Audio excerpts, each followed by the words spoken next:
iPad stroke laptop inside with her new team, Kanta Pandey there, and a brand new team because some of her key secretaries, Siddharth, moved over, one to the RBI, one to the cabinet, one as cabinet secretary. Well, I think, the budget makers, as we call them here at India Today, Business Today, very clearly are crucial people. But there is a systemic structure, institutional structure, which provides much of the numbers really are just updates. Remember, the last such exercise was just 6 months ago.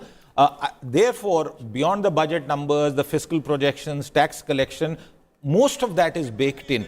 What is really important to watch out for is the policy indication that we will get and the intent that the government announces of what it will do in terms of reforms over the next 4 years. I think that's the crucial thing to reverse this bit of pessimism that India is going to grow at the slowest pace in the past 4 years. That is the critical point to address. No, there are 2 points to this. Not just are you growing at a slow pace, you're not expecting next year to be much better. Obviously, so, and what is happening externally, if you see the Trump tariff wagon rolling around and wreaking havoc all across the world, we cannot escape that because exports are the way to ensure that capital comes to India and therefore our economy performs. And I want to show you some very important data, and I want to welcome Karan Bhasin from New York. Ajit Ranade joins us, one of our country's top economists. And this is to do with, economic outlook of citizens, voters. This is data by C-Voter. They put it out just before the budget. And I'll take you through 3 or 4 very quick data points. And the broad perspective to notice is that the mood amongst Indian citizens when it comes to the outlook on the economy is as bad as it was in 2013 before the government changed in 2014. So if you look at, this is the question on, has your quality of life improved in the last 1 year? 25% say it's improved. It used to be much higher. It used to be 42% in 2017. That's now come down. Let's look at those who say it's remained the same or deteriorated. This is C-Voter data. Now, these are the people who are saying it's remained the same. So, as I go through different charts, you'll see those who think it's the same is plateauing. But look at the red, which is really the alarm, these are people who are saying their quality of life has got worse. It's deteriorated from last year. That figure is now at 41%. That's higher than it has been since 2013. Now that is complicated. Now let's look at, this is for last year. Now let's look at how people think their economic fortunes are likely to change next year. So what's the outlook for next year? Even if you see this, the prognosis is not very optimistic. The green line indicates those who think their life will get better. In 2015, 72% thought next year will be better than the last year. Now it's only 30%. These are those who think their lives are getting better. Let's look at those who think their lives will stay the same. That again, plateauing. So 35% in 21, 33% now. Not really changing very much. But look at that red line. The red line is those who think their lives will get worse next year. That next year will be tougher. That's now higher than those who think their lives will get better or will stay the same.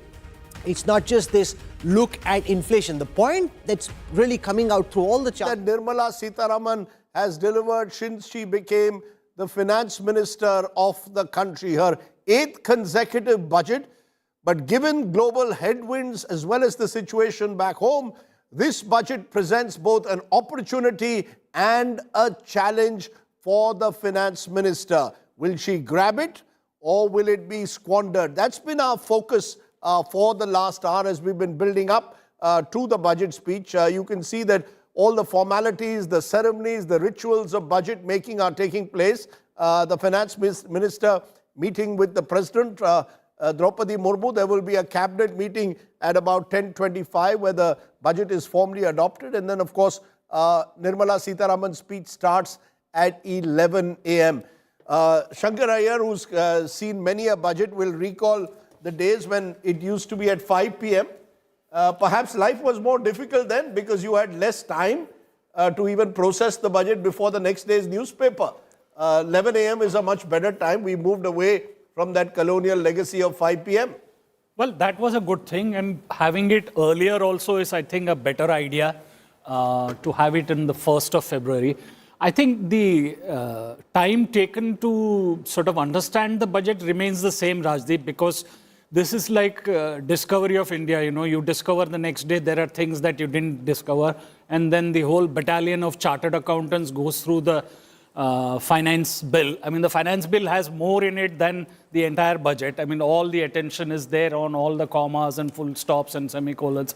And by the time you figure out a good news on the budget day might be terrible news 3 days later or vice versa. What's been the most landmark budget across the table over the last 25, 30 years? The budget that you think stood out? I mean, we could go back to Manmohan Singh, the former Prime Minister who passed away a month ago, 1991. Will that still remain a benchmark, landmark budget?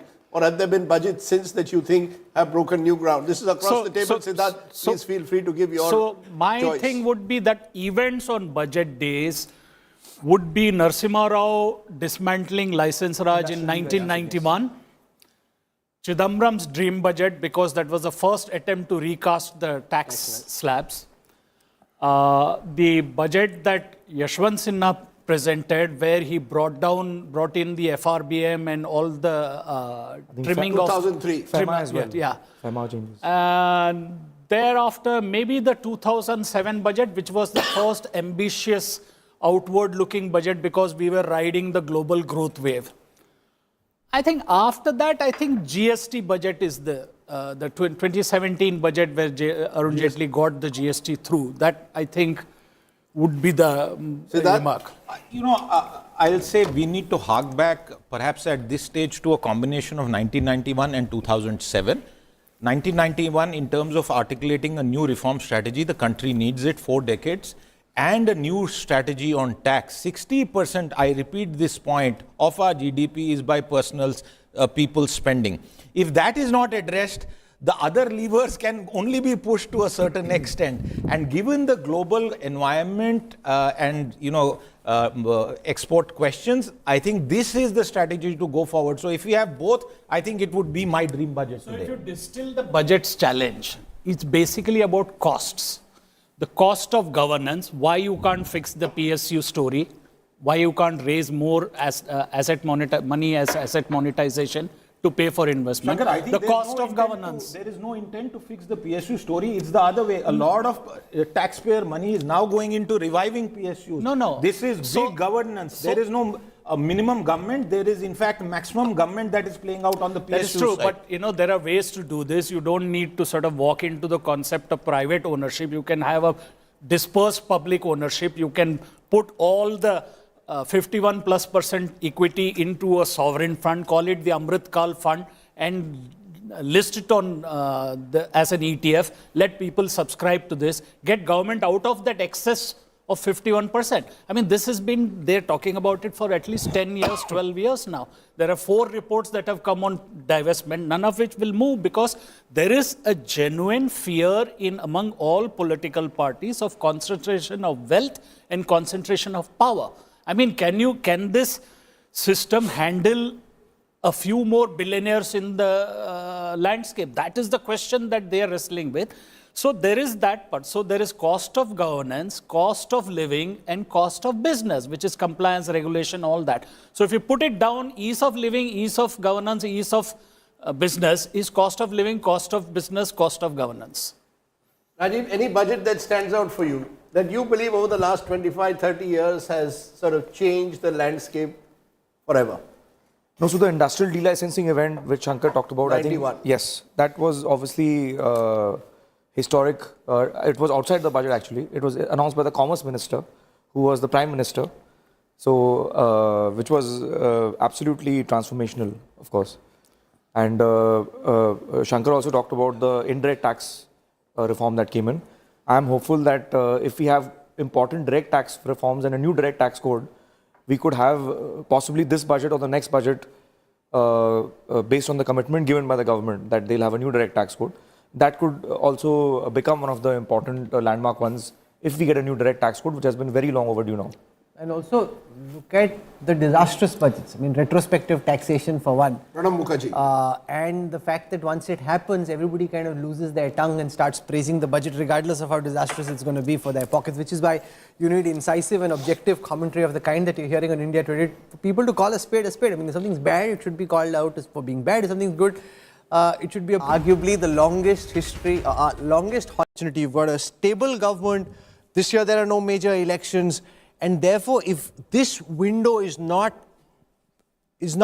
touched upon to try and push through key reforms, there probably never will be another opportunity of this kind. Absolutely, and I think the economic survey captured it beautifully with that few words that are now trending since yesterday, which is get out of the way. I think for the government... That's quite dramatic for a CA to say. I mean, it's not Shankar Iyer saying it, it's the chief economic advisor sitting in government saying it.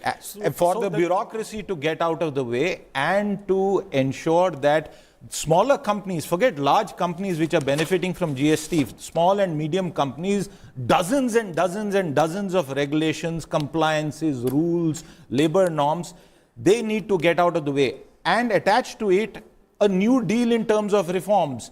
1991 was a defining moment. A dream budget was a defining moment for India. Can 2025 be that opportunity where a vision is articulated for the next 5 years leading to Viksit Bharat? Otherwise, as the survey said, Rahul, 8% is required. How is that 8% going to happen when if you take the median of 6.5% in this year? It's a massive leapfrog, cannot happen without I reforms. was reading the chief economic advisor survey report, and I thought he was refreshingly honest and candid. And I think, They've got Rajdeep stays where he is. Those people grow up in life. Absolutely. But, look, let's be fair to Nirmala Sitharaman. She has stayed the course. I mean, politics is about staying the course. And she's done it. She's been defense minister and finance minister. And commerce minister. And commerce minister of this country. And I recall once meeting her in Ahmedabad 2012. We were staying in the same hotel. And at that time, she was planning to write a biography of Prime Minister Modi. So that too can be on your CV if you're planning to write a biography of someone who becomes a future Prime Minister. It was a biography of Vajpayee. Actually. Vijay Kedia joins us. He's tracking the markets very closely, leading market expert. Kedia ji, welcome. Last time you were singing for the finance minister. What's your song this morning? Same song, same record will be repeated, Rahul ji. Because I don't think so far I've got any indication that... बनाना चाहिए ना, ये पुराना गाना गा रहे हो. You want a new speech from the finance minister, you are singing your old song. नहीं, उसी का एक मॉडिफाइड रूप है. एक एफएमजी इतने टैक्स में कैसे भरूं? अच्छे से गा के सुनाओ, ये मजा नहीं आया. आप थोड़ा सा अपने अंदाज में गा के सुनाओ तो थोड़ा सा. There's too many numbers and data. Let's hear some music. So last time you gave me this opportunity to sing in front of Nirmala ji, that was a really, great achievement on my part. So maybe next time also I will get such an opportunity. And the song is like this, ki, FMG, इतने tax मैं कैसे भरूं? STG, LTCG बढ़ा क्या कहूँ? ऊपर से dividend pay दो tax भी पे मैं करूँ. मैडम जी अब जिंदा मैं कैसे रहूं? Wow. Someone who heads a securities firm, when he starts saying, "मैं tax कैसे भरूं," then there's a problem. Now we come back to the middle class argument. कि tax कौन भरेगा आखिर में? we'll slip it You can pay your taxes surely. Sorry?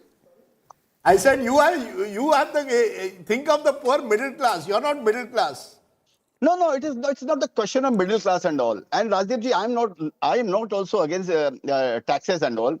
I remember when this 10% long-term capital gain tax was raised to 12.5% tax. I had said on a TV channel, okay, this is ultimately it is going to happen, because ultimately, you see, this is very clear in my mind that it is like something like filling one hole by digging another. Okay, this is the whole game. It is going on. So I agree with you. What my point is this: there are three kind of people. One who does not have the income to pay taxes, and there are second category of people who have income but they don't pay taxes. For example, I read somewhere that 240,000 people in India showing income above 1 crore. So that is money. That is what? That is, now you can describe this better, Rajdipji, in your own way. That 2,40,000 people showing, individual people, showing income above 1 crore. So, of course, I agree with you. Ultimately, all these things had to be taken care of. Ultimately, Achha, markets ka outlook batao. Okay, this is just philosophical. What's the outlook in the markets? 186 points up at this moment. The Sensex, as we see these live images of Finance Minister Sitharaman entering the Parliament from Makardwar. Give us your outlook on the markets and the key cues the markets would be looking for if they have to go from the 77,000 to 85,000 plus. In my limited knowledge, maybe I'm wrong also, Rahulji. I think that that up move of this market, which started after the COVID, is over for the timing. Let me tell you, because whatever has happened, in spite of whatever Rajdipji is saying, I was just listening to your interviews on whatever the slowdown in GDP or slowdown in whatever unemployment rate of unemployment and all, market had been going up. I think that era is over for the timing. So I think it will take some time, maybe 3 months or 4 months or 5 months to consolidate, or maybe 6 months to consolidate. So I don't foresee that this market is going to touch 85,000 index so soon. Interesting. We'll leave it there. Thank you very much, Mr. Kedia, for joining us. Aap gaate raho, bajate raho, and keep giving us all your latest ditties. It would have been just as apt to export questions. I think this is the strategy to go forward. So if we have both, I think it would be my dream budget So today. if you distill the budget's challenge, it's basically about costs. The cost of governance, why you can't fix the PSU story, why you can't raise more money as asset monetization to pay for investment. Shankar, I think the there is cost no of intent governance. there is no intent to fix the PSU story. It's the other way. A lot of taxpayer money is now going into reviving PSUs. No. This is big governance. There is no minimum government. There is, in fact, maximum government that is playing out on the PSU That is true, side. but there are ways to do this. You don't need to sort of walk into the concept of private ownership. You can have a dispersed public ownership. You can put all the 51+% equity into a sovereign fund, call it the Amrit Kal fund, and list it on as an ETF. Let people subscribe to this. Get government out of that excess of 51%. I mean, this has been, they're talking about it for at least 10 years, 12 years now. There are 4 reports that have come on divestment, none of which will move because there is a genuine fear among all political parties of concentration of wealth and concentration of power. I mean, can this system handle a few more billionaires in the landscape? That is the question that they are wrestling with.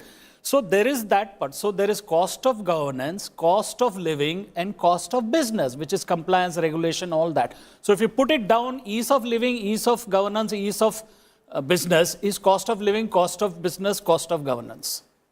Rajiv, any budget that stands out for you, that you believe over the last 25, 30 years has sort of changed the landscape forever? No, so the industrial delicensing event which Shankar talked about, 91. I think, yes, that was obviously historic. It was outside the budget actually. It was announced by the Commerce Minister, who was the Prime Minister. So, which was absolutely transformational, of course. And Shankar also talked about the indirect tax reform that came in. I am hopeful that if we have important direct tax reforms and a new direct tax code, we could have possibly this budget or the next budget based on the commitment given by the government that they'll have a new direct tax code. That could also become one of the important landmark ones if we get a new direct tax code, which has been very long overdue now. And also look at the disastrous budgets. I mean, retrospective taxation for one. Pranab Mukherjee. And the fact that once it happens, everybody kind of loses their tongue and starts praising the budget regardless of how disastrous it's going to be for their pockets, which is why you need incisive and objective commentary of the kind that you're hearing on India Today. For people to call a spade a spade. I mean, if something's bad, it should be called out for being bad. If something's good, it should be appreciated as such. You shouldn't try and spin things as disastrous as retrospective taxation as being, Mr. Mukherjee, what a fantastic job you've done, like we saw at that time. We're slipping into a quick break right now. We'll have more. You're seeing the cavalcade of the Finance Minister driving out of Rashtrapati Bhavan now to Parliament House, where she will then enter. There'll be a cabinet meeting soon after that. The budget presented before the cabinet. What we want to do right now is get in quick reactions from a cross-sector representation. I want to go across to Rashesh Shah, founder of Edelweiss. We've got Piruz Kambata joining us, group chairperson at Rasna. Let me go across to Rashesh Bhai first, Mr. Shah. You know, from the perspective of financial services and the stock markets, you know, given the fact that the markets have moderated and come down over the last few weeks, you know, what are the cues you think investors would be looking out for, both retail and institutional, for the markets to gather some energy and go back to their highs? Yeah. Hi, Rahul. Hi, Rajdeep. Hi. Yeah, I think the biggest issue right now, even after the Q3 results we are seeing, is growth. I think it's now almost a given that growth is slowing down in India. And I think picking up growth is going to be an important one. So I saw the economic survey yesterday. And if you're going to aim for 6.3 to 6.8% growth for the coming year, I don't think it's going to excite investors. I think somewhere in the 7 plus, maybe closer to 8% kind of a growth oriented budget is what we need. And for that, we need to boost consumption. Government will have to again spend on capex because we do think even for the next year, private capex is going to be muted. So government capex, government, cutting off tax, especially for the middle class, rationalizing it, putting money in the hands of the middle class to boost consumption are the two most important things. I don't think investors in the market or even all the corporates are actually looking at will growth come back. So I think the biggest question, if today the finance minister is able to answer, is to convince everybody that growth will come back. She is focused on growth. It is a growth-oriented budget. And she's willing to take risks because obviously without taking risks, she won't be able to get there. So I think not a good time to be very conservative, to even be very moderate on the fiscal spending. But I think this is the time to go a little bit more aggressive, which is what I'm moving. Okay, you're seeking aggression. Piruz Kambata, you run Rasna. On the issue of urban consumption, what is it that you're seeing in your numbers and with all the peers that you speak to? And what are your recommendations for what Finance Minister Sitharaman should be doing to try and boost urban consumption? On the number two, I can easily say that I think the most important message of the economic survey is that the government should get out of the way. I think let industry do its best and let industry put money where it knows best and let government ease all the regulations and all the environment so that really the startups foster, the MSMEs foster and the established players foster. So that is the first message I expect. That if the economic survey clearly says that this is the real problem, then let the government really have a roadmap towards what I call a real ease of doing business. So I think that is the most important thing which I picked up from the economic survey. Coming to the consumption story, I think honestly speaking, there are a lot of complexities involved. I think number one in our field, what is involved is the high cost of inflation in the agri-commodities. Now that has come in a great way of the costings of almost all products. So obviously, we are a very cost-driven market. So till the costing is correct, the consumer is not going to buy. And now coupling to it the complexities of the GST, and I think I don't want to talk too much about it, we all know about that, that has really made the food products more costlier. Now that is not actually helping consumption in any way, and that's why a GST rationalization, I know it is not part of the budget, that is I think the most important thing to ensure that the prices are stabilized and we get more people to consume healthy processed food. I think that is very important today, the message I would like to give. On the rural side, I definitely believe there has been a stress, and we have seen areas where we have seen that the growth in some parts of the country, the growth is good, some part of the country, the growth is very poor. And I think the government needs to put more efforts on agriculture infrastructure to ensure that there is more money in the hands of the rural man so that he can buy more and more goods. And that is definitely something which I like to see in the budget.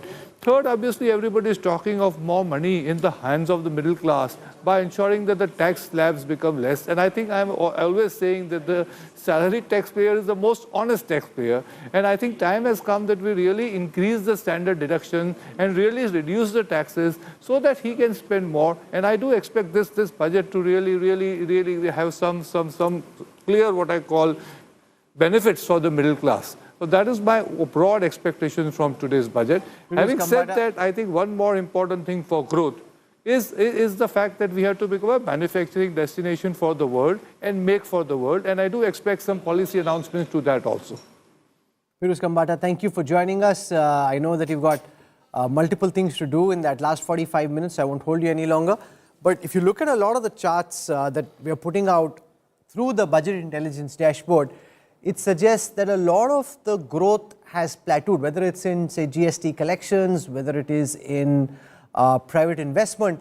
You know, that really, Rajdeep, is the enormity of the challenge. It's a very here and now, do or die kind of situation where, unlike earlier, where there was an anticipation that, okay, things will be much better in the future, now suddenly, and the C-voter data reflects that, people aren't so sure.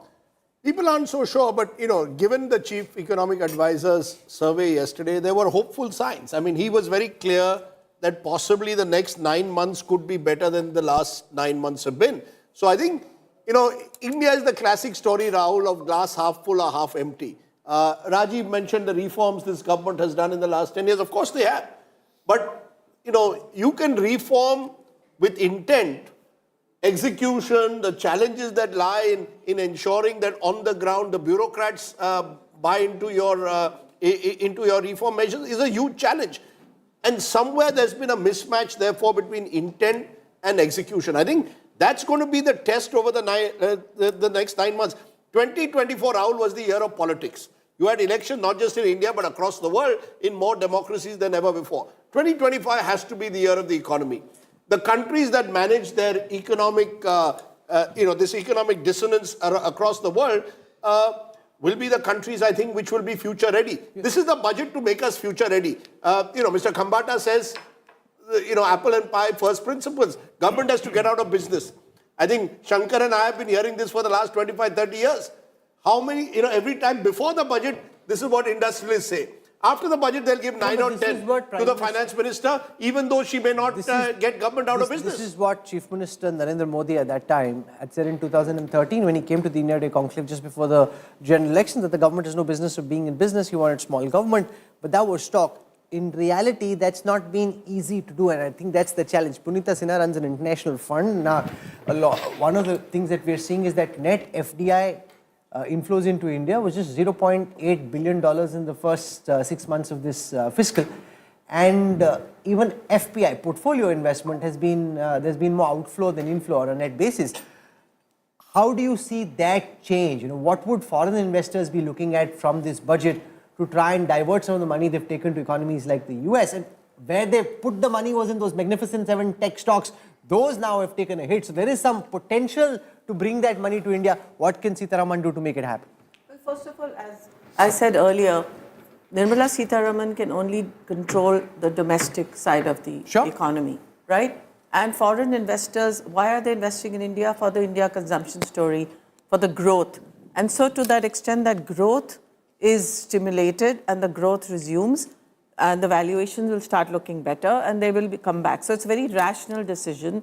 It's growth versus valuation. Why they were taking money out was because valuations had gotten very frothy and growth was beginning to decelerate. The earnings estimates were coming down, and at the same time, China and other countries, the valuations had become a lot cheaper. And if you see, but in that sense, foreign investors were smarter than domestic investors who stayed invested also because they didn't have much of a choice. The foreign investors ran with their money. No, well, it's not even that they were smarter. They had the choice. Sure. The domestic investor didn't have the choice. So what are they supposed to do? Go into cash or gold or real estate? The foreign investors, when you have a choice and you can compare valuation, there's arbitrage opportunities, and that's what you will do. But now the domestic investors also in the last 2 months have slowed down. The SIP data shows there's a slowdown. The gross numbers and the net numbers are showing that even new SIPs are not being created at the same rate.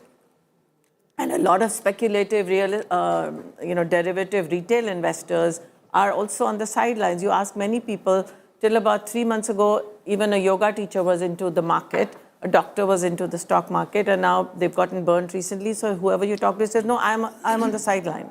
So they'll come back if the valuation growth equation and the math works. Limited point. Yoga teacher, I think, is well trained to be in the stock market or in the derivatives market, given that he can do headstands and all the asanas. The large part of the story is that what is India's attraction is the scale of the domestic economy, the population, the working age population and all that. And how do you do growth? I mean, the finance ministers over sort of decades have talked about the resilience, about this. So I have a feeling that sometimes government sort of behave like they're at the airport, at the carousel belt where the luggage arrives. You missed one chance. They say, "वो ठीक है, घूम के आ ही जाएगा, growth आ ही जाएगा, क्या problem है?" No, it's like Chidambaram in a recent article saying that you don't need government. Indian economy will grow at 5% even without government. If you want to take it from 5 to 8 to 10, that's when you need strong government intervention. Now, you could argue that, once you're in opposition, you can get away with a lot of things that you can't say when you're in government. But either way, I think really these are, I think we've reached the stage, Rahul, after 10 years. Mr. Modi had a long honeymoon period, more than any other prime minister has had, frankly, in recent memory. The honeymoon is over. And I think 2024 in that sense was the wake-up call. 2025 poses fresh challenges because of the global situation, because of domestic considerations. I come back to it, Rahul. There are no excuses left anymore. This is Nirmala Sitharaman's chance to make history. I asked all of you, which was the budget you most remember? And everyone went back to 1991. That tells you a story in a way. That over the last 34 years, barring 2017 was mentioned by some because of GST, someone mentioned 1997 because of Chidambaram's dream budget in terms of tax cuts. But truth of the matter is that just 3 budgets over 34 years. No, but that would always be the case. I would say that's the first burst of reforms that you have when you are a controlled economy and you're liberalizing. The first few budgets will always be the most highly impactful.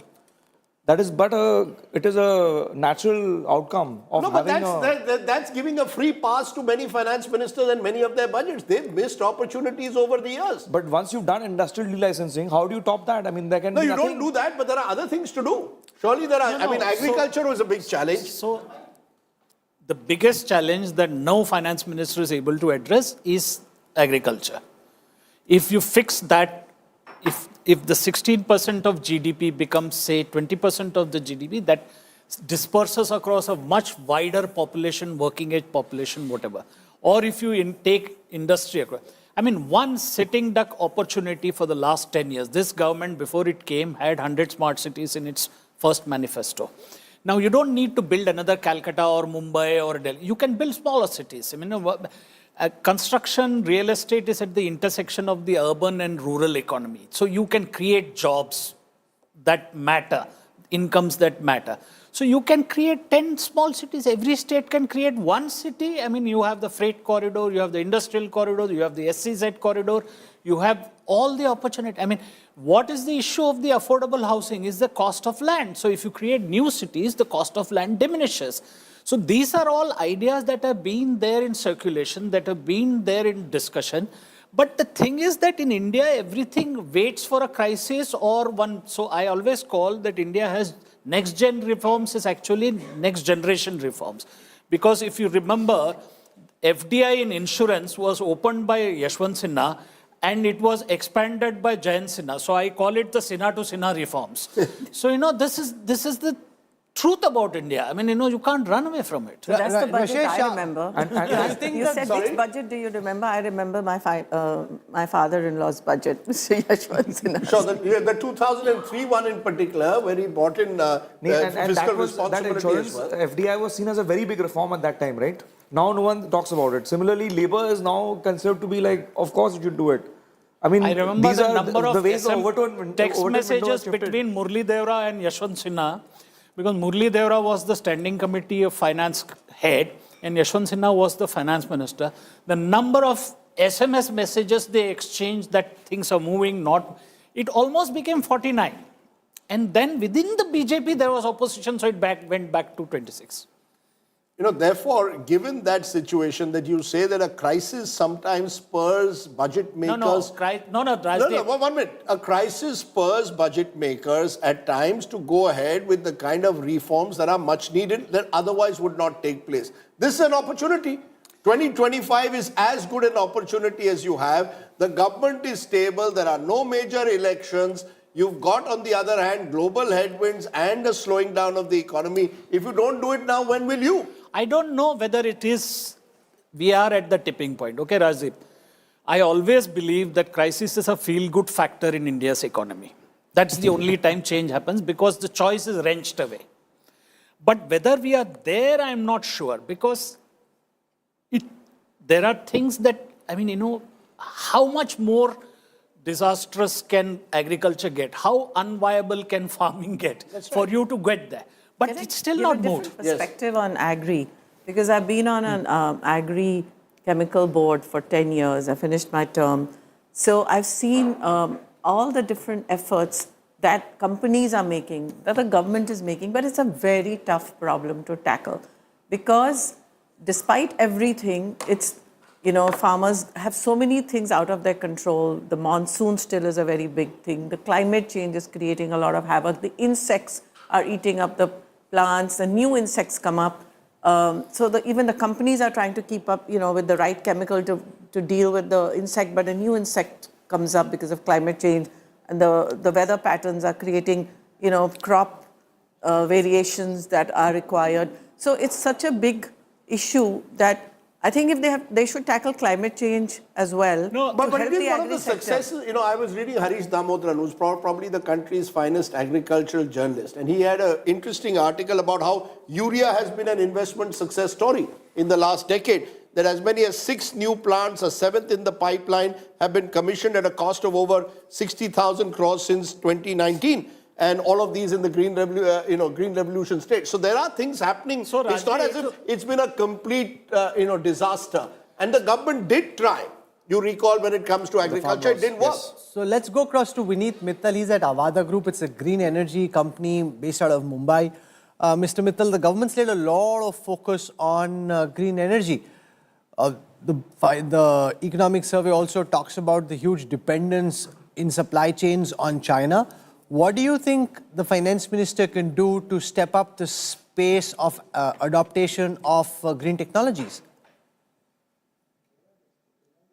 So, thank you, Rahul. The biggest challenge, as you rightly put up, that we are still dependent on many other countries to get the solar cell, solar wafer, and many other components in the supply chain. So the government came out with an active policy on PLI, which has led to almost 70,000 megawatt of solar production in India. What is needed now is the component level PLI policy so that glass can be manufactured in India. There are 10 different components which goes into making solar panels like cell and wafer. They should be manufactured in India. So that's what people are seeking from the budget. The biggest challenge the sector is facing is on the faster implementation of transmission line. The renewable energy implementation agencies, they are awarding huge contracts, but they are not getting implemented fast enough because of 2 reasons. That many states are not complying to the central government regulation of renewable purchase obligation. And second is the CTU is not able to implement transmission line in a timely fashion. And these 2 things are delaying several hundred megawatt of project. In the past 15 years, we have done around 210 gigawatt of green projects, and the projects which are awarded is almost of the similar size. So what is needed to be done is that there is a lot of private investments which is chasing this sector.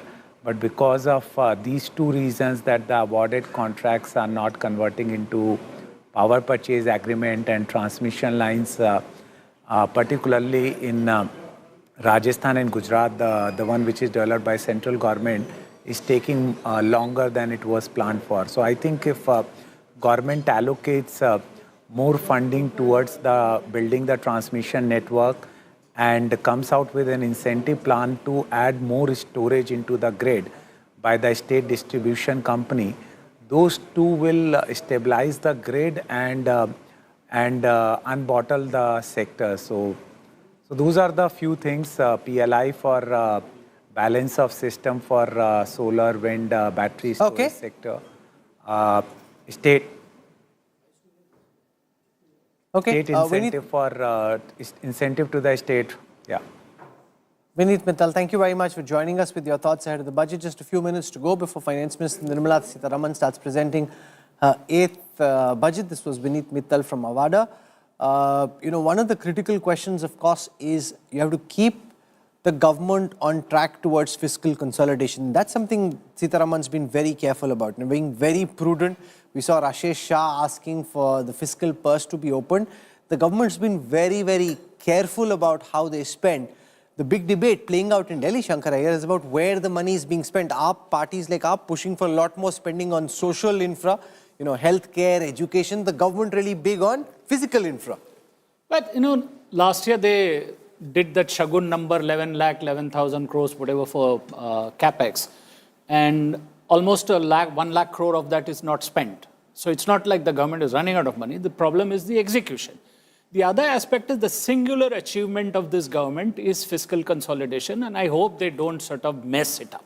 This is really important because India is at that intersection. If they get the growth right, they might just get an ratings upgrade because S&P has put you on positive, and maybe in a year's time, maybe if you get 7+% growth. Explain to everyone watching what's the advantage with the ratings upgrade. When the ratings go up, your inflows improve, your new bond debt instrument rate rankings, just like we celebrated the inclusion of India in the JP Morgan index and the Bloomberg index, there could be much more space for India to receive funds. Global funds actually invest on the basis of ratings. Cost of government borrowing comes down. Cost of government borrowing comes down. Your currency is much more stronger because the inflows change. Basically, what a rating does is that it changes the flows, the pattern of flows. Now, for that to happen, you have to fix the domestic economy and get that growth above 7+%.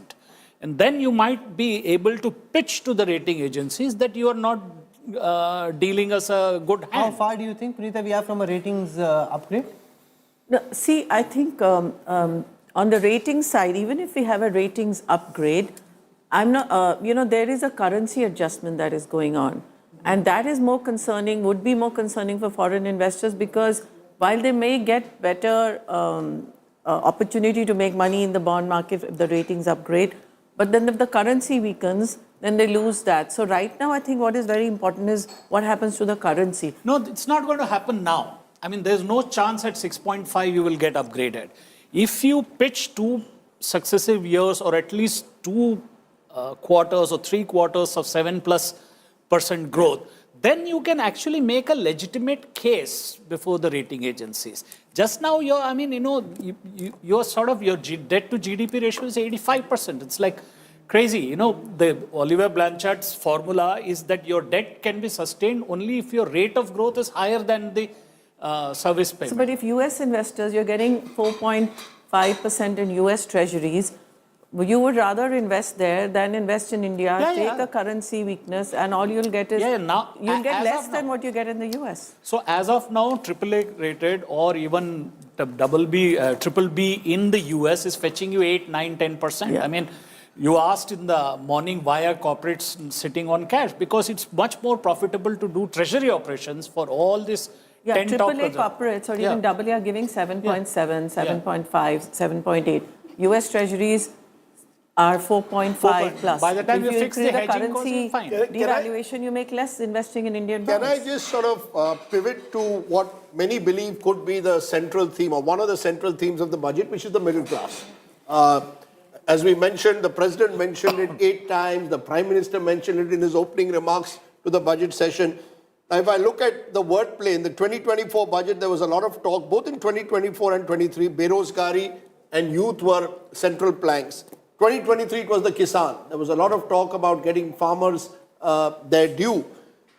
How does the middle class get its due? Is it simply standard deduction and, the fact that you get some tax breaks at 10 lakhs and upwards, don't have to, below 10 lakhs, don't pay tax? What is it that you believe will give the middle class? And we can define who is the middle class. Rahul seems to believe that I'm not middle class. I believe I am. I'm not looking at income alone. You're looking at mindsets. There was a lunch at Sanjay Jha's house. This is the JDU leader. Amit Shah was there. and one senior editor said, "Sir, हम जैसे middle class के लिए क्या होगा?" And Amit Shah turned around and said, "अगर आप middle class हो ना, तो इस देश के नागरिक को सरकार की जरूरत नहीं है. When the citizen doesn't need the government, you can take care of yourself." I think I know who you're talking about. So anyway, we won't mention names. Rajiv Mantri, but it's very clear. But I'm just asking. That the middle class needs, what does the middle class need? And middle class needs some TLC from this government. This government has taken the middle class vote for granted for too long. Now they're saying, "Boss, apne ko kya mila?" What can the finance minister do? So, as part of the direct tax reforms, certain type of tax relief, maybe the tax slabs go up in some way, maybe there is an intermediate rate introduced. I don't know, but some format of reforms in the DTC, ease of taxation, ease of living needs a certain boost. I think one of the real problems is there is an impending kind of cost of living crisis going on because of dearth of supply side reforms.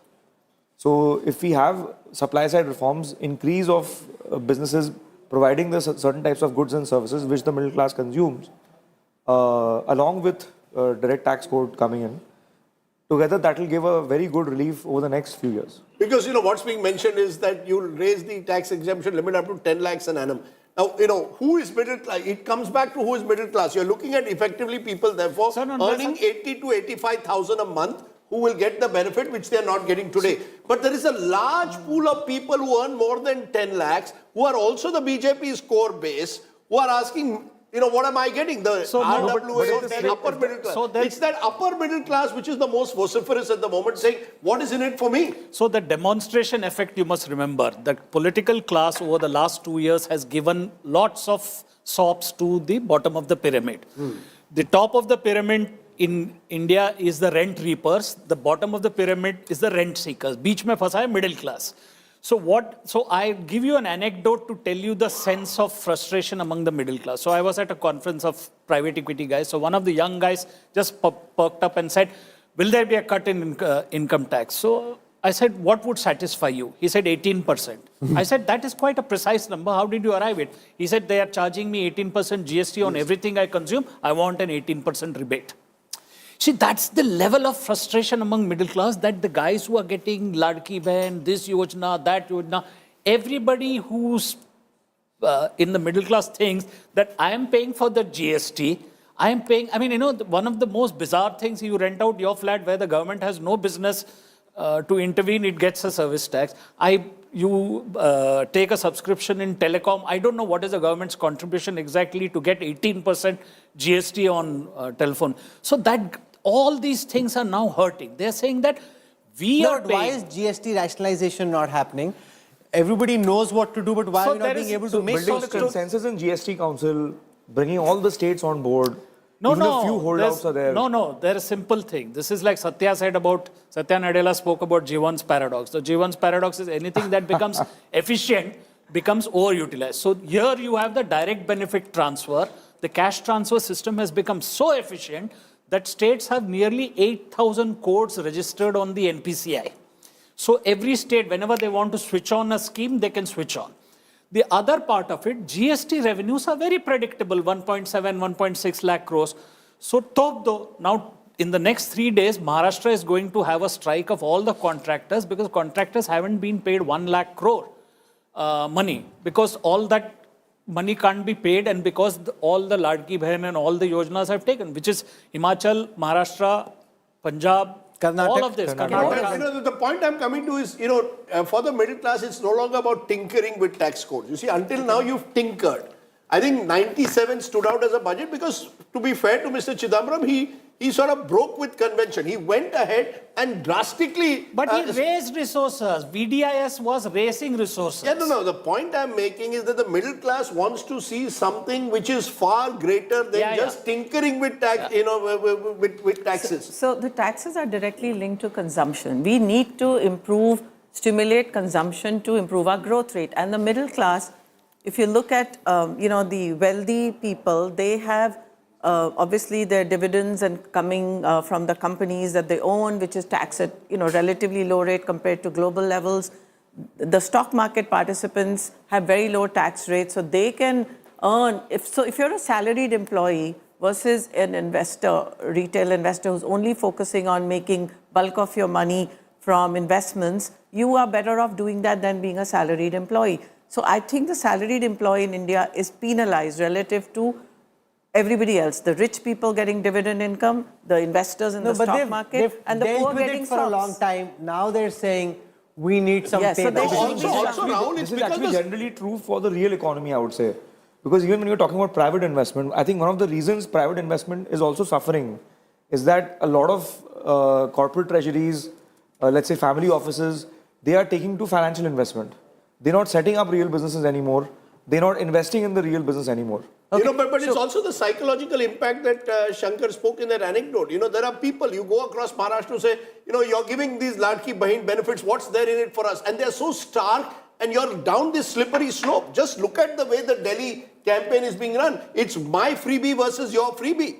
And, you know, we can call some of the freebies welfareism and they should be called welfareism, but number of them are just straight cash handouts. Yeah, and the middle class is actually being neglected. No, Okay, not so so we but they slip- are paying for it. Also, there's a sense you're paying, and this government has put cess after cess. If you can't put tax, then get a cess in. I mean, I know state governments that are upset over this, saying, look, we are not being, you know, our elbow room for taxes is limited because of GST. Plus, the center gets its revenue through cess. Where do we lie? Quick break. The middle class is crying, "Apna time kab aayega?" Let's see whether it happens Hamara time or not. kab aayega? We are all middle class. Rahul, you must make the case that Rahul Kanwal is middle class. You know, that's a bizarre, you know, people can see through what's happening. That's a bizarre suggestion for anyone to even remotely think that Rajdeep Sardesai is middle class. It's not, you know, that is not the fact. No, let's define it financially. More seriously. You know, the what are rebate- we defining the middle class financially? Because otherwise you throw these numbers of, you know, we have a 300, 400 million. Somebody who predominantly gets their income through salary. So he gets his income through salary. Yeah, but it's also the salary that you have. No, if, for example, the quantum rebate is is for those who are paying, No, so give me who a- are give me getting a more than 10 lakhs. 7.5 lakh rupees, Rajdeep, per year, not per day, per month, nahi, per Middle year. class is That anyone is more the than 10 middle class lakhs. definition. Rajdeep's looking at daily. 7.5 lakhs per year. I'm saying that is how 7.5, 10 lakh rupees, that is typically where the rebate is going to And come. it depends, it's also graduated depending on where one lives. So for example, 10 lakhs may not be enough to live in a city like Bombay. So basically, it's defined by the surplus that you have at the end of the month to invest or save or consume or to experience things. That's all. I mean, you know, you could be middle class in Udupi with a decent salary, and with that same salary in Mumbai, you would be bloody You poor. can't live in But it doesn't matter. I So think we'll slip into a all break. Our salaried last break people- before the union budget begins. You're seeing those images of Prime Minister Narendra Modi walking with Union Minister of State Jitendra Singh. They're all getting set for the budget. The budget's now been passed by the Union Cabinet. We'll have Finance Minister Sitharaman present the budget in a short while from now. Our live coverage continues on the other side of these messages. Quick reactions from a cross-sector representation. I want to go across to Rashesh Shah, founder of Edelweiss. We've got Piruz Kambada joining us, group chairperson at Rasna. Let me go across to Rashesh Bhai first, Mr. Shah. You know, from the perspective of financial services and the stock markets, you know, given the fact that the markets have moderated and come down over the last few weeks, you know, what are the cues you think investors would be looking out for, both retail and institutional, for the markets to gather some energy and go back to their highs? Yeah. Hi, Rahul. Hi, Rajdeep. Hi. Yeah, I think the biggest issue right now, even after the Q3 results we are seeing, is growth. I think it's now almost a given that growth is slowing down in India. And I think picking up growth is going to be an important one. So I saw the economic survey yesterday. And if you're going to aim for 6.3 to 6.8% growth for the coming year, I don't think it's going to excite investors. I think somewhere in the 7 plus, maybe closer to 8% kind of a growth oriented budget is what we need. And for that, we need to boost consumption. Government will have to again spend on capex because we do think even for the next year, private capex is going to be muted. So government capex, government, cutting off tax, especially for the middle class, rationalizing it, putting money in the hands of the middle class to boost consumption are the two most important things. I don't think investors in the market or even all the corporates are actually looking at will growth come back. So I think the biggest question, if today the finance minister is able to answer, is to convince everybody that growth will come back. She is focused on growth. It is a growth-oriented budget. And she's willing to take risks because obviously without taking risks, she won't be able to get there. So I think not a good time to be very conservative, to even be very moderate on the fiscal spending. But I think this is the time to go a little bit more aggressive, which is what I'm hoping. Okay, you're seeking aggression, Pirush Kambata. You run Rasna. On the issue of urban consumption, what is it that you're seeing in your numbers and with all the peers that you speak to? And what are your recommendations for what Finance Minister Sitharaman should be doing to try and boost urban consumption? On the number two, I can easily say that I think the most important message of the economic survey is that the government should get out of the way. I think let industry do its best and let industry put money where it knows best and let government ease all the regulations and all the environment so that really the startups foster, the MSMEs foster and the established players foster. So that is the first message I expect. That if the economic survey clearly says that this is the real problem, then let the government really have a roadmap towards what I call a real ease of doing business. So I think that is the most important thing which I picked up from the economic survey. Coming to the consumption story, I think honestly speaking, there are a lot of complexities involved. I think number one in our field, what is involved is the high cost of inflation in the agri-commodities. Now that has come in a great way of the costings of almost all products. So obviously, we are a very cost-driven market. So till the costing is correct, the consumer is not going to buy. And now coupling to it the complexities of the GST, and I think I don't want to talk too much about it, we all know about that, that has really made the food products more costlier. Now that is not actually helping consumption in any way, and that's why a GST rationalization, I know it is not part of the budget.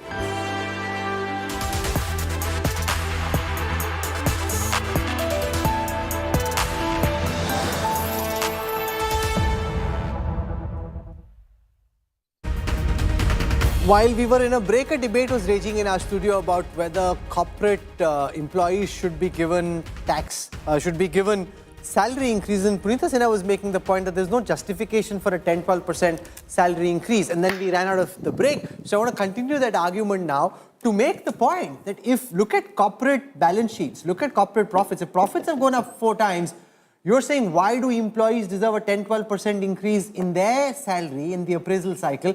I say why not? If profits are going up, companies are benefiting, surely they need to pass it on to their employees. If corporate profits are going up 4x, I Data don't think says anybody's... corporate profits are up 4x. No, not at all. For listed companies, they haven't increased that much. They've increased maybe 15%, 20%. There's a report which says that in the last 4 years, corporate profits as an aggregate are up 4x. I don't think so. How that would mean 400%? That doesn't seem right at all. So how would you benchmark salaries? What? Okay, so salaries should be benchmarked on individual performance, inflation, and the company's performance, and then some benchmarks related to the industry you're in and the overall economy. Now, if the overall economy is growing only at 6-7% real GDP growth, inflation is no more than 5-6%. The nominal GDP is growing at 14-15%. The corporate profits are growing generally in line with that. Okay, so here it is. Quest Corporation report with FICCI saying profits of Nifty 500 companies grew 4-fold in the past 4 years, were at a 15-year high. Wages in 6 sectors grew in the range of 0.8% to 5.4% in the corresponding post-COVID period. This is Nifty 500. I don't know. No, so see the 4-year period, maybe looking at the crash in earnings for the COVID period. Yeah. No, but they're looking at it in a FY 15-year 2021. cycle. Looking at it in 15-year cycle. In 15, sir, this is the date, and I don't know why you're taking this position. Corporate profits are up 4x. Wages are going up between 0.8 to 5.4%. I think that's unfair. So 4x, as you said, is over a longer period. The 0.8 to whatever percent you're giving, 5% Nifty is 500 annual. companies grew 4-fold in the past 4 years in terms of their profits. But the This is a FICCI report. wages have not grown 5% over 4 years. Wages grow 5 to 6% every year. No, average wage increase in these 6 sectors are in the range of 0.8% to 5.4%. That's the FICCI report. Annually. Annual report. Yeah. No, annually. One is 4x, one is over 4 years, one is annually. Correct. But even so, I don't agree with that 4x number. Maybe smaller cap companies, and as you said, Nifty 500 data. Maybe the starting point and the end point. I've been investing in India for years. Indian earnings do not grow more than 20-30% annually. So they cannot they become might be, 4x. They might be looking at the 2020 to 2024 period, which was disrupted due to the COVID period. That's why I agree. It's unlikely that. Yeah. But anyway, coming back to merit increases and say if an employee's productivity hasn't improved, if the employee's performance is the same and inflation is running at 6%, should the employee just be guaranteed 10, 12%? Why? What's the logic for that? Just unless they are benchmarked to, they're starting off at a low base and they're benchmarked. So for the peers in the same industry outside are getting more, then they should be raised. But if they're not, if they're already at a decent benchmark, average, median, or even in the top 50%, then why should they get more? That should come from bonus and variable compensation and not just fixed. So when people look at salary increases, if you're only looking at fixed, I don't think fixed should keep going up. Even in the US, the fixed salary goes up 2% a year, at most 3%. It's the bonus and the total comp that you have to look at, the long-term incentive, the bonus, the variable. That's where. I have a figure in a research paper that the Congress party put on when they were questioning the economy. They've said real wages for salaried workers declined 1% annually since 2014. Obviously, this includes the COVID period as well, which is, of course, a period where people suffered huge disruption in their lives. But the truth of the matter is it comes back to the point which Rahul made about quality of life and how people perceive their futures. People are feeling insecure. People are feeling troubled. The question therefore arises, since we look at the budget now, what can the finance minister do to assure this large pool of people who've suffered from stagnant incomes, low savings, and now wonder, I mean, at one stage we want to kickstart consumption. At another level, people feel that they are not so certain that their lives will get better over the next 9 to 12 months. How do you give them confidence? How do you restore a feel-good factor in the economy? Is that the main challenge today that the finance minister faces? How do you restore a sense of achedin? No, this government came to power promising achedin. Also, Rajdeep, why is the growth target for next year so muted? Let's assume that you're saying that growth slowed down this year and it slowed down because half the year was spent in the elections, the government couldn't do capital expenditure. Rajiv Mantri, then the question is, shouldn't we set bigger, more daring targets for next year? Why is the government saying, okay, we're 6.4% this year, next year we'll be between 6.3 and 6.8%? Why aren't they aiming for more? They're being realistic at one level, Rahul. So it's probably some degree of realism, it's probably some degree of expectation setting. And at the same time, like I said, if the inputs to reforms are there, the growth will follow. So we have to keep the focus on union government level reforms, state government level reforms, make sure that the inputs are all continuously going in. But what do you do to restore the feel-good factor? I come back to it. The Prime Minister came to power in 2014 promising achedin. For the first 2 years, there was a genuine feel-good factor that Mr. Modi was there out to fix it. As you mentioned, there were important reforms also that were carried on, second-generation reforms for the first 3-4 months. I speak to people in, in industry who fear that the government has exhausted itself.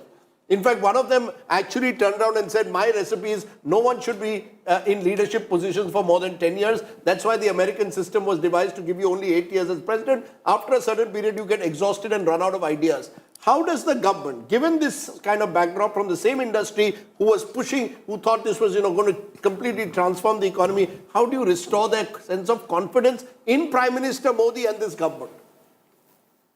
What is it that this government can do today? My suggestion would be the same. We continue on the path of reforms. We bring the new direct tax code. We pursue the... You're saying the new direct tax code today could be, if there is a signal sent out by the finance minister, the entire it'll have a very positive impact. Absolutely, it should. Yeah, Punita, you agree with one that? of the challenges of also speaking to industry is Atal Bihari Vajpayee had very famously said, everyone wants reforms in other people's industry but not in their own. Sure. Yeah, so I agree with that. Because I think the feel good, if you just want feel good, it's like a cosmetic, right? Your medicine will fix the long term, but short term you put a band-aid. What is the band-aid? I think the band-aid is something on the tax side. That will make people feel good. Oh, I'll get more money in my pocket later on. So should we be looking at that short-term band-aid, or is this a budget to look at long-term transformational surgical surgery? Both have to be done. The feel good, you asked about feel good. Yes. Feel good is always a short-term No, sentiment. and actually, if the long term, of course, where the feel good will sustain, will come from a lot of different reforms, maybe slow, but you know, as you said, the government is running out of, it doesn't have so many degrees of freedom. How does it And not have if we do get a direct tax code, a new direct tax code, I think that will be a very important structural reform.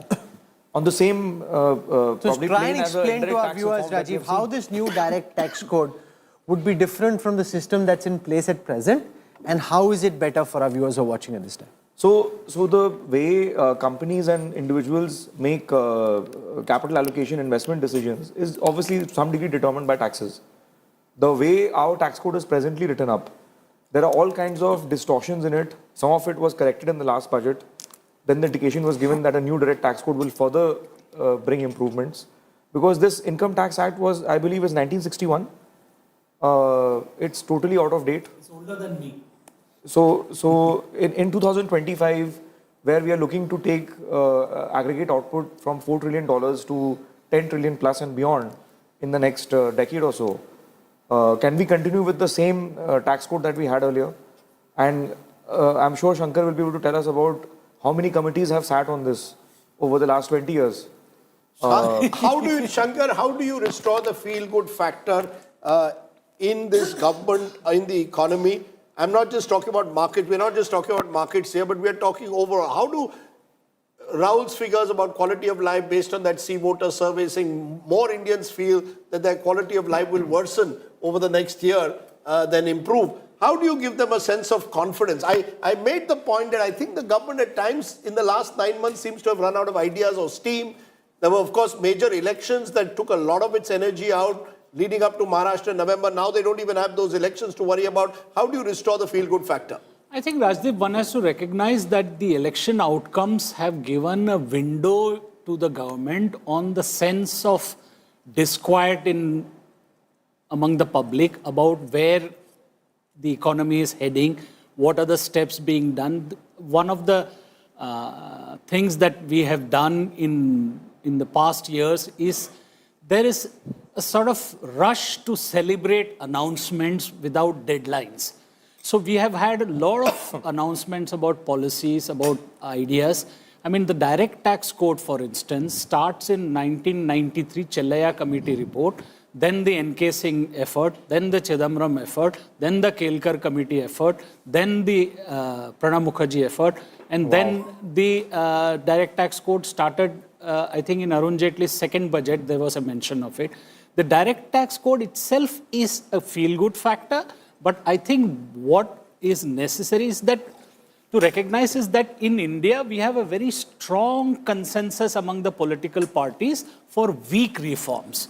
So all the reforms which upset an entrenched vested class, that reform doesn't get done. So, I mean, take agriculture is India's largest private sector, and it is still under license Raj because, whether you grow anything, the government can impose restrictions on import, exports, whatever. No, but let's be fair. Okay. This government tried. To be fair to the Narendra Modi government, this government tried to bring in those farm laws. Questions could be raised about the manner in which they were sought to be pushed through, and that's part of the problem. How do you build consensus in India? How do you get every state on board? We've got R. Mukundan joining us, Managing Director and Chief Executive at Tata Chemicals, also Vice President this year of CII. Mr. Mukundan, welcome. Your thoughts in terms of your expectations, just a few minutes to go before Finance Minister Sitharaman starts speaking on what she should be trying to do to try and get the economy to grow faster than 7%, which is the bare minimum. We need to grow at 8% plus in terms of real GDP numbers to be able to achieve our target of being a Viksit Bharat by 2047. What can the Finance Minister do to spur growth?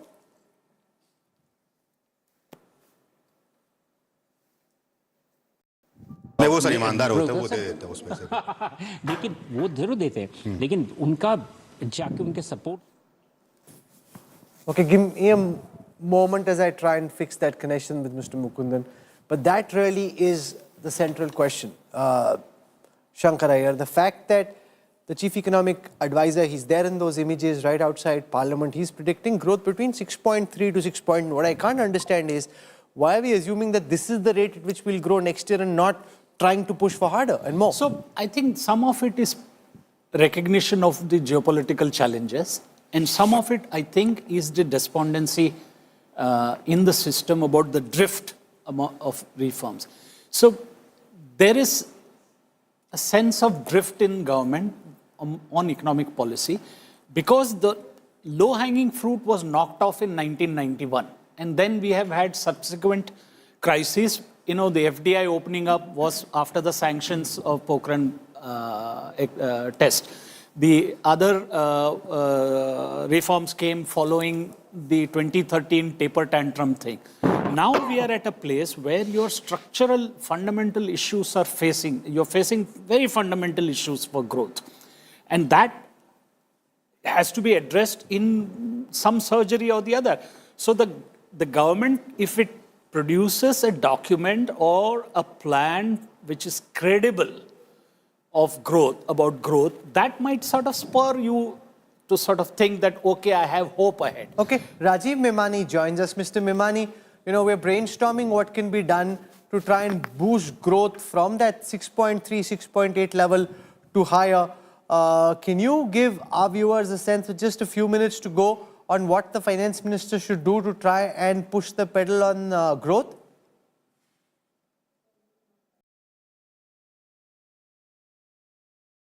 Okay, I have an audio connection issue with that. Just a couple of minutes left before Rajdeep, the budget speech really starts. And we've just heard from the Prime Minister's office that there's a, he had a briefing, during the cabinet briefing.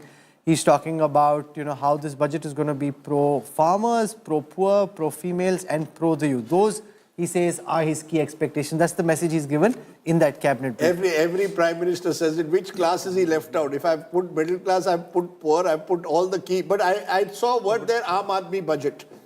Our Mukundan is now with us. We have just a couple of minutes to go, Mr. Mukundan, before the budget starts. We're asking you about how the finance minister can possibly boost growth beyond where the CA thinks we may end up next year.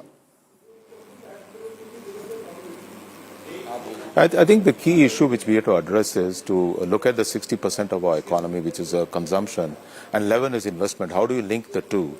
I think we need to boost a bit of consumption, and that has got to come through some tweaks in the slabs and putting more money in the hands of the people. I'm pretty sure there is something in it for the taxpayers, at least the individual taxpayers, who maybe in the lower end of the slabs. But I think at the other end of the day, that will spur demand, that will also spur investment, and I think there will be an impetus given to investment.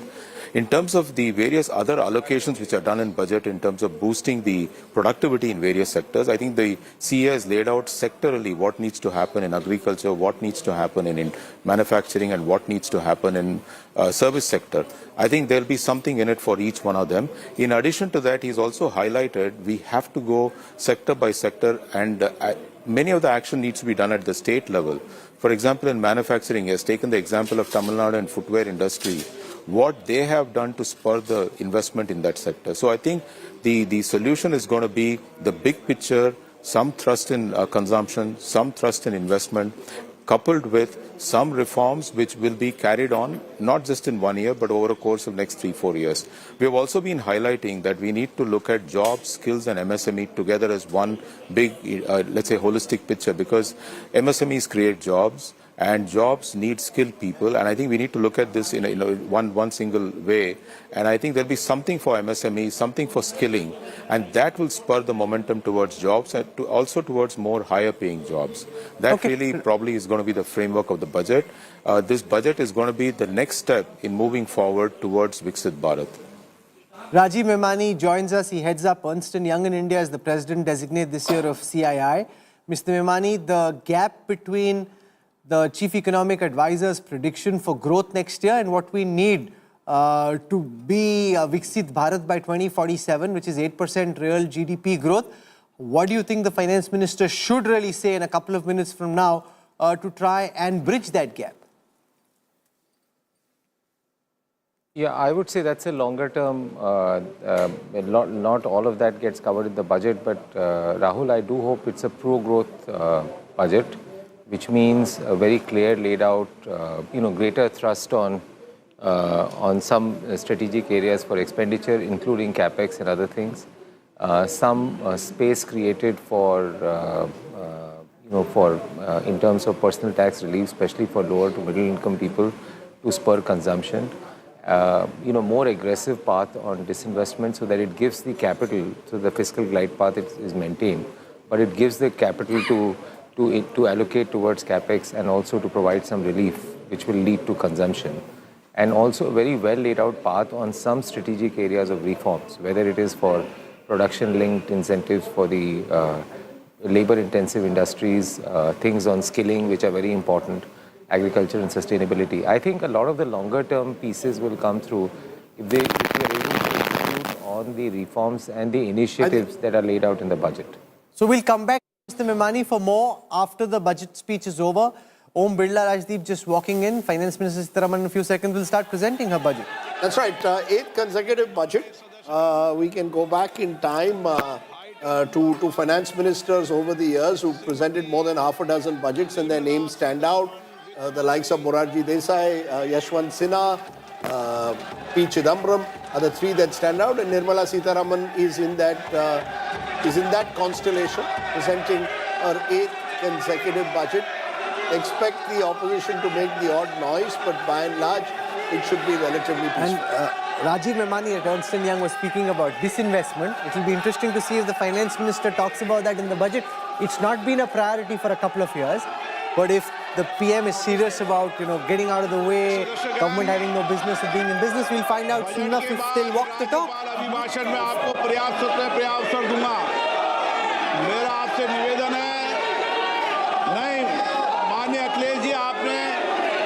संसद की मर्यादा को आप बना के रखें। कभी budget भाषण के अंदर इस तरीके का नहीं हुआ। ये उचित नहीं है, ये उचित नहीं है। अखिलेश जी प्लीज, मैं आपको मौका दूंगा राज्यपाल अभिभाषण पे, प्लीज। नो, ये तरीका ठीक नहीं है।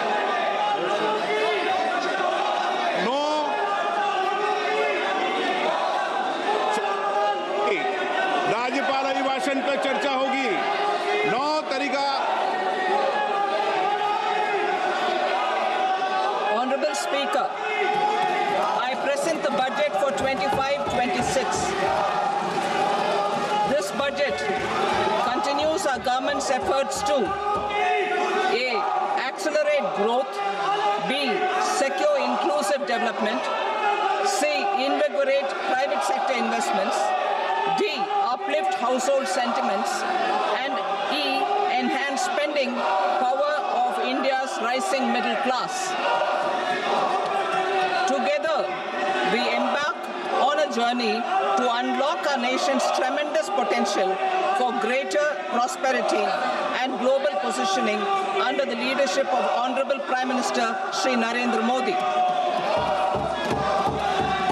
As we complete the first quarter of the 21st century, continuing geopolitical headwinds suggest lower global economic growth over the medium term. However, our aspiration for a Vikasit Bharat inspires us, and the transformative work we have done during our government's first 2 terms guides us to march forward resolutely. Our economy is the fastest growing among all major economies. Our development track record for the past 10 years and structural reforms have drawn global attention. Confidence in India's capability and potential has only grown in this period. We see the next 5 years as a unique opportunity to realize Sabka Vikas, stimulating balanced growth of all regions. The great Telugu poet and playwright Gurujada Apparao had said, Deshamante matti kadoy, Deshamante manushuloy, meaning a country is not just its soil, a country is its people. In line with this, for us, Vikasit Bharat encompasses zero poverty, 100% quality good school education, access to high quality, affordable and comprehensive health care, 100% skilled labor with meaningful employment, 70% women in economic activities, and farmers, making our country the food basket of the world. In this budget, the proposed development measures span 10 broad areas, focusing on Garib, Youth, Annadata, and Nari, spurring agricultural growth and productivity, building rural prosperity and resilience, taking everyone together on an inclusive growth path, boosting manufacturing and furthering Make in India, supporting MSMEs, enabling employment-led development, investing in people, economy, and innovation, securing energy supplies, promoting exports, and nurturing innovation. For this journey of development, our four powerful engines are agriculture, MSME, investments, and exports. The fuel, our reforms, our guiding spirit, inclusivity, and the destination, Vikasit Bharat. This budget aims to initiate transformative reforms across 6 domains. During the first 5 years, these will augment our growth potential and global competitiveness. The domains are taxation, power sector, urban development, mining, financial sector, and regulatory reforms. Agriculture as the first engine. Now I move to specific proposals, beginning with agriculture as the first engine.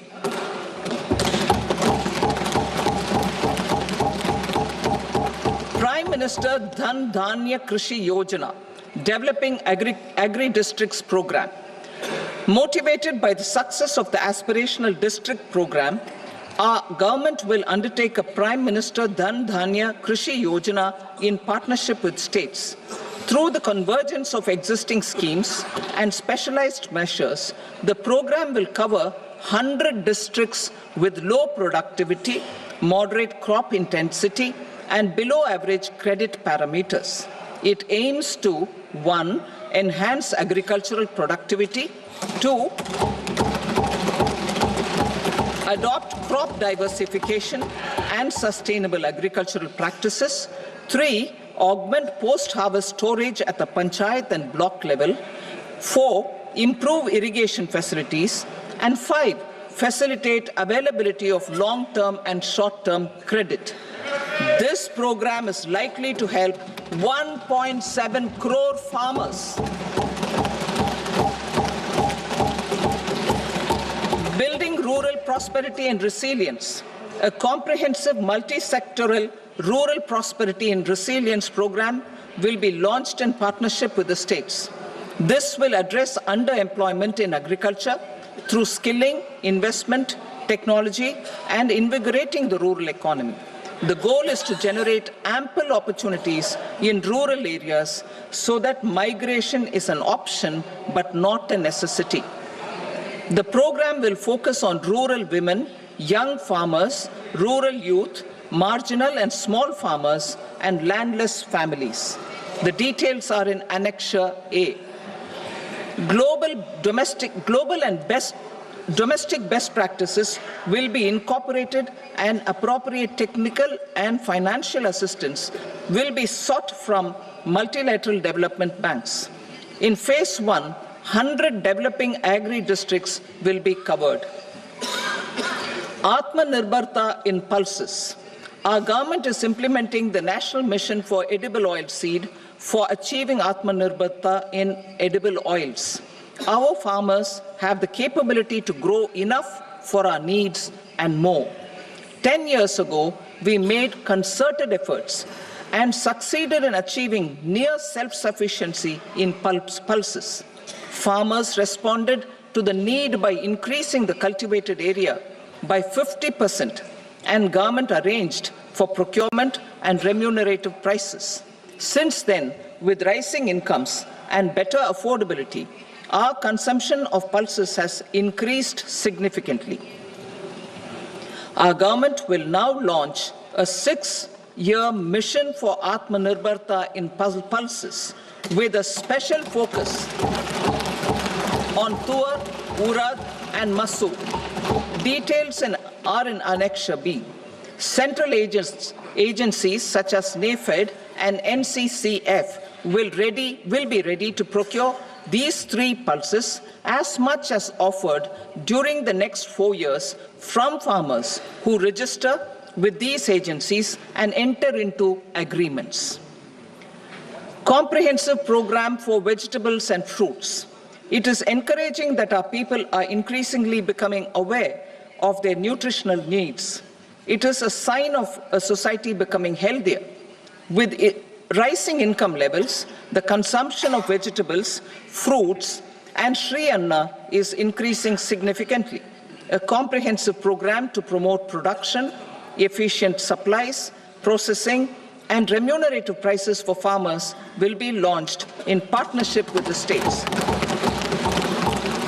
Appropriate institutional mechanisms for implementation and participation of farmer-producer organizations and cooperatives will be set up. Makhana Board in Bihar. For this, there is a special opportunity for the people of Bihar. A Makhana Board will be established in the state to improve production, processing, value addition, and marketing of Makhana. The people engaged in these activities will be organized into FPOs. The board will provide hand-holding and training support to Makhana farmers and will also work to ensure they receive the benefits of all relevant government schemes. A national mission on high-yielding seeds will be launched, aimed at 1. Strengthening research ecosystem, 2. Targeted development and propagation of seeds with high yield, pest resistance, and climate resilience, and 3. Commercial availability of more than 100 seed varieties released since July 2024. India ranks 2nd largest globally in fish production and aquaculture. Seafood exports are valued at 60,000 crore rupees. To unlock the untapped potential of the marine sector, our government will bring in an enabling framework for sustainable harnessing of fisheries from Indian exclusive economic zone and high seas, with a special focus on the Andaman and Nicobar and Lakshadweep Islands. For the benefit of lakhs of cotton growing farmers, I am pleased to announce a mission for cotton productivity. This 5-year mission will facilitate significant improvements in productivity and sustainability of cotton farming and promote extra long staple cotton varieties. The best of science and technology support will be provided to farmers. Aligned with our integrated 5F vision for the textile sector, this will help in increasing incomes of the farmers and ensure a steady supply of quality cotton for rejuvenating India's traditional textile sector. Kisan credit cards facilitate short-term loans for 7.7 crore farmers, fishermen, and dairy farmers.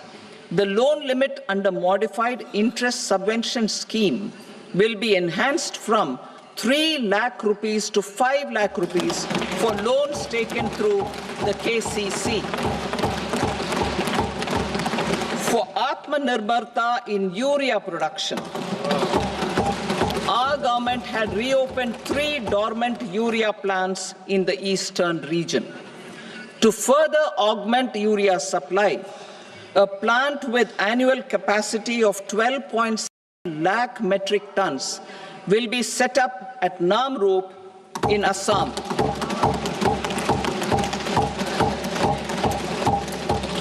India Post, with 1.5 lakh rural post offices, complemented by the India Post Payment Bank and a vast network of 2.4 lakh Dak Sevaks, will be repositioned to act as a catalyst for the rural economy.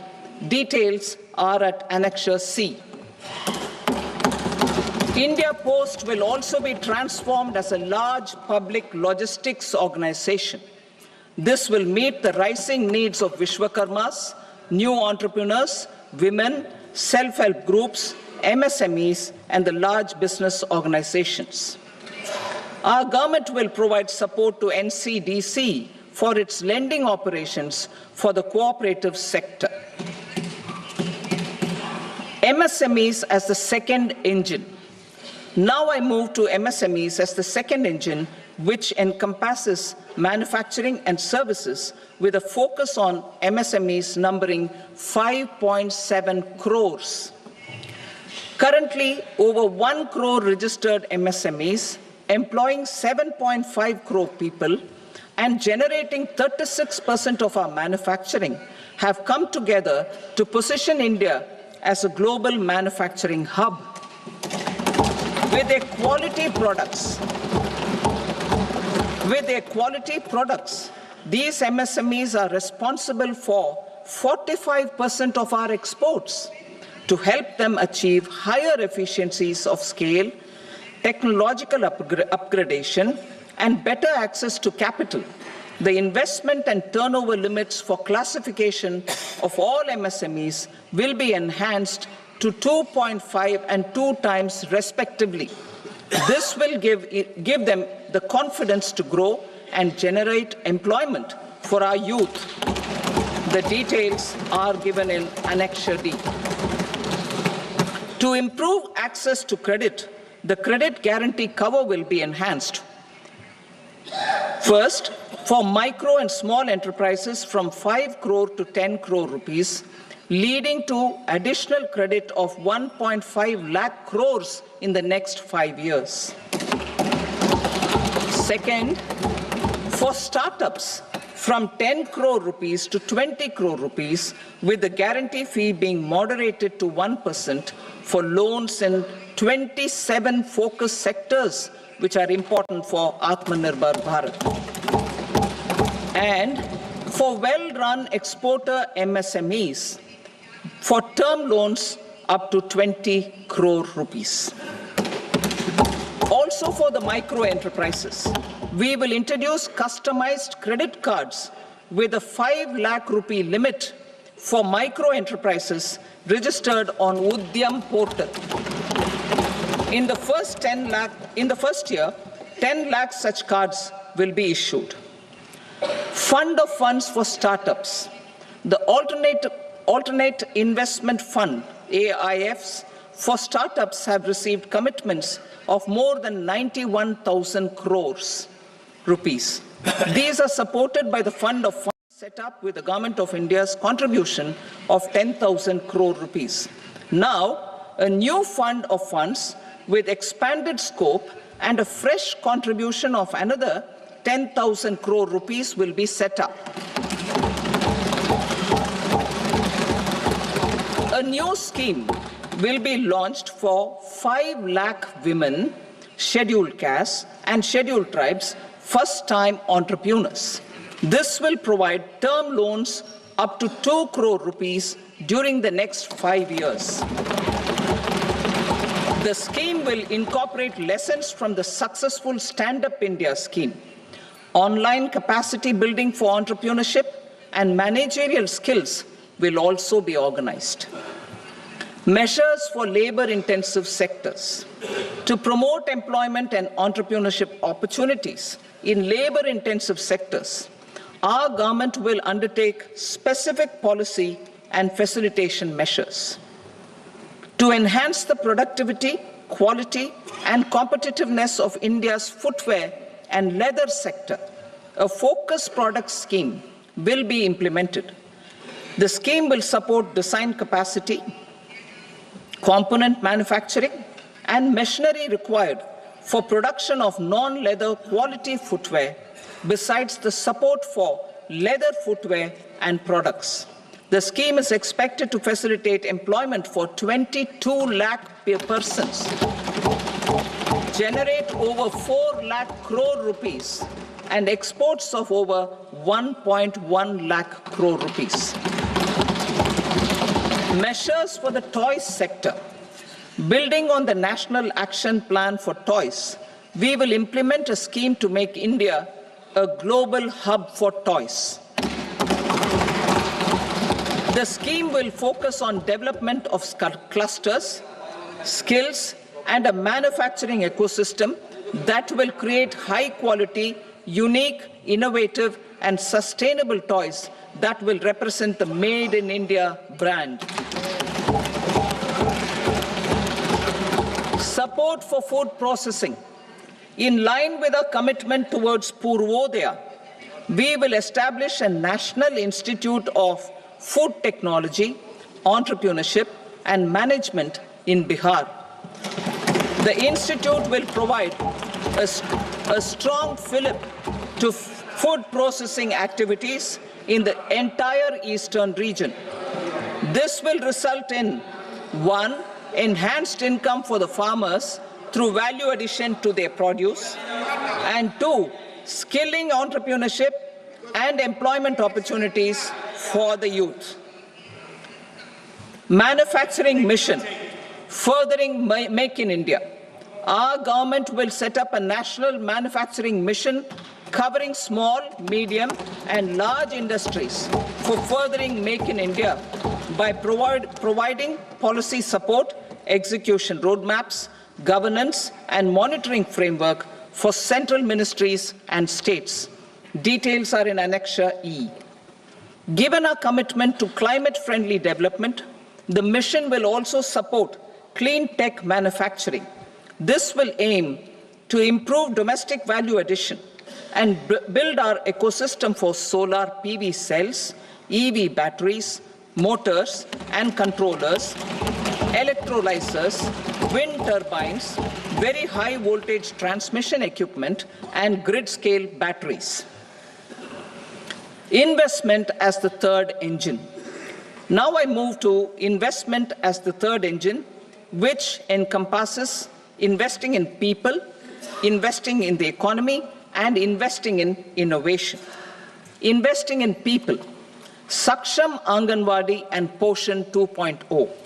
Saksham Anganwadi and Poshan 2.0 program provides nutritional support to more than 8 crore children, 1 crore pregnant women and lactating mothers all over the country, and about 20 lakh adolescent girls in aspirational districts and the Northeast region.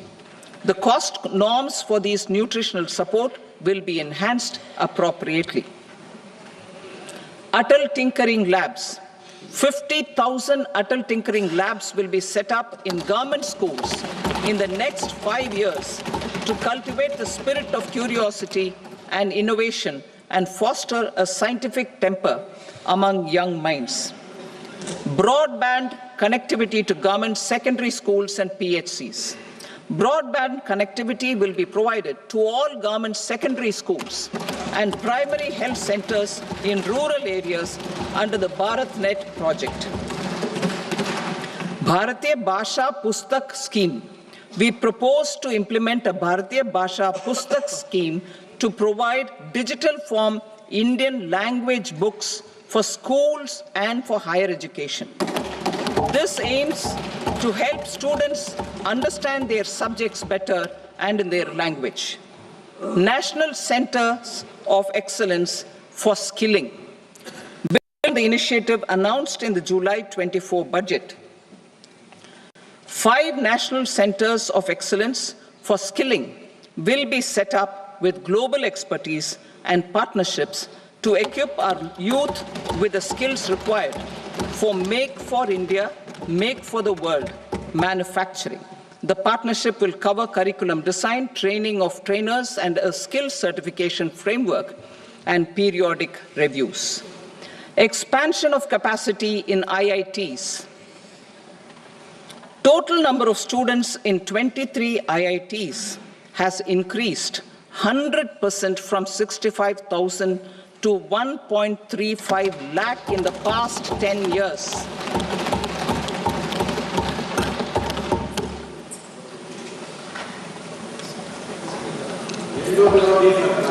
Additional infrastructure will be created in the 5 IITs started after 2014 to facilitate education for 6,500 more students.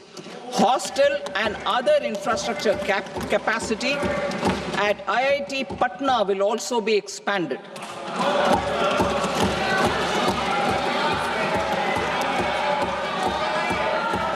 Center of Excellence.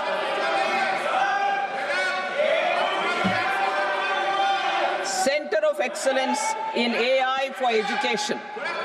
I had announced 3 centers of excellence in artificial intelligence for agriculture, health, and sustainable cities in 2023. Now a center of excellence in artificial intelligence for education will be set up with a total outlay of 500 crores. Expansion of medical education. Our government has added almost 1.1 lakh undergraduate and postgraduate medical education seats in 10 years, an increase of 130%. In the next year, 10,000 additional seats will be added in medical colleges and hospitals towards the goal of adding 75,000 seats in the next 5 years. Daycare cancer centers in all district hospitals. Our government will facilitate setting up of daycare cancer centers in all district hospitals in the next 3 years. 200 centers will be established in 25-26 itself. Strengthening urban livelihoods. Our government has been giving priority to assisting urban poor and vulnerable groups. A scheme for socio-economic upliftment of urban workers will be implemented to help them improve their incomes, have sustainable livelihoods, and a better quality of life. PM Swanidhi scheme has benefited more than 68 lakh street vendors, giving them respite from high-interest informal sector loans. Building on this success, the scheme will be revamped with enhanced loans from banks, UPI-linked credit cards with 30,000 rupees limit, and capacity building support. Social Security Scheme for welfare of online platform workers. Gig workers of online platforms provide dynamism to the new age services economy. Recognizing their contribution, our government will arrange for their identity cards and registration on the e-Shram portal. They will be provided health care under PM Jan Arogya Yojana. This measure is likely to assist nearly 1 crore gig workers.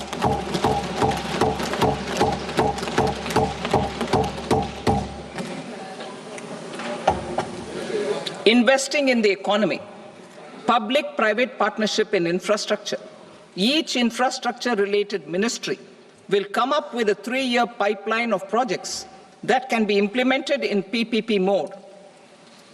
States will also be encouraged to do so and can seek support from the India Infrastructure Project Development Fund, which is a scheme to prepare PPP proposals. Support to states for infrastructure. An outlay of 1.5 lakh crore is proposed for the 50-year interest-free loans to states for capital expenditure and incentives for reforms. Building on the success of the first asset monetization plan announced in 2021, the second plan for 2025 to 30 will be launched to plow back capital of 10 lakh crore in new projects. Regulatory and fiscal measures will be fine-tuned to support the plan. Jal Jeevan Mission. Since 2019, 15 crore households representing 80% of India's rural population have been provided access to portable tap water connections. To achieve 100% coverage, I am pleased to announce the extension of this mission until 2028 with an enhanced total outlay. The mission's focus will be on the quality of infrastructure and O&M of rural piped water supply schemes through Jan Bhagidari. A separate MOU or separate MOUs will be signed with the states and union territories to ensure sustainability and citizen-centric water services delivery. Urban sector reforms. Building on the July budget proposals, urban sector reforms related to governance, municipal services, urban land and planning will be incentivized. Urban Challenge Fund. The government will set up an urban challenge fund of 1 lakh crore rupees to implement the proposals for cities as growth hubs, creative redevelopment of cities, and for water and sanitation purposes announced in the July budget. This fund will finance up to 25% of the cost of bankable projects, with a stipulation that at least 50% of the cost is funded from bonds, bank loans, and PPPs. An allocation of 10,000 crore is proposed in 2025-26. Power sector reforms. We will incentivize electricity distribution reforms and augmentation of intra-state transmission capacity by states. This will improve financial health and capacity of electricity companies. Additional borrowing of 0.5% of GSDP will be allowed to states contingent on these reforms. Nuclear energy mission for Vikasit Bharat. Development of at least 100 gigawatt of nuclear energy by 2047 is essential for our energy transition efforts.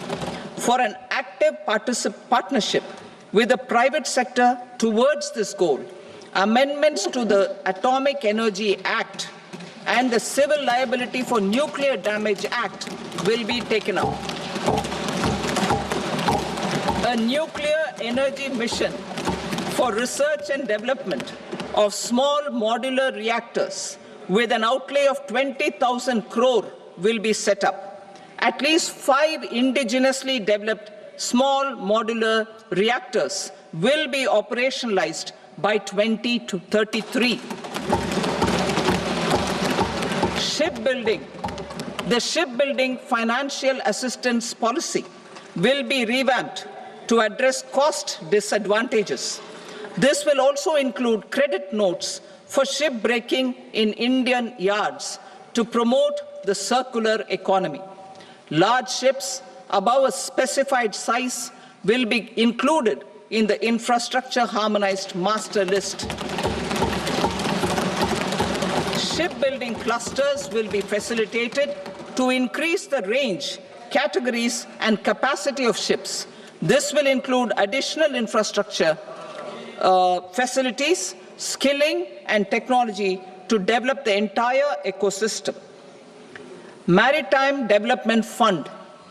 For long-term financing for the maritime industry, a Maritime Development Fund with a corpus of 25,000 crore rupees will be set up.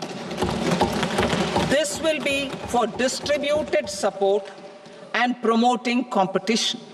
This will have up to 49% contribution by the government, and the balance will be mobilized from ports and from private sector.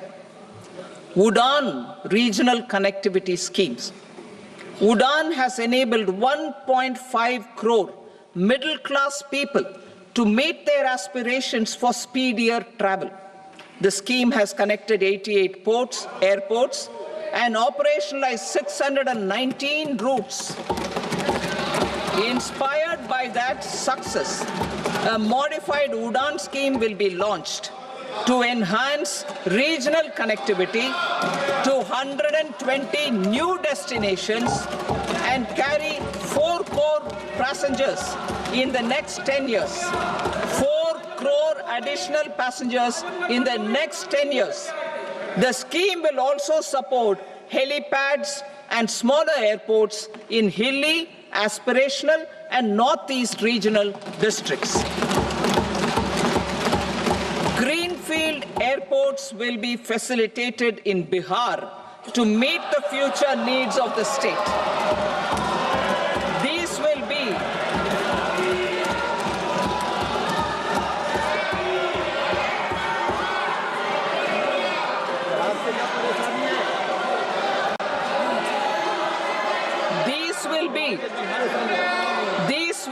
in addition to the expansion of the capacity of Patna Airport and a brownfield airport in Beta. Western Kosi Canal project in Mithilanchal. Financial support will be provided for the Western Kosi Canal ERM project, benefiting a large number of farmers, cultivating over 50,000 hectares of land in the Mithilanchal region of Bihar. Mining sector reforms, including those for minor minerals, will be encouraged through sharing of best practices and institutions of a state mining index. A policy for recovery of critical minerals from tailings will be brought out. Under the special window for affordable and mid-income housing, SWAMI, 50,000 dwelling units in stressed housing projects have been completed and keys handed over to home buyers. Another 40,000 units will be completed in 2025, further helping middle-class families who were paying EMIs on loans taken for apartments while also paying rent for their current dwellings. Building on this success, SWAMI Fund 2 will be established as a blended finance facility with contribution from the government, banks, and private investors. This fund of 15,000 crore rupees will aim for expeditious completion of another 1 lakh units. PM Gati Shakti data for private sector. For furthering PPPs and assisting the private sector in project planning, access to relevant data and maps from the PM Gati Shakti portal will be provided. Tourism for employment-led growth. Top 50 tourist destination sites in the country will be developed in partnership with states through a challenge mode. Land for building key infrastructure will have to be provided by the states. Hotels in these destinations will be included in the infrastructure harmonized list. The following measures will be taken for facilitating employment-led growth. Organizing intensive skill development programs for our youth, including in institutes of hospitality management. Providing Mudra loans for homestays. Improving ease of travel and connectivity to tourist destinations. Providing performance-linked incentives to states for effective destination management, including tourist amenities, cleanliness, and marketing efforts. And introducing streamlined e-visa facilities along with visa fee waivers for certain tourist groups. Continuing with the emphasis on places of spiritual and religious significance in the July budget, there will be a special focus on destinations related to the life and times of Lord Buddha. Medical tourism and heal in India. Medical tourism and heal in India will be promoted in partnership with the private sector along with capacity building and easier visa norms. Investing in innovation.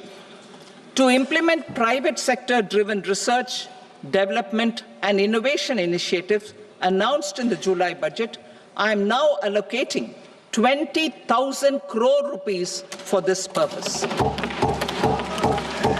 A deep tech fund of funds will also be explored to catalyze the next generation startups as a part of this initiative.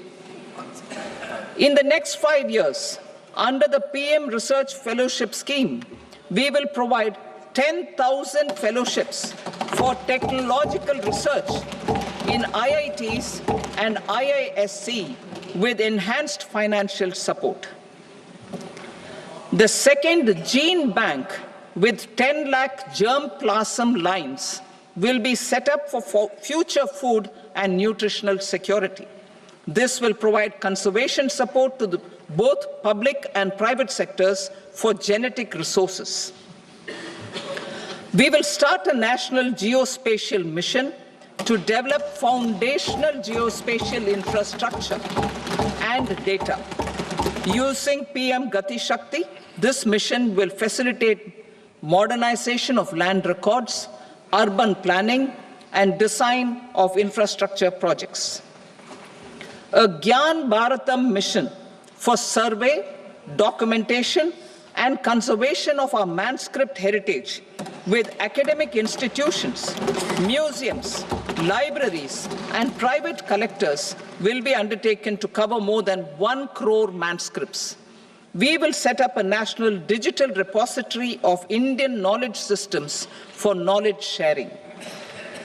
Now I move to exports as the fourth engine. We will set up an export promotion mission with sectoral and ministerial targets driven jointly by the Ministries of Commerce, MSME, and Finance. It will facilitate easy access to export credit, cross-border factoring support, support to MSMEs to tackle non-tariff measures in overseas markets. A digital public infrastructure, Bharat Trade Net, for international trade will be set up as a unified platform for trade documentation and financing solutions. This will complement the Unified Logistics Interface platform. The BTN will be aligned with international practices.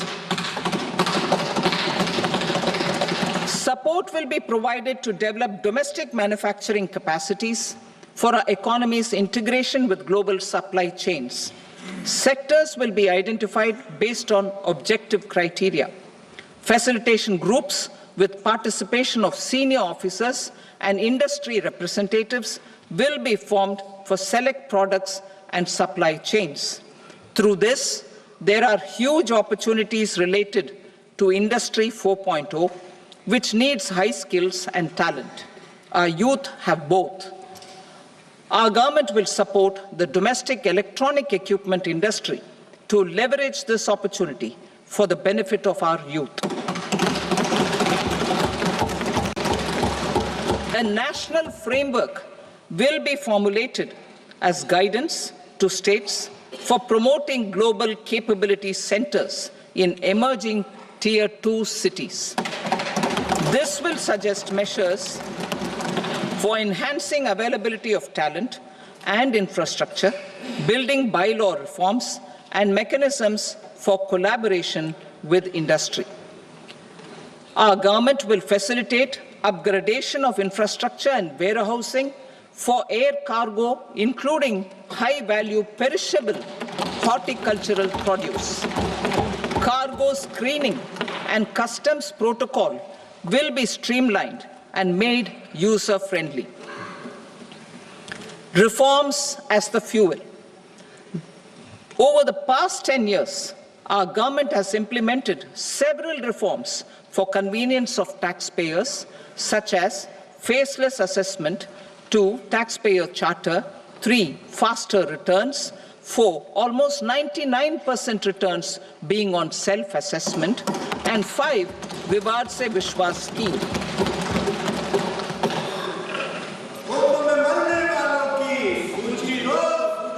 Continuing these efforts, I reaffirm the commitment of the tax department to trust first, scrutinize later. I also propose to introduce the new income tax bill next week. I will detail the indirect tax reforms and changes in direct taxes in Part B. Financial sector reforms.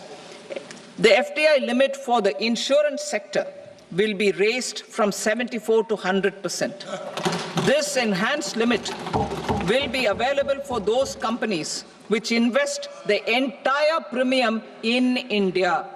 The current guardrails and conditionalities associated with foreign investment will be reviewed and simplified.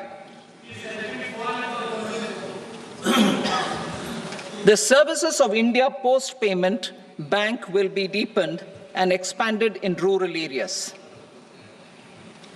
NABFID will set up a partial credit enhancement facility for corporate bonds for infrastructure.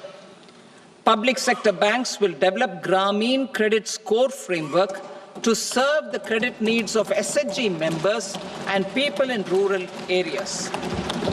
A forum for regulatory coordination and development of pension products will be set up. To implement the earlier announcement on simplifying the KYC processes, the revamped Central KYC Registry will be rolled out in 2025. We will also implement a streamlined system for periodic updating. Requirements and procedures for speedy approval of company mergers will be rationalized. The scope for fast-track mergers will also be widened and the process made simpler. As proposed in the interim budget, we signed bilateral investment treaties with 2 countries in 2024 to encourage sustained foreign investment, and in the spirit of First Develop India, the current model BIT will be revamped and made more investor-friendly. In the last 10 years, in several aspects, including financial and non-financial, our government has demonstrated a steadfast commitment to ease of doing business. We are determined to ensure that our regulations must keep up with technological innovations and global policy developments. A light-touch regulatory framework based on principles and trust will unleash productivity and employment.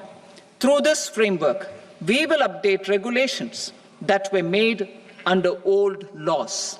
To develop this modern, flexible, people-friendly, and trust-based regulatory framework appropriate for the 21st century, I propose 4 specific measures. A high-level committee for regulatory reforms will be set up for a review of all non-financial sector regulations, certifications, licenses, and permissions. The committee will be expected to make recommendations within a year. The objective is to strengthen trust-based economic governance and take transformational measures to enhance ease of doing business, especially in matters of inspection and compliances. States will be encouraged to join in this endeavor. An investment friendliness index of states will be launched in 2025 to further the spirit of competitive, cooperative federalism. Under the Financial Stability and Development Council, a mechanism will be set up to evaluate impact of the current financial regulations and subsidiary instructions. It will also formulate a framework to enhance their responsiveness and development of the financial sector. In the Jan Vishwas Act 2023, more than 180 legal provisions were decriminalized. Our government will now bring up the Jan Vishwas Bill 2.0 to decriminalize more than 100 provisions in various laws. I now move to fiscal policy. In the July budget, I had committed to staying the course for fiscal consolidation. Our endeavor will be to keep the fiscal deficit each year such that central government debt remains on a declining path as a percentage of the GDP. The roadmap for the next 6 years has been detailed in the FRBM statement. Revised estimates for 2024-25. The revised estimate of the total receipts other than borrowings is 31.47 lakh crore rupees, of which the net tax receipts are 25.57 lakh crore rupees. The revised estimate of the total expenditure is 47.16 lakh crore rupees, of which the capital expenditure is about 10.18 lakh crore rupees. The revised estimate of the fiscal deficit is 4.8% of the GDP. Budget estimates for 25-26. Coming to 25-26, the total receipts other than borrowings and total expenditure are estimated at 34.96 lakh crore rupees and 50.65 lakh crore rupees respectively. The net tax receipts are estimated at 28.37 lakh crore rupees. The fiscal deficit is estimated to be 4.4% of GDP. To finance the fiscal deficit, the net market borrowings from dated securities are estimated at 11.54 lakh crore. The balance financing is expected to come from small savings and other sources. The gross market borrowings are estimated at 14.82 lakh crore rupees. I will now move to Part B. Indirect taxes. My proposals relating to customs aim to rationalize tariff structure and address duty inversion. These will also support domestic manufacturing and value addition, promote exports, facilitate trade, and provide relief to common people. Rationalization of customs tariff structure for industrial goods. As a part of comprehensive review of customs rate structure announced in July 2024 budget, I propose to 1. Remove 7 tariff rates. This is over and above the 7 tariff rates removed in 23-24 budget. After this, there will be only 8 remaining tariff rates, including 0 rate. 2. Apply appropriate cess to broadly maintain effective duty incidence, except on a few items where such incidence will reduce marginally. 3. Levy not more than 1 cess or surcharge. Therefore, I propose to exempt social welfare surcharge on 82 tariff lines that are subject to a cess. I shall now take up sector-specific proposals. To provide relief to patients, particularly those suffering from cancer, rare diseases, and other severe chronic diseases, I propose to add 36 life-saving drugs and medicines to the list of medicines fully exempted from basic custom duty.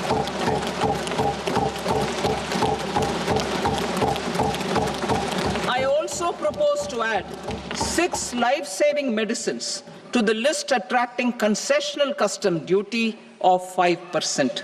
Full exemption and concessional duty will also respectively apply on the bulk drugs for manufacture of the above.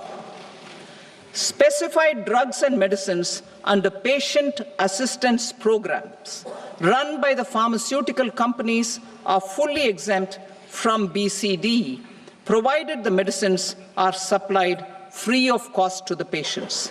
I propose to add 37 more medicines along with 13 new patient assistance programs.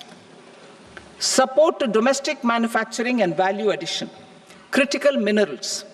In the July 2024 budget, I had fully exempted BCD on 25 critical minerals that are not domestically available. I had also reduced BCD of 2 other such minerals to provide a major fillip to their processing, especially by MSMEs. Now, I propose to fully exempt cobalt powder and waste, the scrap of lithium-ion battery, lead, zinc, and 12 more critical minerals.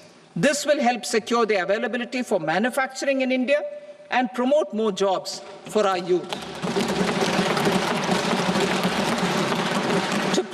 domestic production of technical textile products such as agro-textiles, medical textiles, and geotextiles at competitive prices, I propose to add 2 more types of shuttle-less looms to the list of fully exempted textile machinery. I also propose to revise the BCD rate on knitted fabrics covered by 9 tariff lines from 10 or 20 to 20% or 115 rupees per kg, whichever is higher. Electronic goods. In line with our Make in India policy and to rectify inverted duty structure, I propose to increase the BCD on interactive flat panel display from 10% to 20% and reduce the BCD to 5% on open cell and other components. In 23-24 budget, for the manufacture of open cells of LCD, LED TVs, I had reduced the BCD on parts of open cells from 5% to 2.5%. To further boost the manufacture of such open cells, the BCD on these parts will now stand exempted. Lithium-ion battery. To the list of exempted capital goods, I propose to add 35 additional capital goods for EV battery manufacturing and 28 additional capital goods for mobile phone battery manufacturing. This will boost domestic manufacture of lithium-ion batteries, both for mobile phones and for electric vehicles. Shipping sector. Considering that shipbuilding has a long gestation period, I propose to continue the exemption of BCD on raw materials, components, consumables, or parts for the manufacture of ships for another 10 years.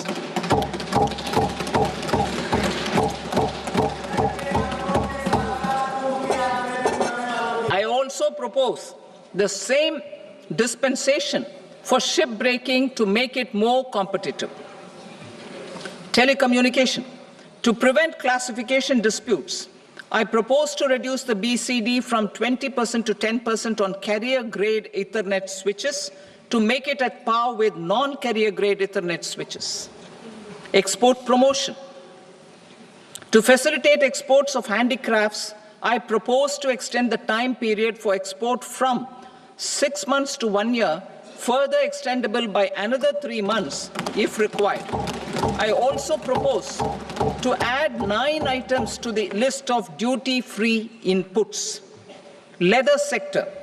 I propose to fully exempt BCD on wet blue leather to facilitate imports for domestic value addition and employment.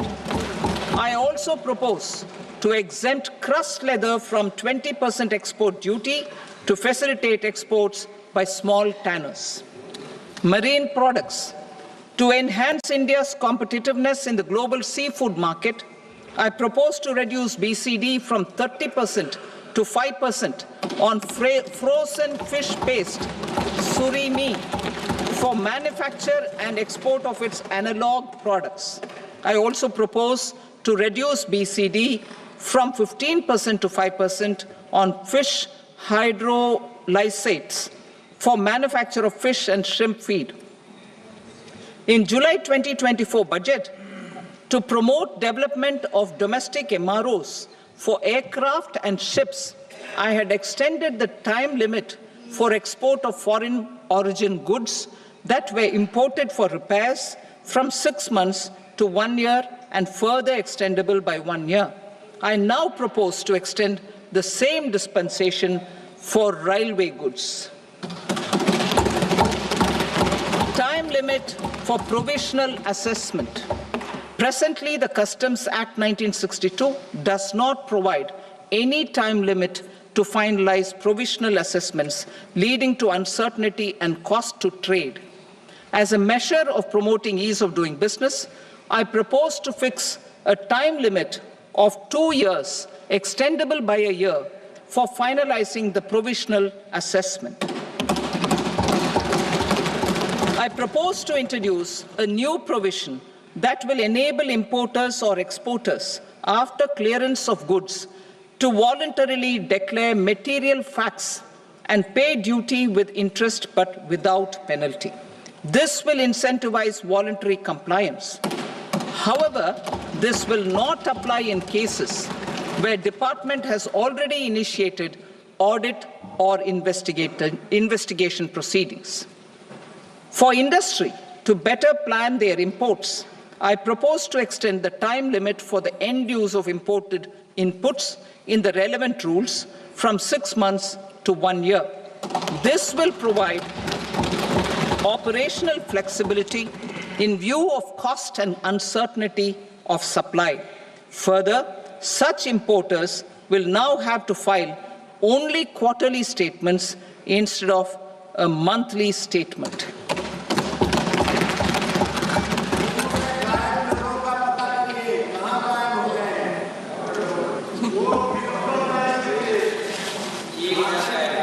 I now come to my direct tax proposals. In Part A, I have briefly underlined taxation reforms as one of key reforms to realize our vision of Vikasit Bharat. In respect of criminal law, our government had earlier ushered in Bharatiya Nyaya Sanhita, replacing Bharatiya Danda Sanhita. I am happy to inform this august House and the country that for new income tax bill will carry forward the same spirit of Nyaya in its drafting as well. The new bill will be clear and direct in text, with close to half of the present law in terms of both chapters and words. It will be simple to understand for taxpayers and tax administrators, leading to tax certainty and reduced litigation. Reforms, however, are not a destination. They are means to achieve good governance for our people and economy. Providing good governance primarily involves being responsive. The Tirukkural captures this in verse 542, which reads, "Vaanokki vaazhum ulagallam, mannavan kol nokki vaazhum kudi," meaning, just as the living beings live expecting rains, citizens live expecting good governance. Our government is committed to keeping an ear to the ground and a finger on the pulse and responding while balancing our national building efforts.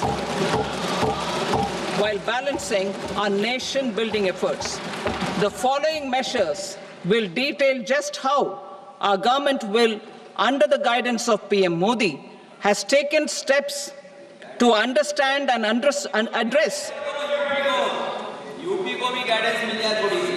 I repeat that sentence, sir. The following measures will detail just how our government, under the guidance of PM Modi, has taken steps to understand and address the needs voiced by our citizens. My tax proposals are guided by this spirit. The objectives of my proposals are as follows. Personal income tax reforms with special focus on middle class. Rationalization of TDS and TCS for easing difficulties. Encouraging voluntary compliance. Reducing compliance burden. Ease of doing business, employment and investment. I will come to my proposal on personal income tax towards the end. TDS and TCS, rationalization for easing difficulties. I propose to rationalize tax deduction at source, TDS, by reducing the number of rates and thresholds above which TDS is deducted. Further, threshold amounts for tax deduction will be increased for better clarity and uniformity. The limit for tax deduction on interest for senior citizens is being doubled from the present 50,000 rupees to 1 lakh rupees. Similarly, the annual limit of 2.40 lakh rupees for TDS on rent is being increased to 6 lakh rupees. This will reduce the number of transactions liable to TDS, thus benefiting small taxpayers receiving small payments. The threshold to collect tax at source, the TCS, on remittances under RBI's liberalized remittance scheme, the LRS, is proposed to be increased from 7 lakh to 10 lakhs. I also propose to remove TCS on remittances for education purposes, where such remittances is out of a loan taken from a specified financial institution. Both TDS and TCS are being applied on any transaction related to sale of goods. To prevent such compliance difficulties, I propose to omit the TCS. I also propose that the provisions of the higher TDS deduction will now apply only in non-PAN cases. In July 2024, the delay for payment of TDS up to the due date of filing statement was decriminalized. I propose to provide the same relaxation to TCS provisions as well. The government under the leadership of Prime Minister Modi believes in Sabka Saath, Sabka Vikas, Sabka Vishwas and Sabka Prayas. In line with this, we brought in updated return facility in 2022 for voluntary compliance by taxpayers who had omitted to report their correct income. Our trust in taxpayers was proved right. Nearly 90 lakh taxpayers voluntarily updated their incomes by paying additional tax. Taking this trust further, I now propose to extend the time limit to file updated returns for any assessment year from the current limit of 2 years to 4 years. I propose to reduce the compliance burden for small charitable trusts and institutions by increasing their period of registration from 5 years to 10 years. It is also proposed that disproportionate consequences do not arise for minor defaults such as incomplete applications filed by charitable entities. Presently, taxpayers can claim the annual value of self-occupied properties as nil only on the fulfillment of certain conditions. Considering the difficulties faced by taxpayers, it is proposed to allow the benefit of 2 such self-occupied properties without any condition. To streamline the process of transfer pricing and to provide an alternative to yearly examination, I propose to introduce a scheme for determining arm's length price of international transaction for a block period of 3 years. This will be in line with global best practices. With a view to reduce litigation and provide certainty in international taxation, the scope of safe harbor rules is being expanded. A number of senior and very senior citizens have very old national savings schemes accounts.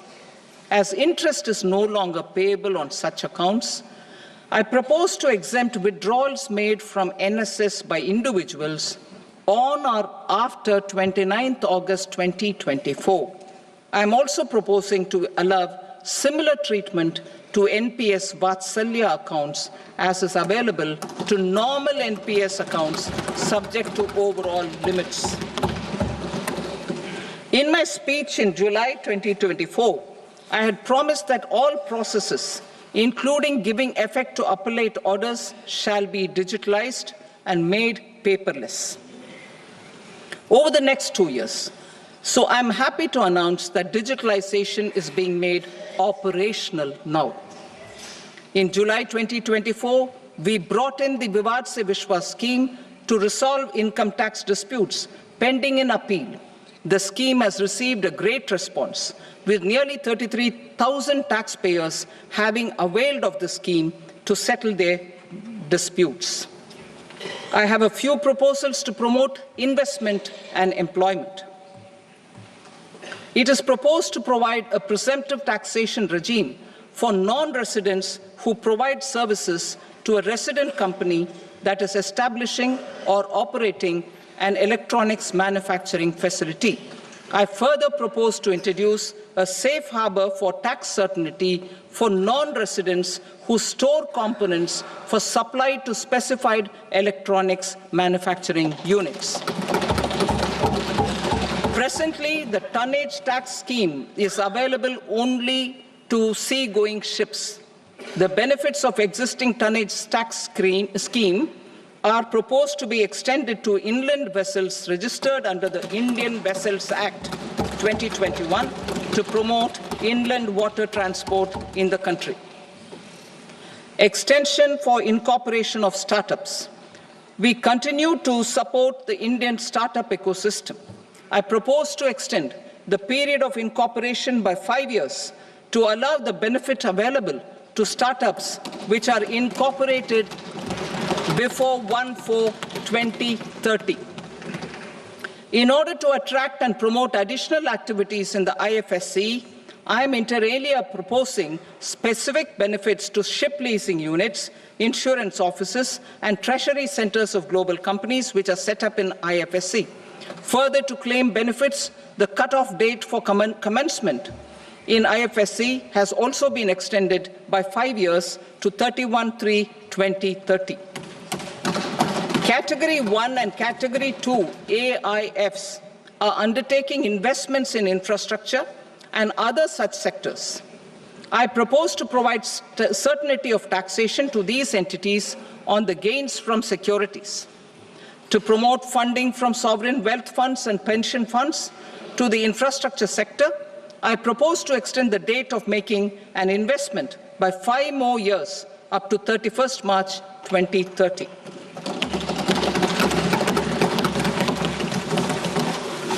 Personal income tax reforms with special focus on middle class. Democracy, demography, and demand are the key support pillars in our journey towards Vikasit Bharat. The middle class provides strength for India's growth. This government, under the leadership of Prime Minister Modi, has always believed in the admirable energy and ability of the middle class in nation building. In recognition of their contribution,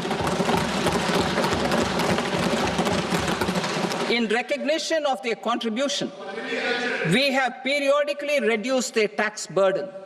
Right after 2014, the nil tax slab was raised to 2.5 lakhs of rupees, which was further raised to 5 lakh rupees in 2019 and to 7 lakh rupees in 2023. This is reflective of our government's trust on the middle class taxpayers. I am now happy to announce that there will be no income tax payable up to income of 12 lakh rupees.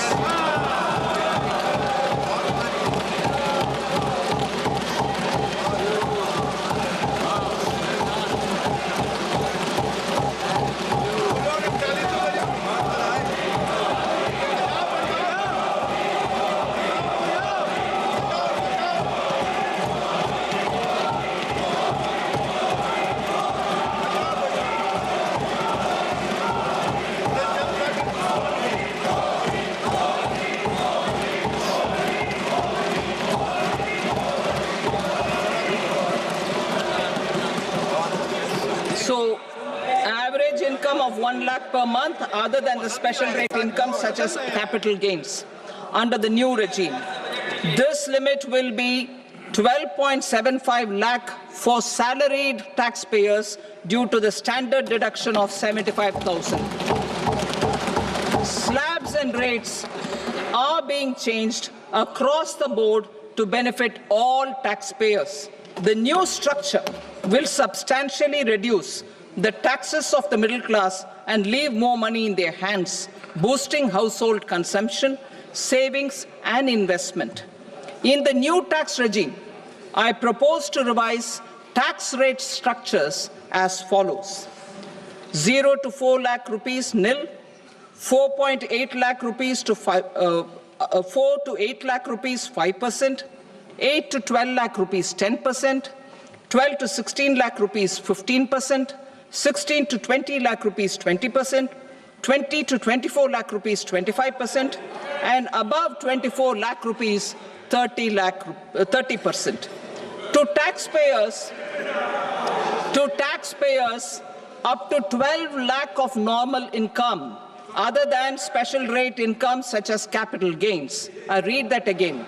To taxpayers up to 12 lakh of income, other than special rate income such as capital gains, tax rebate is being provided in addition to the benefit due to slab rate reduction in such a manner that there is no tax payable by them. The total tax benefit of slab rate changes and rebate at different income levels can be illustrated with a few examples. A taxpayer in the new regime with an income of 12 lakh rupees will get a benefit of 80,000 rupees in tax, which is 100% of tax payable as per the existing rates. A person having income of 18 lakh rupees will get a benefit of 70,000 rupees in tax. That is 30% of tax payable as per existing rates.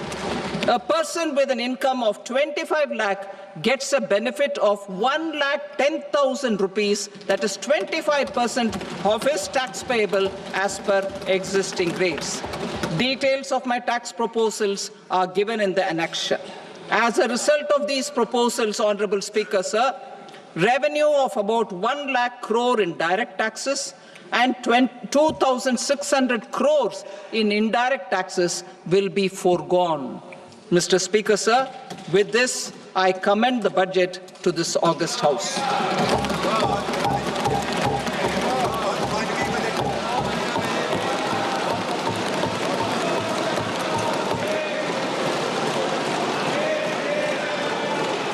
Item number 2, Srimati Nirmala Sitharaman.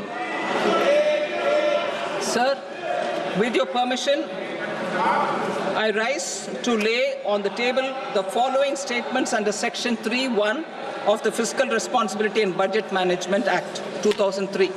Medium-term fiscal policy cum fiscal policy strategy statement and macroeconomic framework statement.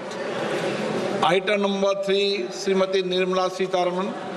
Sir, with your permission, I rise to move for leave to introduce the Finance Bill 2025. प्रश्न ये है कि विधेयक को पुनर्स्थापित करने की अनुमति प्रदान की जाए। जो सदस्य इसके पक्ष में हाँ गए, जो सदस्य विरोध में ना गए, मेरे विचार में निर्णय हाँ वालों के पक्ष में हुआ, हाँ वालों के पक्ष में अनुमति प्रदान की जाती है। माननीय मंत्री जी अब विधेयक को पुनर्स्थापित करें। Sir, I introduce the bill.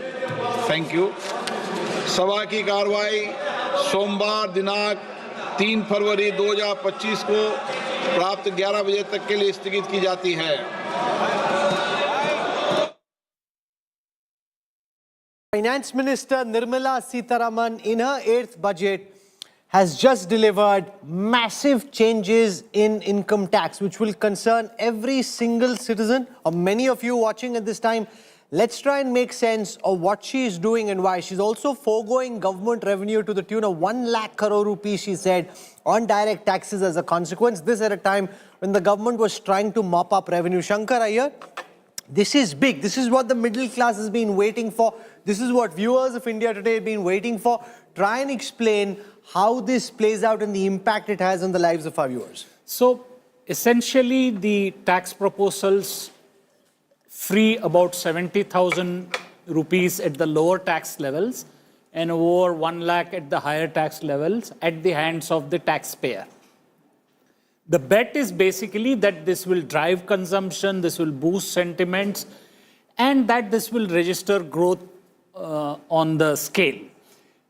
There is one sort of fly here which we need to clarify. The Finance Minister Nirmala Sitharaman said that up to 12.75 lakhs is clean, no tax for salaried people, and up to 12 lakhs for others.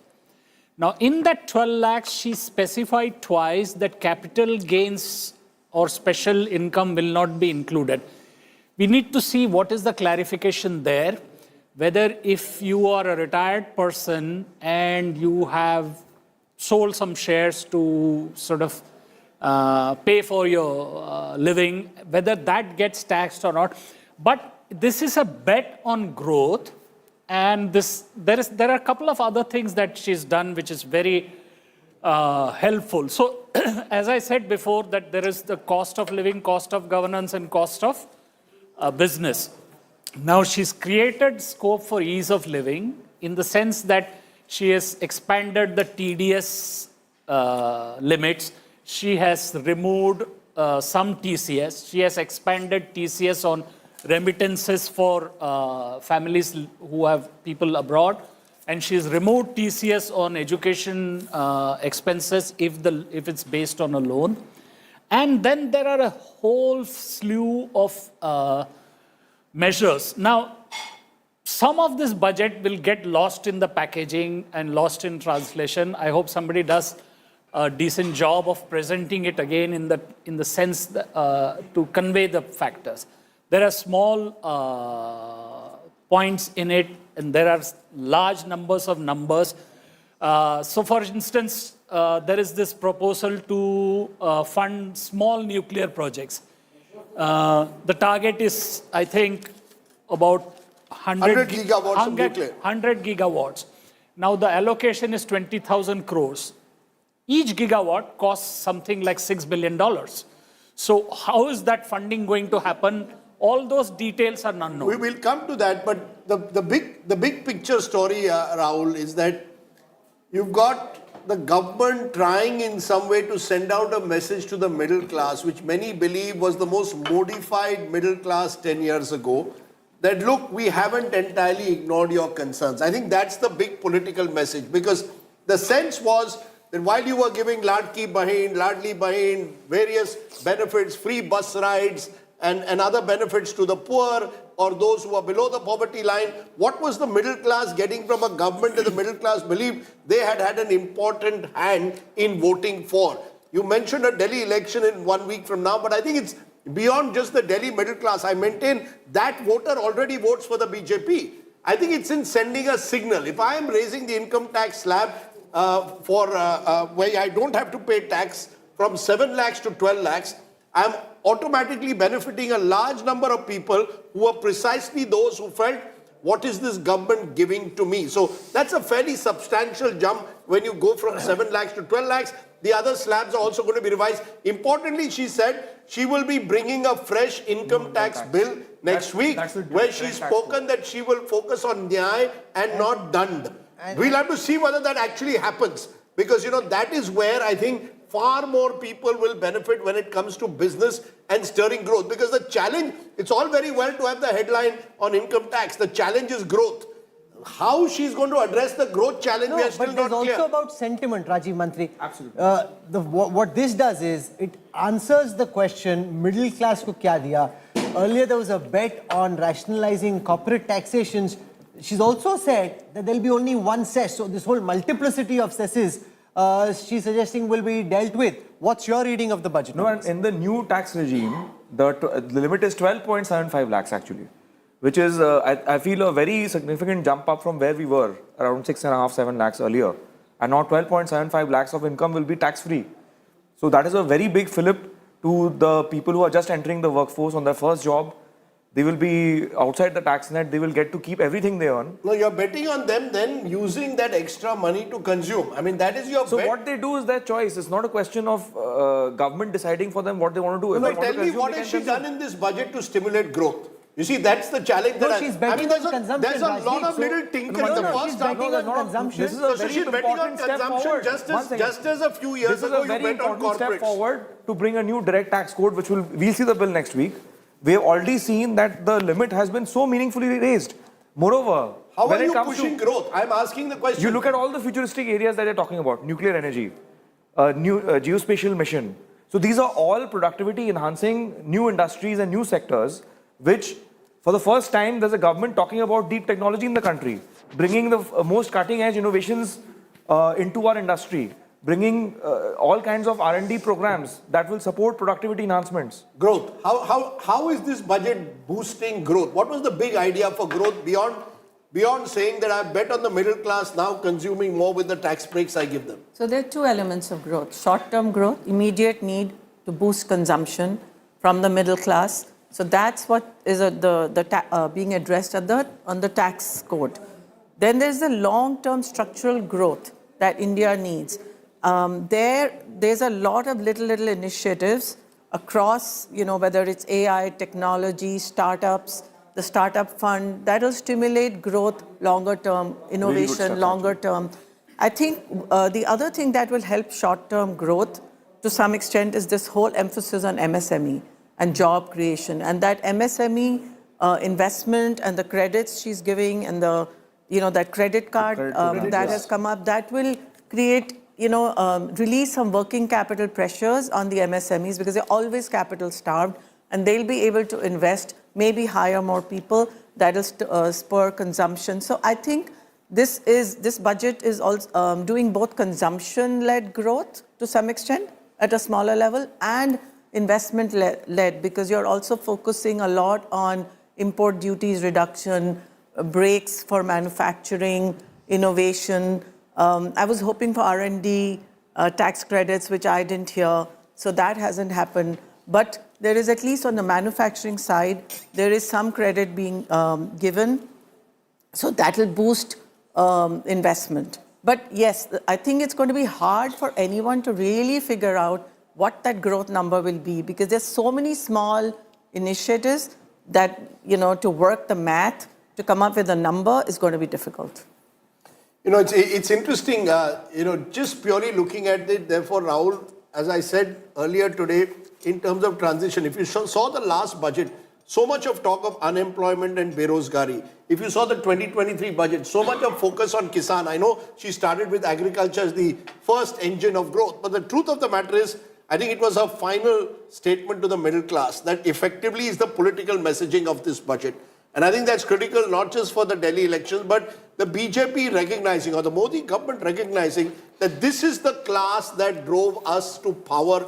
We need to send out a message to them and then bet on them consuming more. You're placing a bet that when I change tax slabs, I am incentivizing people. Now with your savings, please go out and consume. But it's a very big idea. It's not a small idea, Rajdeep. Let's not undermine. No, what's the big idea? I'll tell you what what's the idea is. So if you see, if I'm changing 7 lakhs to 12 lakhs is not a big idea. Let's be very clear. Salary देख के बोल रहे हो ना? No, what's the idea? Please tell me the idea. I'll tell you what the idea is. See, here's the deal. If 7 had gone to 9, you can say it's just tinkering. 7 has gone to 12, which basically means, and now first what's the idea? 30% taxation was on people above 15 lakhs. That's now gone up to 25 lakhs. So you're trying to kind of send a message that you're trying to rationalize direct taxes and your income tax, which is what a lot of people were looking out for. That will come with the income tax bill. If the income tax bill shows that, yes, just this is really providing the middle class a sense of comfort. That's not an idea yet. That's my view. You have to look at it in the totality. What does the income tax relief cost the government? 1 lakh crore. So essentially 1 lakh crore has been set free into the economy for consumption, saving, investment, whatever the people decide to do. This is the demand side of the picture. On the supply side of the picture, you've created some impulses in agriculture. I think the Udyam credit idea, which I had sort of been campaigning for, has come through. So that will create impulses at the small and micro level. That's the credit card scheme. Credit card for the small and micro enterprises. The other things that are there in the budget from, for urbanization, some of this is like a hope balloon. Some of it is very strategic. The nuclear thing is clearly aimed at getting on the right side of the Trump administration. The tariff levels, bands reduction is to woo the Americans to come. So there are also this NRIs manufacturing in India or giving services in India. So there are a lot of, the story has not been told very well. This is like a Quentin Tarantino film where there is, something is up, something is in the second phase, something in the fourth phase. But, she has delivered the political message in the last over of the match, so to speak, where India's middle class is being told, we hear you. And there, I think there will be a lot of sentiment boost to the But a lot of it is about sentiment. I just want to show you one data set which has just come out. This is not from the budget numbers, but is to do with the budget numbers, where and of course the market is down. The red line that you're seeing represents India today, and the others are our competition, whether it's a CNN, News 18, NDTV, Republic World, Times Now. So you see through the budget speech, which started around 11 a.m., the massive lead that India today has versus all competition. So I was just doing the numbers. If you were to aggregate our competitors, you would still not reach the live concurrent viewership of India today throughout the budget speech. So that's quite significant. Just the massive, monstrous lead that India today enjoys over all competition. Interesting live concurrent data this, so it can't be rigged. It's impossible to fix. And the massive boost that you've got, which keeps Rajdeep, India today way ahead of all competition put together. There's a little GDP story here from Rahul. If the economy were growing like India today's viewership, then we'd really be on the fast path of becoming Viksit Bharat. And we're not buying eyeballs, as some people even now attempt to do, even on YouTube increasingly. But, the fact is the sentiment that Rahul mentioned. A lot of budget is about sentiment increasingly. Many of the Modi government in particular, its major legislations are brought outside the budget. That's where it brings in some of its game-changing reforms over the years. Given that there is this sentiment, how do you see it actually translating? The markets, for example, are giving a thumbs down as of now. What explains that? Why is the market sentiment not matching the sense of middle-class sentiment with these tax cuts? Okay, so I'll give you a simple answer for why the market is not really enthused. And that's because all the measures have been announced for either the villages, the rural areas, MSMEs. There's not much that has been announced for the corporates. And the market... Nothing wrong in that, right, for a change. So I'm just saying, so the market reacts to where they can make money. The corporates that they invest in, they have not seen a big change. What would they have liked? No, but can I just press you to say, Punita, the fact that 1 lakh crore rupees is being set free, the government's releasing that, has a multiplier effect of its own. If people have this extra disposable income, they potentially go out and spend part of it, which creates a virtuous consumption cycle. So there is some logic to what is being attempted. Now the impact it has and the extent to which that money gets spent is a different matter. But that is at least the big idea that Nirmala Sitharaman and Finance and Prime Minister Modi are trying to implement. Yeah, you're right. So there will be some consumption benefit. The demand will increase for companies on the those that are consumption-led. But will it really give them huge growth or boost in earnings, maybe 1%, 0.5% or whatever? So I don't know how much it will really change the earnings profile of the companies. What did they want? What did the markets want? What did they want that was not delivered? My reading is slightly different. I would say this has got to do with probably a higher expectation of capital expenditure. And as Shankar had pointed out, some of the earlier budget itself on capex has not been fully utilized. So which is why the government has probably kept it where it was, roughly. The expectation was of higher capital expenditure. We'll have to see the details of what is the capex, because she didn't mention whether it's 11 lakh crores again or 12 lakh crores. 10.8, I think. So that's one story. And the other, I think there is some fine print in this. The stock market is full of chartered accountants who must have now figured out something. And one of my CA friends has written saying that there is a special rate for certain kinds of incomes, which has not been sort of clarified. No, you're saying there's a TNC. You're saying there are terms and conditions attached. Conditions apply. So she's saying that there is a special rate income. So basically, this 12 lakh exemption is not without conditions. So, so let's try and get Divya Baveja. She's a partner at Deloitte, an expert on taxation. So Divya, try and explain to our viewers as simply as you can on the implications that this rationalization and direct tax structure has on the lives of those who are watching across the income pyramid. So, thanks, Rahul. So, if I look at, say, take the example of 12 lakhs, which the finance minister mentioned. So, if I were to see the current slabs under the new regime, and if I look at the proposed slabs under the new regime, there will be saving of 80,000 rupees for such individuals if I were to compare the taxes under the slab which was in the new regime currently in place and under the new regime which is being proposed as per the new slabs. So I'm just going with the example of 12 lakhs because that is where the finance minister mentioned that there'll be nil tax up to 12 lakh rupees. And for a salaried individual, it will become 12 lakh 75,000 because 75,000 is the standard deduction. So if I take 12 lakh 75,000 rupees, 75,000 No, sure. So that goes I've as standard understood. deduction. She's also said that cesses and surcharges will be reduced to just one. There'll be just one. She didn't explain that much further, but what did you understand of that? Which are the cesses, surcharges that are likely to go? See, cesses and surcharge, if I recall, she talked more in the custom tariff concept. I don't think she talked in the context of income tax, but we'll have to see the finance bill and see the fine print to see whether it applies in income tax also or not. Because that was more in the context of, if I recall correctly, was in the context of the tariff, customs tariff. Shankar Iyer has a question. Shankar. So she mentioned twice something about capital gains being not being part of this 12 lakh exemption. Yes. Did I hear her right or did I hear her wrong? That is no. The reason why she said because capital gains is taxed separate, it's under special tax regime because the rates are different.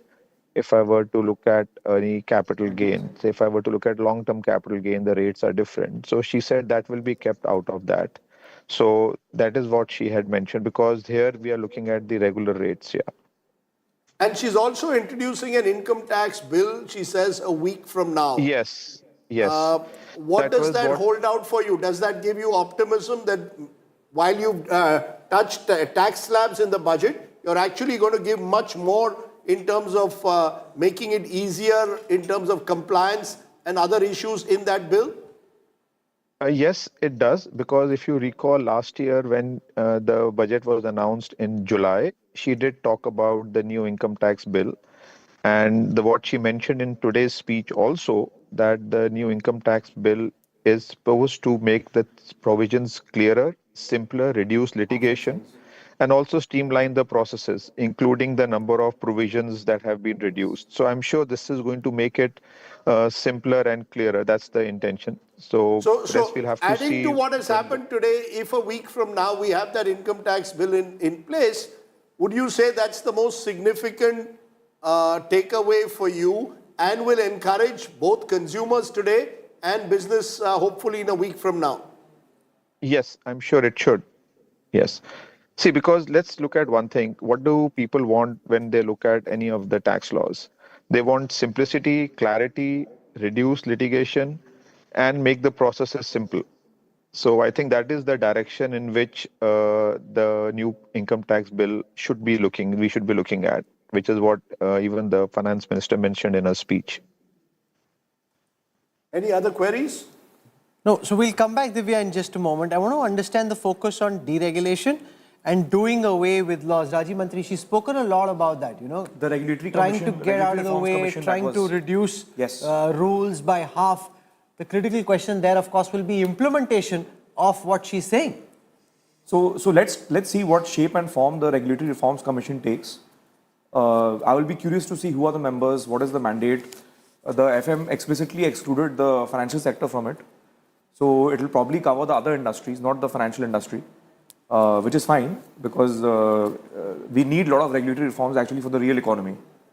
But you know, the question is, the main thing is whether the Regulatory Reform Commission covers the state governments, because the mess is in the state governments. So she mentioned about collaborating with state governments. I mean, that's why it is important to see what shape it takes. And you know, a senior economist who's worked with previous government said everyone wanted a 1991 speech. We have an 1881 type speech, My Baap Sarkar still. Do you think this is still the My Baap Sarkar mindset? That's something that you've always spoken about, written about. At the end of the day, government knows best. It's very different in that sense to what the chief economic advisor. Show me where the government is saying we are getting out of business. Where is that message gone? So the expansion of the TDS, the removal of TCS, the Regulatory Reforms Commission seems to be a kind of minor retreat of the government, the state, or the Leviathan as we see it. The My Baap Sarkar, I mean, in a country where 80 crore people are being given free ration and stuff like that, you can't sort of run away from that truth.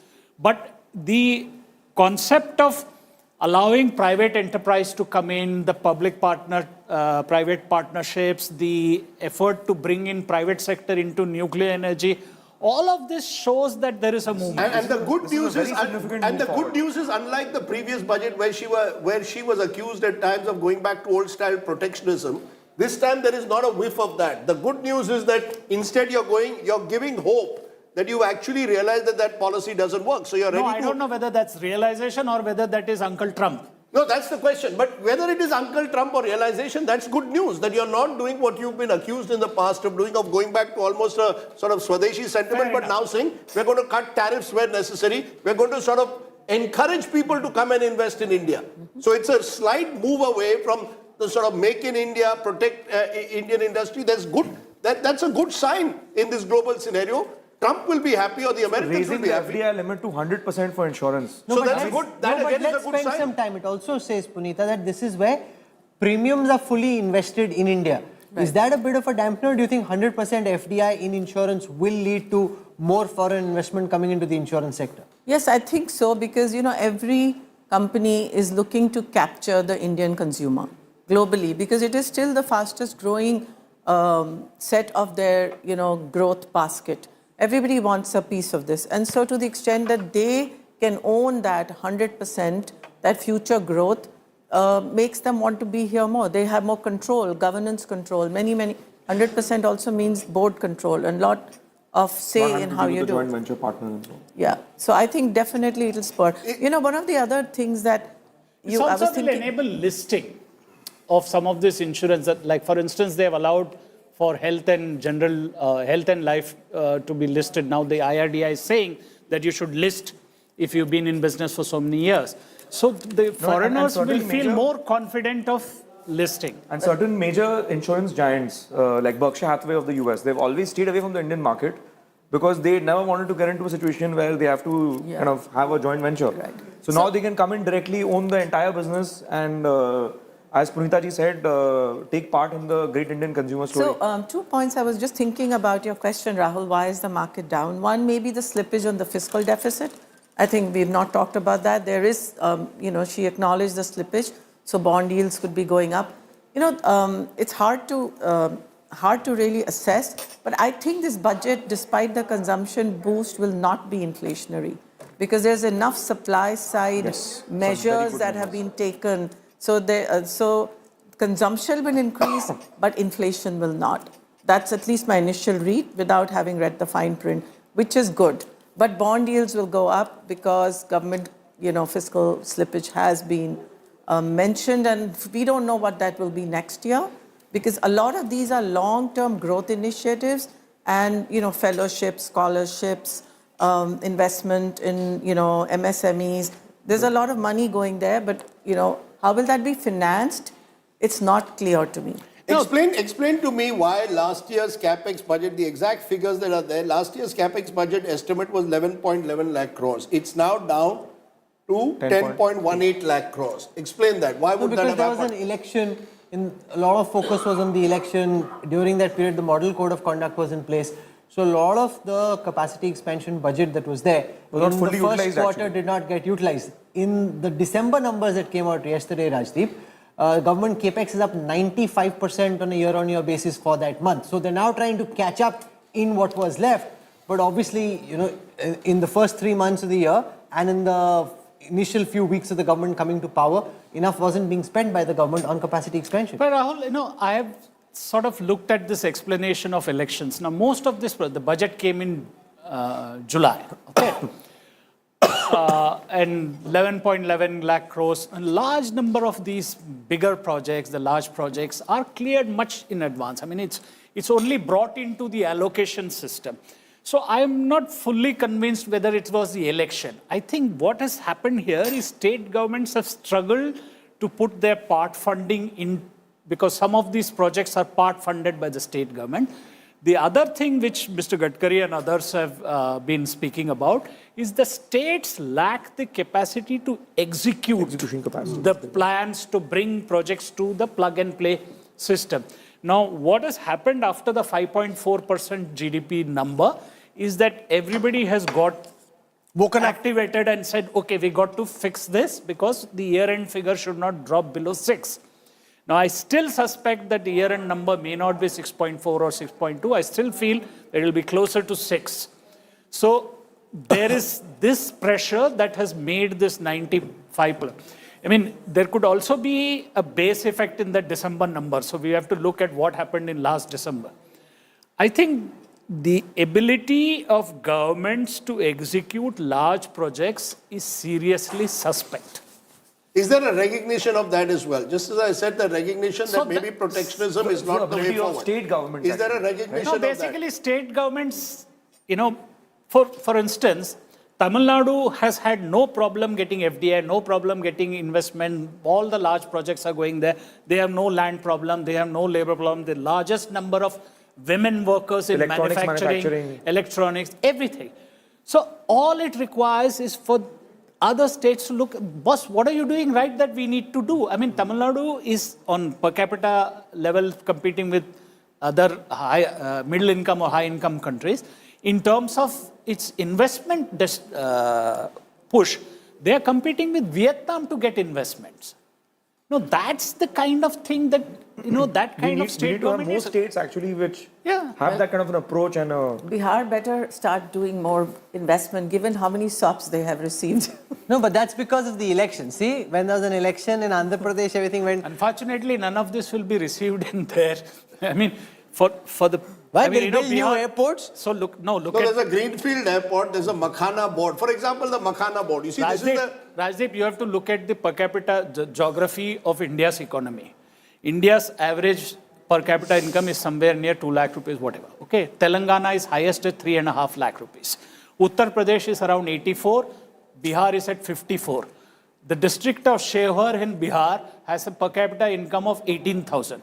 So for them to recognize an airport and all is like there's a Makhana board, expansion of Patna airport, IIT Patna gets expanded, the Kosi irrigation project comes out, National Food Technology Institute. Arey, elections ki baat hai, bhai, usko bhi to focus karna. You have an election towards the latter part of the year. Yeah, but I think, going ahead, that is going to be a challenge from, the fact is, and that's nothing to do with this government. That's been a challenge that every government has had over the last 50 years. How are you going to ensure that the faster growing states that the slower growing states in any way can catch up with the faster growing states? It is a serious problem. Now, you can't expect the budget or the finance minister to resolve that. The execution capacity of different states is at a very different stage. Different states have much, have shown the capacity to embrace the new world. Others have stayed behind. Bihar is not going to change simply because 3 projects have come to Bihar. This is the kind of tokenism, frankly. It's not going to change the map of Bihar. Bihar needs execution capacity starting in Patna. It's not going to change because of what happens in Delhi. Definitely a feel-good factor that Biharis should feel. No, but in July there were so many schemes for Bihar. Has anything changed in 7 months? It hasn't. Rajdeep, it's 20 years almost since Nitish Kumar has been in power. I was just going to say that. Okay, all the Suraj talk, everything. I mean, how many industries have gone to Bihar? It can be the food basket in many ways. No, I think and 20 years is a long time to make a difference. I've got Niranjan Hiranandani joining us. He's the managing director of the real estate Hiranandani Group. Thank you very much, Mr. Hiranandani, for joining us. There was a reference to incentives for a second flat being purchased. So, A, specifically on the real estate sector, and B, more broadly as far as India Inc. is concerned, your takeaways from this budget? I think a couple of things which have been flagged off. Number one, you have a new income tax bill which is coming in, but you still have 85 clauses which are amending the present law. So we have to see what the new bill is going to become effective from. Is it going to be effective from this year or is it going to be for the subsequent year? So we'll have to see how that bill comes into force, because the present law they have already proposed 85 sanction. The positive 2 points which I can immediately see on the housing sector. One is about the 2 houses. This was a little not clear that if you had 2 houses, you were still supposed to pay tax on the fact that you were having more than 1 house. One may be in the place of work and one in the place where you have a village or whatever it is. So I think that exemption has come through. So that's important that has happened. They've given support for mergers and acquisitions, because what happens is that a large number of companies are doing the merger in the real estate sector, especially when investments coming in from FDI and other things. So I think they've tried to do it. The most important part of it for a lot of people who have invested money but their projects are stuck has been the reinstigating of the Swami Fund. Earlier, they had done 10,000 crores 6-7 years ago, and that was helping. And they've said about 1 lakh apartments, and I believe the second one is 15,000. But my belief is that that's not adequate enough. We really need to do it in a much bigger way. And it's possible to do not only with the government funding, but many of the institutions are there. If it can be the last in, first out, which is given to Swami Fund, if that same benefit was given to any other institution, I think we could have 20 Swami Fund, which would take care of the entire deficit of funding which is required. One of the most important things which are kept in a minority of thought, but I think it's very important, is skill development, or the excellence of centers of excellence of skills. I think a lot of emphasis needs to be done for construction workers, because on one side, we are deficit for construction workers. L&T just made a statement about, I think, 45 days back, that they are short of 25,000 workers in the skill sector. And we are now talking about plumbers, electrician, labor of that kind. While my own company needs about 500 workers, we are short of skills. So I think on one side, we have unemployment, and if we can increase this. The last point which I want to add is the fact that I don't think the investment looks big enough. Because if you have to go and grow to the target which we have for 2047, we need to grow at least at 8.5 to 9 to maybe double digit.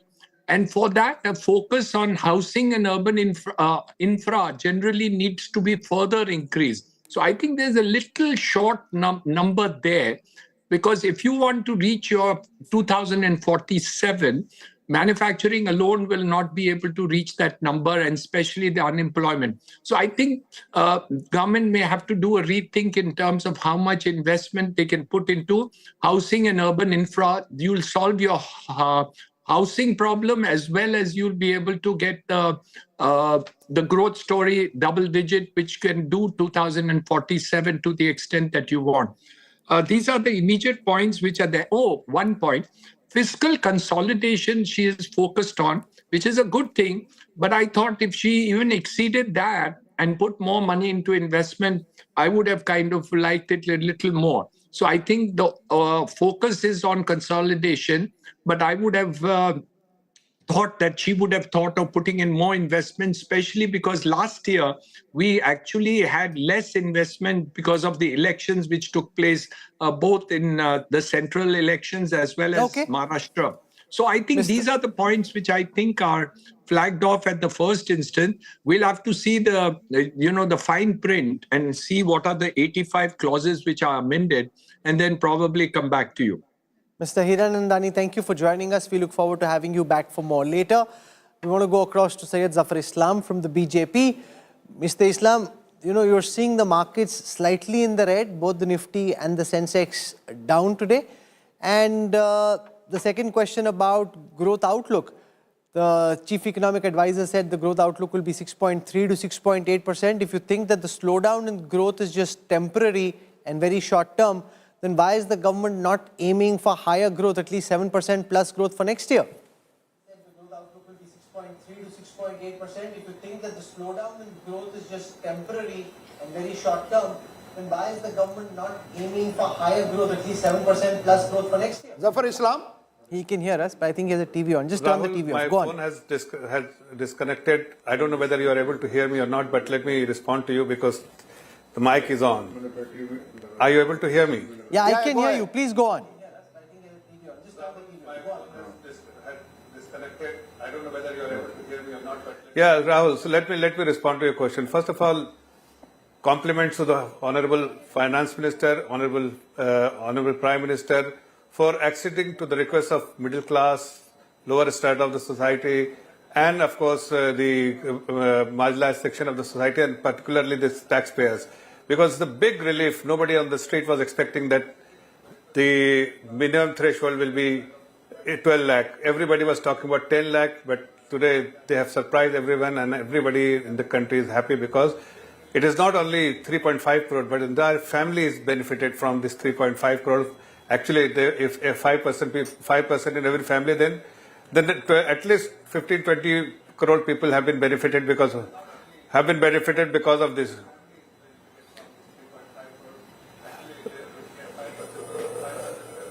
Go ahead. A lot of disturbance. Can you just take me? Okay, let's try and fix that. We'll come back to you for more in just a moment. There are lots of political reactions coming in from Parliament.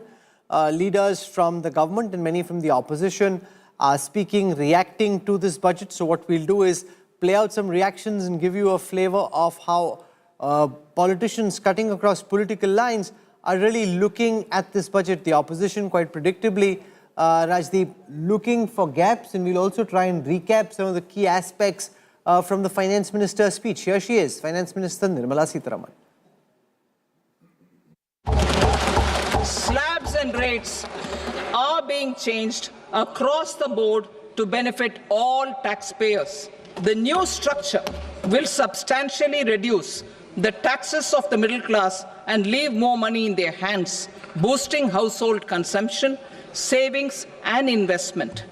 In the new tax regime, I propose to revise tax rate structures as follows: 0 to 4 lakh rupees nil, 4.8 lakh rupees to 4 to 8 lakh rupees 5%, 8 to 12 lakh rupees 10%, 12 to 16 lakh rupees 15%, 16 to 20 lakh rupees 20%, 20 to 24 lakh rupees 25%, and above 24 lakh rupees 30%.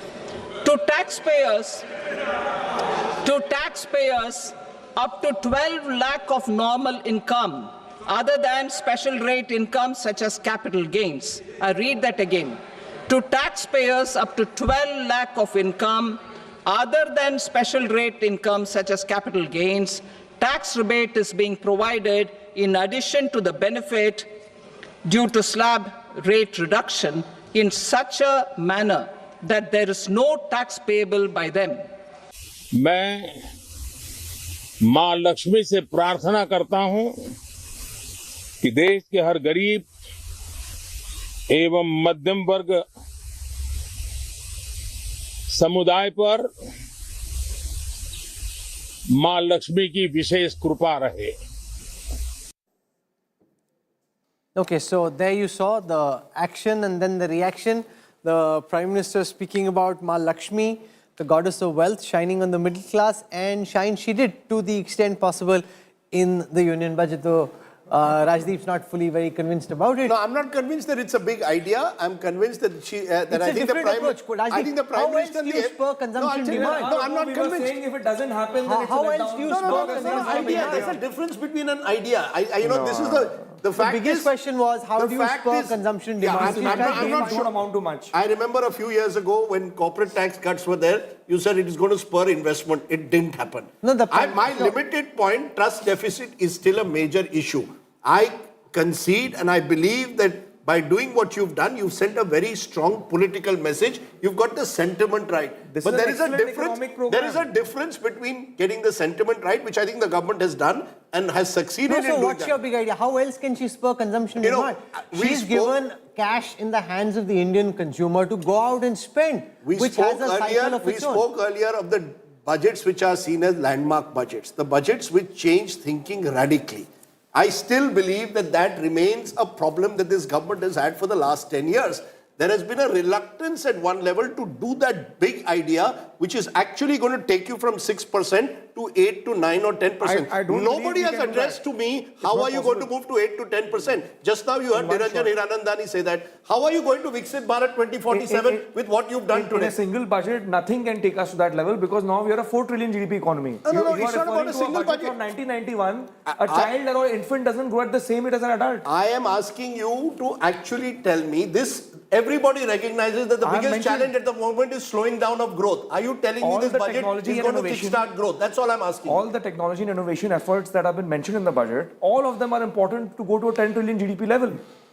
Now, no one wants to talk about that. We simply want to fixate on whether it became 10 lakhs, 12 lakhs. I have asked a simple question. The challenge before the FM and the government is, how are you going to kickstart a slowing economy? Show me what in this budget is going to transform and push this economy to a greater height. There is a very in the previous budget, in June, July, various figures were those have also not been met. Whether it's tax earnings, whether it's let's talk about hard data. 8 months ago versus today. Yeah, you're right. So one thing that I think is missing, one big idea, is that it is not really pushing private investment. It is not incentivized private sector to invest in a massive way. That could have been one big idea. There's been lots of little initiatives, simplifications, but I don't think the private sector is going to rush in and start adding capacity. No, but they already gave a massive corporate tax cut. Yeah. What else can the government do? I mean, the expectation also has to be rational. I said this earlier, where capacity utilization is not picking up, why should somebody invest? It never makes any sense. If you're running a business, you look at the capacity utilization and accordingly you will make your decisions. No, and there, for example, and the reason I said capacity utilization has not been exhausted is because productivity enhancing reforms always create capacity. There is a greater scope to sweat your existing asset base, and thus you delay your capex. So as I said, we've got lots of political reactions coming in. Let's listen to some political reactions coming from right outside Parliament. Leaders across the political spectrum reacting to this budget. गठबंधन का सहयोगी होने के नाते मैं हमारे प्रधानमंत्री और माननीय वित्त मंत्री जी का विशेष तौर पर धन्यवाद करूंगा, जिस तरीके से विकसित देश बनाने की सोच के साथ ये सरकार कार्य कर रही है, उस सोच को और मजबूती देने वाला ये बजट है। जहां इस बजट में अमीर और गरीब के बीच की दूरी को कम करने की सोच दिखाई गई है, वहीं इस बजट में गांव और शहर के बीच की दूरी को भी कम करने की दिशा दिखाई गई है। हर एक विषय पर पूर्ण रूप से अध्ययन करके एक नया मानचित्र तय किया गया है। और सबसे बड़ी बात कि हमारे जितने भी टैक्स पेयर्स हैं उनको इतनी बड़ी राहत दी गई है, 12 लाख रुपए तक कोई टैक्स नहीं, और हर एक ब्रैकेट में आप देखोगे तो करीब करीब 40 से 25% की राहत हाई इनकम टैक्स पेयर के लिए तक भी दिया गया है। तो ये एक कॉम्पोजिट बजट है, एक बजट है जो भारत को आगे ले जाएगा, और एक ऐसा बजट है जो भारत को केवल आत्मनिर्भर नहीं लेकिन भारत को एक विश्व गुरु के रूप में स्थापित करेगा। बीजेपी के वरिष्ठ नेता विजन पांडा इस वक्त हमारे साथ मौजूद हैं। सर, आज बजट पेश हुआ, अब आप दिल्ली में चुनाव प्रभारी भी हैं। अब ये कहा जा रहा है कि ये बजट जो है वो दिल्ली चुनाव और बिहार चुनाव के मद्देनजर रखा गया है। आप इसको किस तरह से देखते हैं? दिल्ली चुनाव तो एज इट इज हम जीत रहे थे। दिल्ली के लोग त्रस्त हो चुके थे, ये आपदा से मन बना चुके थे। ये जो बजट पूरा भारत के लिए है, जो हमारे ट्रेंड रहा है पिछले 10 साल से, 25 करोड़ लोग गरीबी रेखा से ऊपर आए हैं, हम 5th लार्जेस्ट इकोनॉमी बन गए हैं और फास्टेस्ट ग्रोइंग इकोनॉमी कई साल से रहे हैं पूरे दुनिया भर, 3rd लार्जेस्ट को जा रहे हैं। ये बजट उसी दिशा में और भी हमें बढ़ोतरी है। लेकिन सर, जिस तरह का जो इनकम टैक्स रिलीफ दिया गया है, इससे आपको लगता है किस तरह से कॉमन मैन को, मिडिल मैन को फायदा पहुंच गया? ये गरीब कल्याण जितने योजनाएं हैं उसको और भी बढ़ोतरी दिया गया है। I have not yet gone through the full details of the budget, but anyhow what I have seen in the electronic media when the budget was presented in Lok Sabha, she has taken several good points to give benefit to various sectors, including the middle class will get more benefit. And agriculture sector, medical sector, and so many areas she has covered. I welcome this budget. जो सरकार मरने वाले आंकड़ों को न दे सके, हम इनके किस आंकड़े को मान लें? अखिलेश जी, सरकार ने कहा 13 मैं अभी भी कह रहा हूँ 40 करोड़ लोगों का जो सपना दिखाया था, हम तो ये भी मांग कर रहे हैं कि अगर महाकुंभ में उत्तर प्रदेश सरकार को बजट की कमी थी तो बजट क्यों नहीं दे रहे हैं आप? आज तो बजट पेश हुआ है, 10,000 करोड़ और दे दें उसको बजट के लिए। आम आदमी के लिए कुछ नहीं है, क्योंकि आपको पता है कि इस साल बिहार में चुनाव है, तो बिहार का चुनाव को रखे सर में रख के उन्होंने पूरा बिहार के लिए एक बजट रोल आउट किया है, जहाँ पे हर चीज बिहार को दिया है। पिछला बार भी 2024 में जुलाई में जब बजट पेश किया था तो आपने देखा था सब कुछ आंध्र प्रदेश और बिहार के लिए किया गया था। तो आंध्र प्रदेश का तो चुनाव हो गया, अब इस साल बिहार में चुनाव है। आंध्र प्रदेश में 4.5 साल कोई चुनाव है नहीं, सब कुछ बिहार के लिए किया गया। जब से बीजेपी सदन चला रहे, जब से सरकार बनाई है 2014 साल से आज तक कुछ नहीं मिला बंगाल को, और आज भी इस बजट में बंगाल के लिए कुछ नहीं है। ये दुखद है अनफॉर्चुनेट। ये वही पुराना बजट है जो पिछले 10 सालों से हम सुनते आ रहे हैं, जहां पर शब्दों के अलावा न गरीब को कुछ मिलता है, न किसान को कुछ मिलता है, न मध्यम वर्ग को कुछ मिलता है। विभिन्न टैक्स के जो प्रपोजल्स आते हैं, नतीजे आते हैं, वो सिर्फ बड़े बड़े कंपनियों के मालिकों को फायदा दिलाता है। और आज भी यही है, बार बार सिर्फ किसानों और मध्यम वर्ग सिर्फ शब्दों के लिए ही है। टैक्स में बार बार रिस्ट्रक्चरिंग पहले भी हुआ, लेकिन मध्यम वर्ग को कोई राहत नहीं मिली। जीएसटी, जिस प्रकार से जीएसटी, कभी इस पे जीएसटी, कभी उस पे जीएसटी। तो आज भी मुझे लगता है कि पिछले 10 सालों में जितने भी बजट है, सबसे कमजोर बजट इस साल का बजट रहा है। एकदम नॉन इवेंट है, this budget is a non event. Sawant साहब, कैसे देखते हैं बजट को, क्या कैसा लगा? उन्होंने मिडिल क्लास के लिए ल्योरिंग किया, they have lured the middle class, but it is because of Delhi election, nothing else. Because last in Delhi large number of people who are salaried people, working class, so to lure the votes, this is all the game they are playing.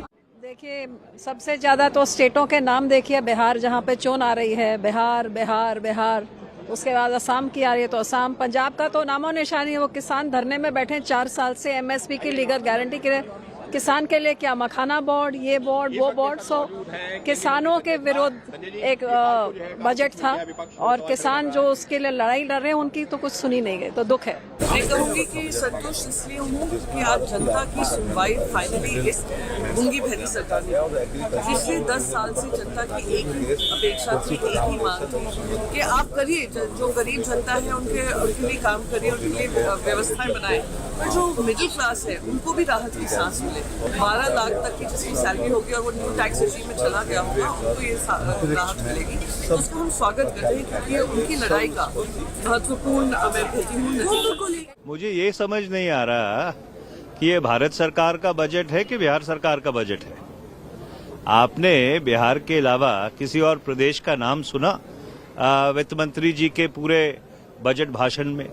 तो जब आप देश के budget की बात करते हैं तो सारे देश के लिए उसमें कुछ ना कुछ होना चाहिए। और ये बड़ी दुर्भाग्यपूर्ण बात है कि जिन बैसाखियों पे सरकार चल रही है, उन बैसाखियों को स्थिर रखने के लिए उन्होंने बाकी मुल्क की जो विकास है उसको बिल्कुल दांव पे लगा दिया।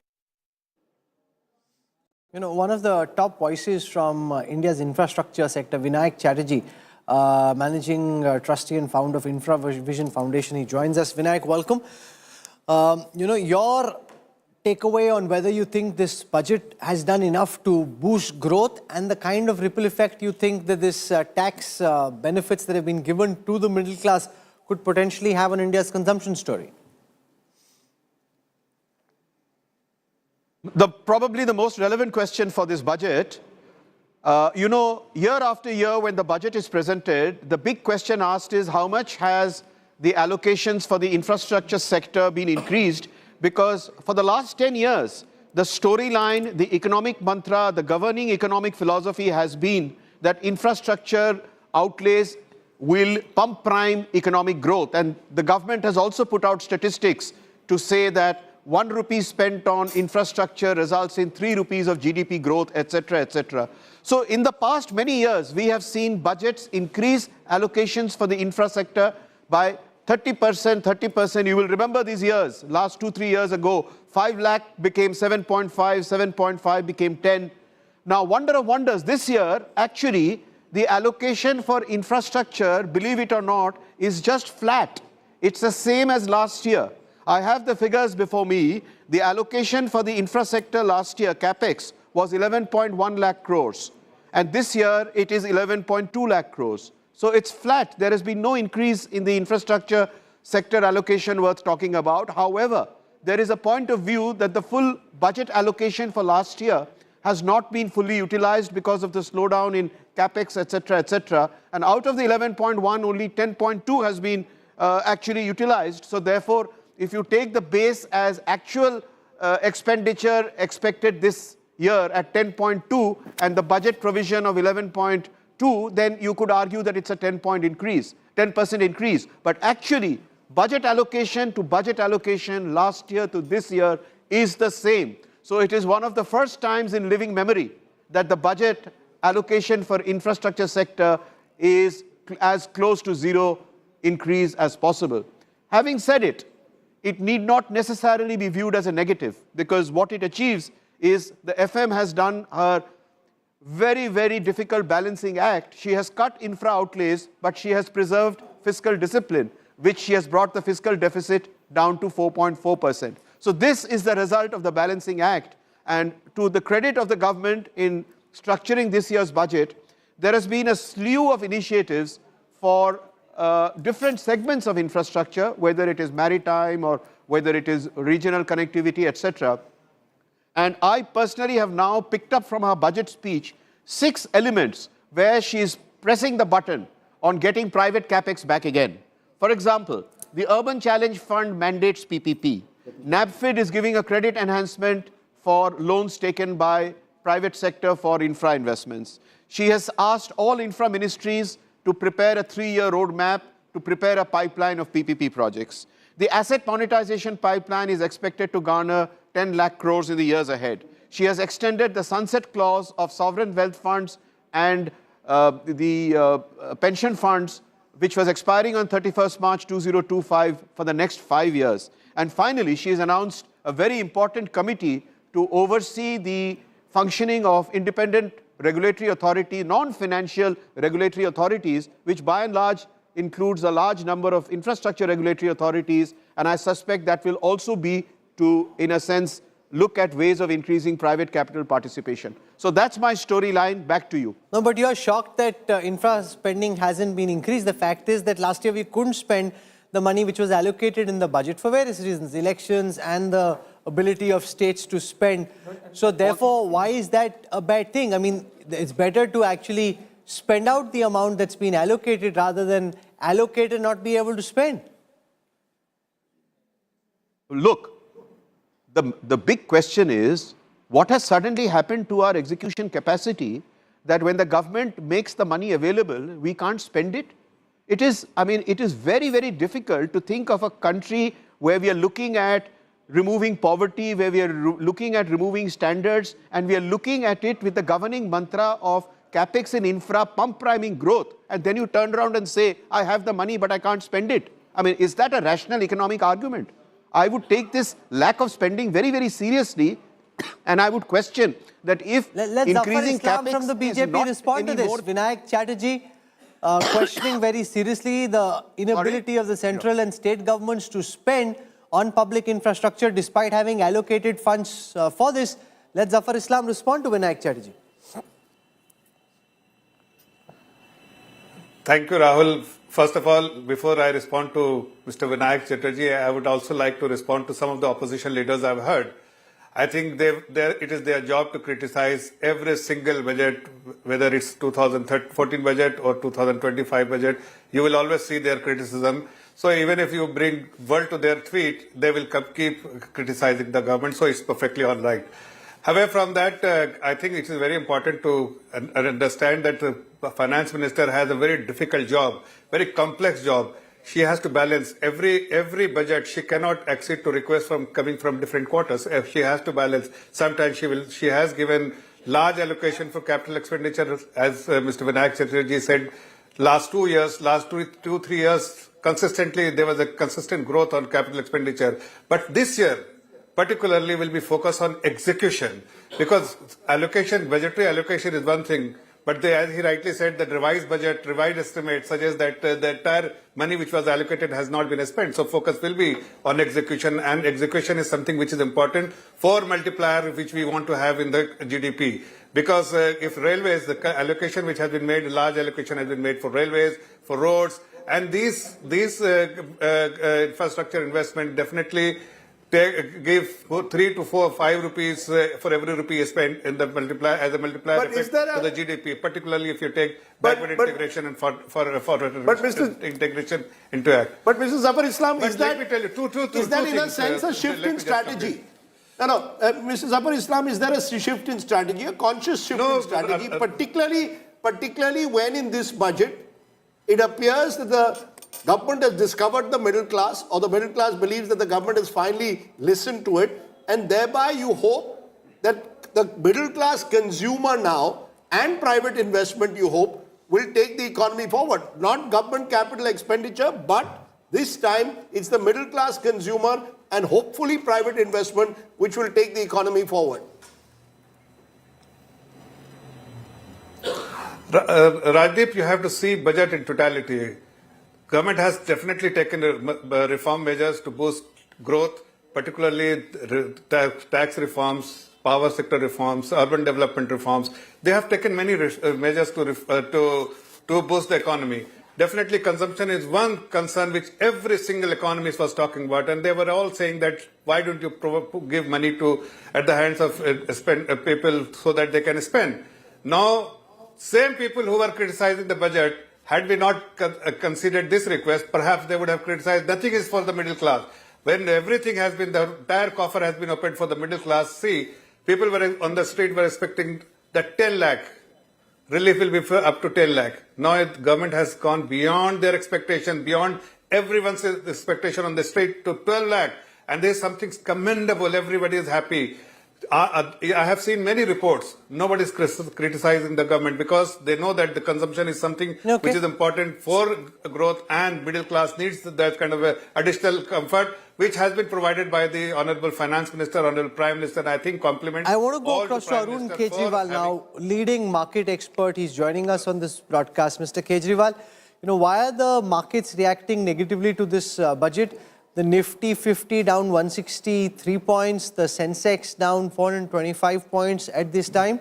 Why have the markets not liked the budget? Well, markets are a very, very peculiar animal. And if you look at the past few budgets, it takes more than 48 hours for it to dissect the budget. The good or the bad is understood when over 2 days people analyze the budget and then come to what is required. If you remember in the morning, I said there are not too many expectations, which is the good part. But the one thing that would happen is the relief to the middle income and the lower middle class, which has happened. On the positive side, even the allocation to CAPEX has been announced with a growth of roughly 10%, which is on the good side. Three things that the budget is banking on. One is disposable income, money in the hands of the middle class, which is the largest, 1 lakh crores, capital expenditure of about 11.2 lakh crores, private investment coming in, which would sort of resurrect this economy, take it forward, and bring about the multiplier effect that is required. Balance, better execution is what would take the country forward currently. Okay, what kind of an impact do you think this will have on the FMCG counters? The fact that you've got a lot of consumption-linked stocks directly consumer-facing, do you see this budget and the income tax rebate being net positive, and to what extent for these companies and sectors? If you ask me whether it would happen today or maybe Monday, Tuesday, the answer is no. But yes, when you do find results coming in for the March quarter, there would be positive effect on this consumption story. It would come in consumer, FMCG, it would come in stuff like, say, jewelry, watches, etc., where white goods, all of this would get consumed with this additional 60 that is going into the hands of that middle class, which I am talking of 8 lakh to 12 lakh income per annum. There you see the Nifty consumer FMCG, Nifty is up about 4.5%. So that's a big jump there. And naturally, as Arun Kejriwal says, it will take time for it to actually play out. Do you see this as being net positive for growth? Has it done enough, in your view, Mr. Kejriwal, to spur growth? The steps which have been taken out, the initial reading that has been done of the budget, it always takes a little time to read the fine print and understand everything. But very clearly, it has addressed the major issue of giving more money in the hands of the middle class, which incidentally is the largest segment of the pyramid. So you have given money in the hands of a very large population of people, which is the taxpayer population. And this will lead to a sort of a symmetrical consumption pattern which would emerge over the country. It's interesting because it's, you've given not just the 12 lakh relief, you've also given relief on TDS and TCS. So there's a general sense that you have addressed some of the concerns, and in a way it's right. Damned if you do, damned if you don't. If the government hadn't done enough, we'd have said that, you simply haven't addressed the middle class concerns. I don't think today the middle class consumer or the viewer can have too many complaints. So we're joined at this time by Sandeep Chofla, as I thank Arun Kejriwal for joining us. He's the chair of the National Council on Direct Taxes at ASSOCHAM, is a partner at PricewaterhouseCoopers. So Mr. Chofla, welcome. Since so much of the focus was on direct taxes, I was very keen that you explained to our viewers the kind of benefit the changes in tax structure and the changes in the tax slabs and the applicable taxes will have on the lives of those who are watching.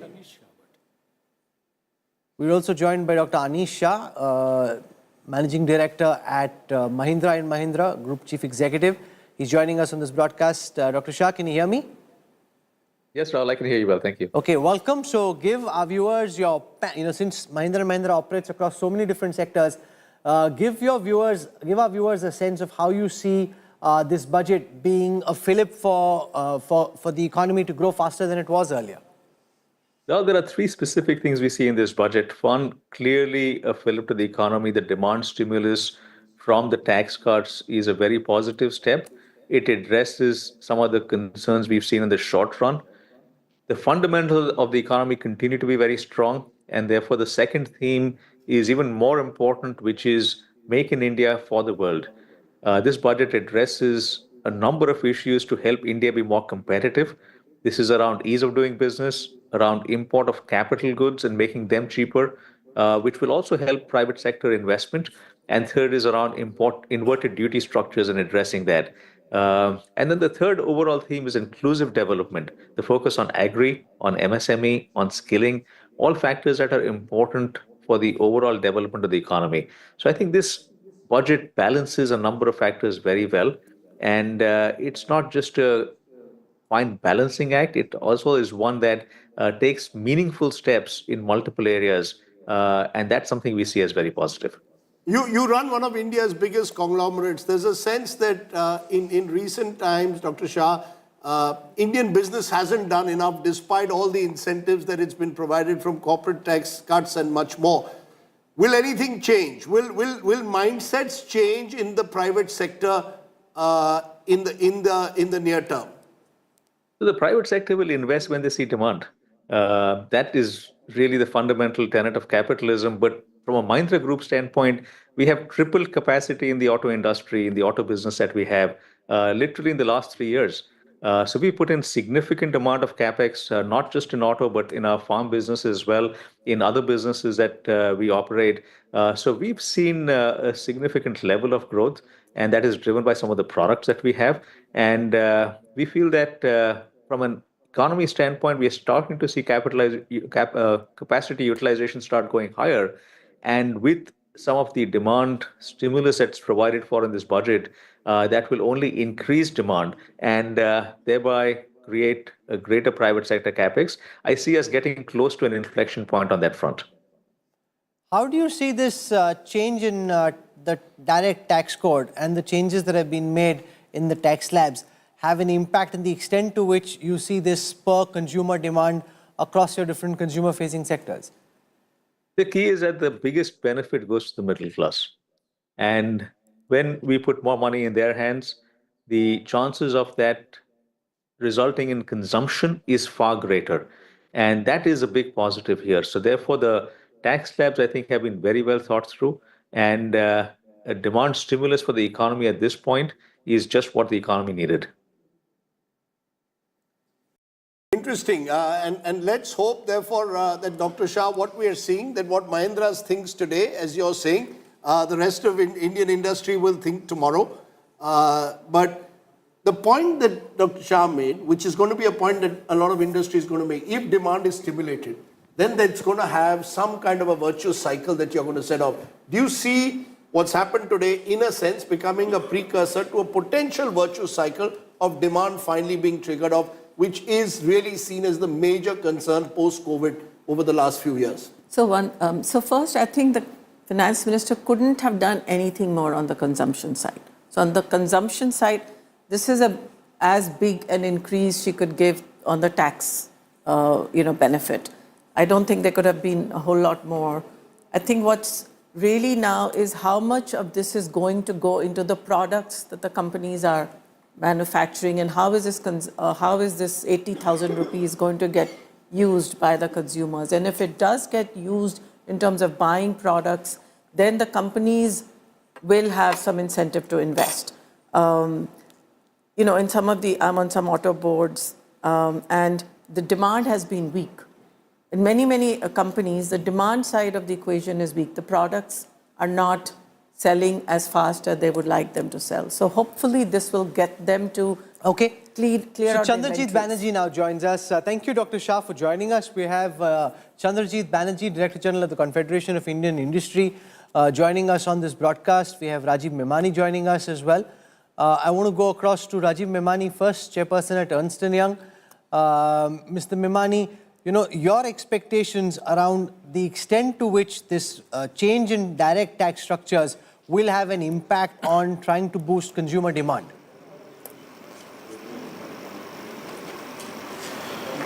No, Rahul firstly must congratulate the Honorable Finance Minister for this. I think all of us were expecting some kind of relief, but I don't think anyone expected this kind of relief.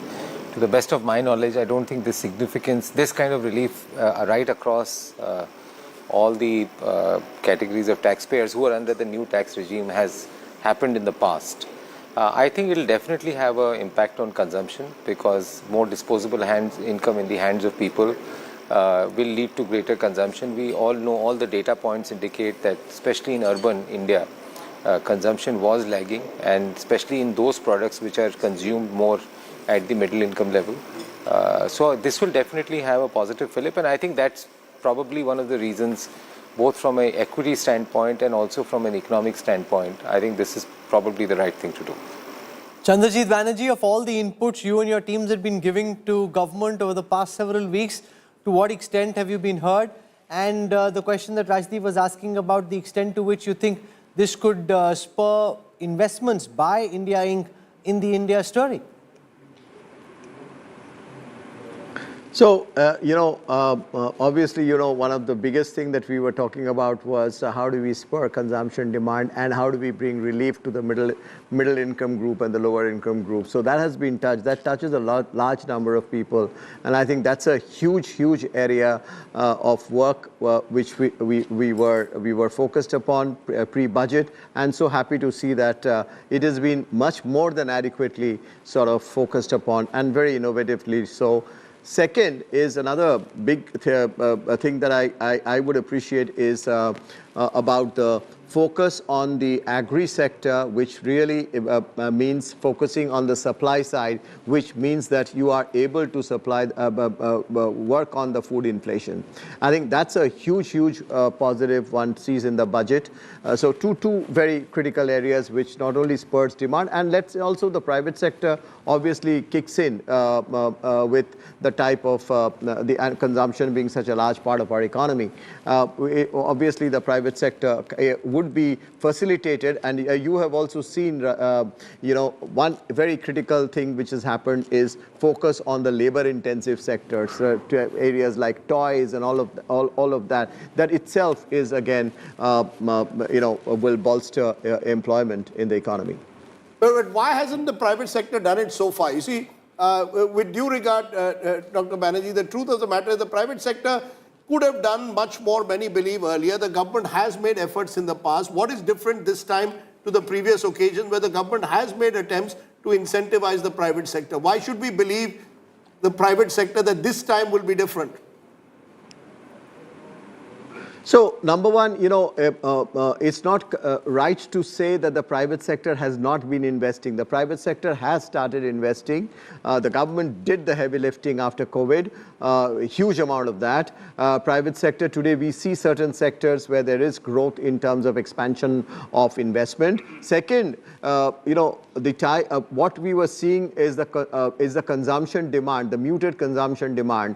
And now with that getting to answer your specific question, with that getting sort of so much well addressed, obviously the investment demand in the private sector would go up. Thirdly, if you really look at the capex and the quality of capex that the government is talking about spending, would definitely also crowd in the private investment demand. Let's get a word in from Vijay Kedia, leading market expert at Kedia Securities. Mr. Kedia, you were singing a song for the finance minister about taxation not being touched. At the end of it, she doesn't seem to have tinkered much with taxation. So what ditty are you singing for her now? Nothing. दिल के अरमा आंसुओं में बह गए, हम वफा करके भी तन्हा रह गए. क्यों तन्हा क्यों रह गए आप?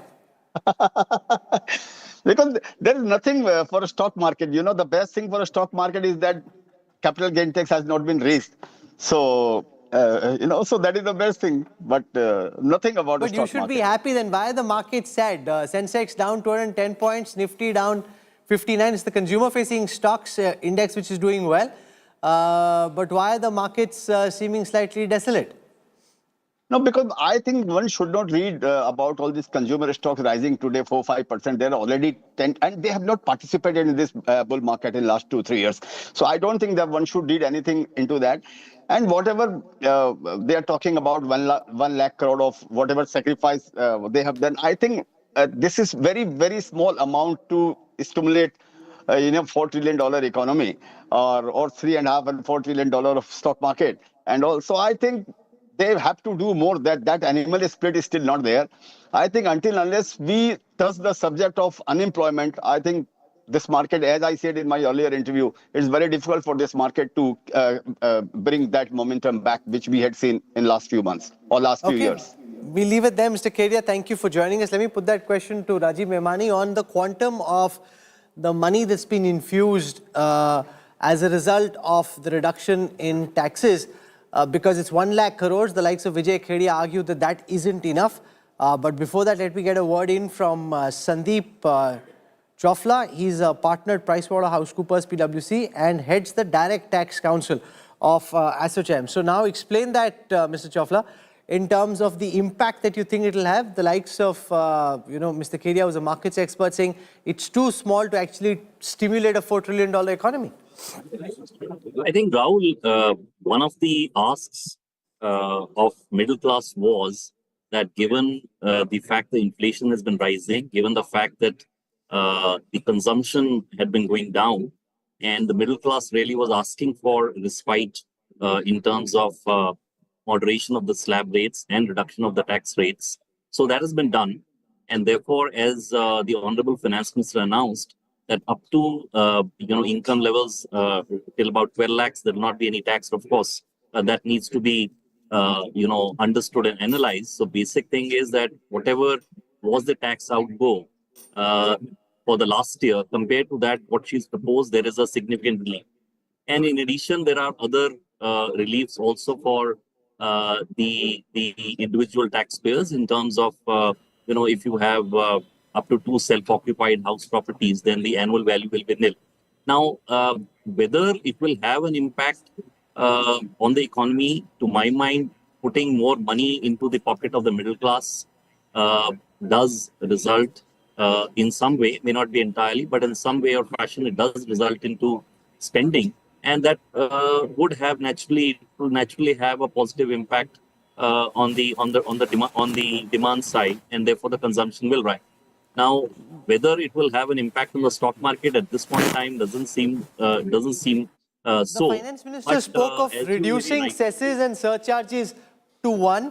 Does that apply also to direct income tax? Have you been going through the fine print? What have you picked up through the fine print of the finance bill over and beyond what we heard in the finance speech, in the finance minister's budget? So the cesses, Rahul, though it's in the fine print, I have not gone through that yet. But my sense, hearing the Honorable Finance Minister, the cess reduction, etc., was more in the context of some custom rates. And for the income tax, wherever the surcharge is applicable, it will remain. I didn't hear anything on any surcharge or cess rationalization or moderation so far as the individual tax rate is concerned. But of course, one needs to go through the fine print to see that what the impact is. So a very simple question. I'm earning 1 lakh a month. 12 lakhs a month is my salary. 12 lakhs a year is my salary. How much tax do I have to pay? None at all?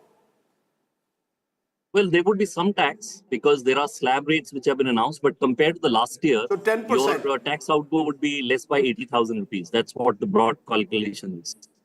So the broad calculation is at 12 lakhs? Salary, what you will pay. In the new regime, there will be no tax, so I pay 10%. No, you will pay tax. You will pay tax. What she basically meant was that compared to last year, to 4 lakhs, no tax, and 4 to 8 lakhs, there is 5%, etc. Now, if you are earning 12 lakh rupees, then compared to the last year, where you would have paid taxes, your tax outgo would be less by 80,000 rupees. Okay. So R. Mukundan of Tata Chemicals now joins us, Managing Director and Chief Executive. Thank you very much, Mr. Jafla, for joining us.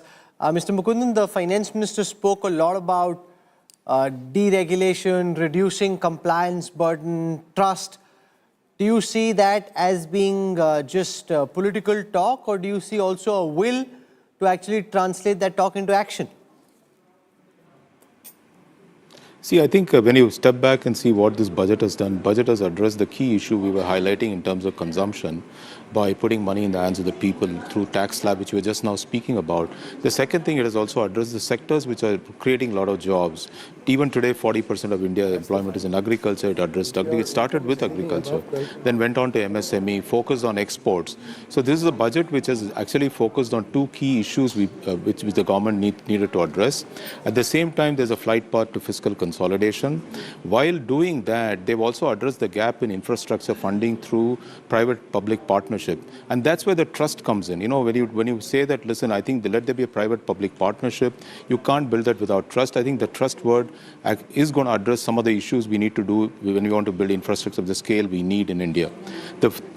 Coming to your specific issue, I think the government has done a lot in terms of decriminalization of the laws, ease of doing business, but they're now taking up next 100 laws, which is what she mentioned. I think there's work to be done in partnership, in collaboration with government. So we'll work with them. And also in terms of ease of doing business, several of the moves which now need to be made have to be done in terms of working with states, working with the urban bodies where these industries are located. So there's also not just a focus on rural economy, but there's also for the first time focus on what I call as the urban economy, where 1.5 lakh crore has been earmarked for the same. So really a budget which says that we want to unleash the power of India, power of entrepreneurs in India. So there's a focus on entrepreneurship. There's a focus on startup, whole 10,000 crore for the funding the the whole startup fund for fund of funds. Again, it's a great move because the first one was a great success. The second one is going to spur the momentum forward. And the MSME definition, for example, 2 to 2.5 times, again is a big shift because up to 500 crores, you're still in that same bracket. So Indian MSME need not be small. Indian MSMEs can actually dream big. They can compete in the international markets and create jobs and take Indian products, not just in India, internationally. So I think on top of that, I also want to add a point that this budget did focus on the new areas like nuclear energy. I think this is something we've been highlighting for base load as we move away from coal to nuclear. We need to sort of create the base load in nuclear, addressing the civil liability issue, putting out a huge commanding number of 100 gigawatt for nuclear, very big positive. So I think all in all, I would say it is not just the issue which you said in terms of reform. It is reform, fiscal consolidation, focus on jobs and focus on consumption. Explain why the changes in the nuclear power plants is important with an eye on Prime Minister Modi's visit to the United States this month. So if you remember a few weeks back, maybe a couple of weeks back, the US government sort of lifted certain restrictions on Indian private and other corporations, public corporations on supply of nuclear fuel. That opened the pathway for the entry of private sector into nuclear energy into India. One of the theme songs for working with the US has been, I mean, all said and done, India got a spectacular deal in the nuclear deal in 2005. But we've not been able to process any new plants, any new facilities. Now that we have reached a stage where we require to bring down our import dependence on energy, we sort of work with nuclear. I think it also is an ask for all these data centers and global capacity centers to get renewable energy. So there is a push to present this opportunity. Again, it's crisis-driven in a sense, because President Trump is sort of creating the disruption. So present this as an opportunity for US, like a deal. I mean, this is what it is. What did we do in 1991? We presented a 1990 report of Rakesh Mohan and Amarnath Verma on delicensing industry. Now what we are doing is something that has been pending for over 12 years. We have brought it to the fore as a negotiating tactic. Okay, Shobna Kamineni joins us, Executive Vice Chairperson at Apollo Hospitals. Shobna, welcome.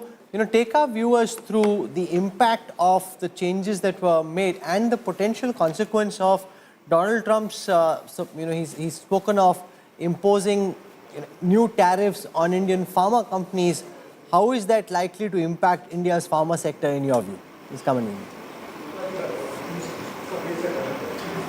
Okay, so the headlines, especially all of you, have just been talking about the elections for the last couple of weeks. And I think the finance minister, without even trying much, has now grabbed everybody's attention with what she's given to the middle class. So I want to, really applaud the fact that there are going to be a lot of people who have income tax relief.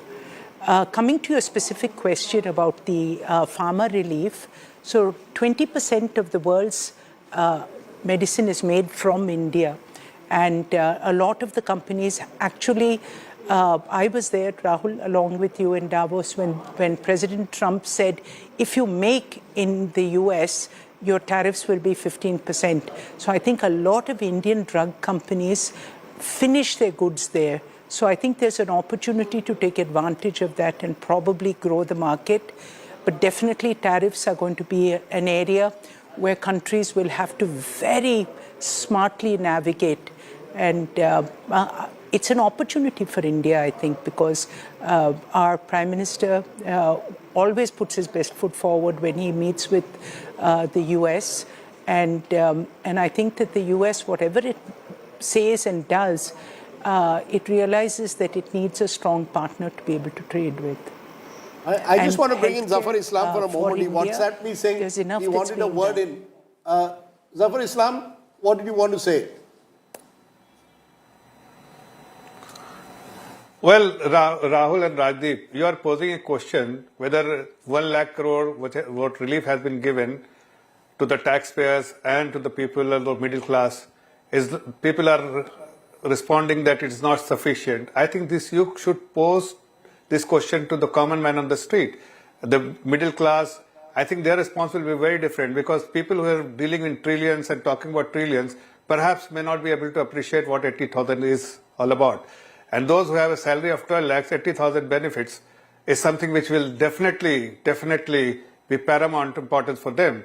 Unlike people who are actually voicing here that 1 lakh crore is not sufficient, because people were talking about that you should give some relief to the taxpayers. It's not some relief, it's a major relief. That's what I wanted to highlight. That's a major relief which has been given to the taxpayers. Okay. Something which even taxpayers had never anticipated, that beyond 10 lakh relief will be given. So the people who are earning, you pose a question to Price Waterhouse guy that whether somebody is having a salary of 12 lakh.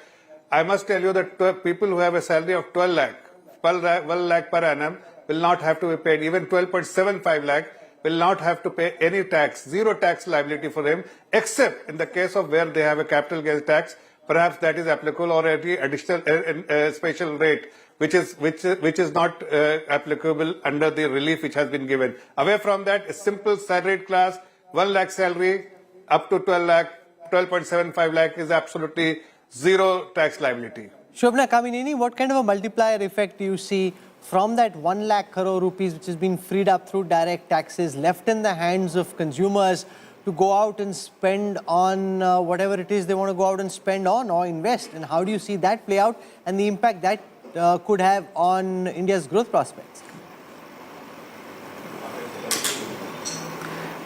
It's not that great a largesse that they're going to go and blow it up. But what I think it'll do is it'll kickstart a virtual cycle that they'll put, that they'll probably spend on maybe some amount on preventive health care, maybe on a checkup. The older people will start using that money. Some of them will put it towards stocks, but I think a lot of this will come back into consumption. So that whatever 12 or 15,000 rupees that are in people's hands, or more than that, will start actually showing up in the economy. They're not going to just lock it up in their banks. On insurance as well, the government has given indications that foreign insurance companies could well come up to 100% and be, in India. They will get full benefits from the government. Do you see that leading to investments from foreign insurance companies to an even greater extent in the country?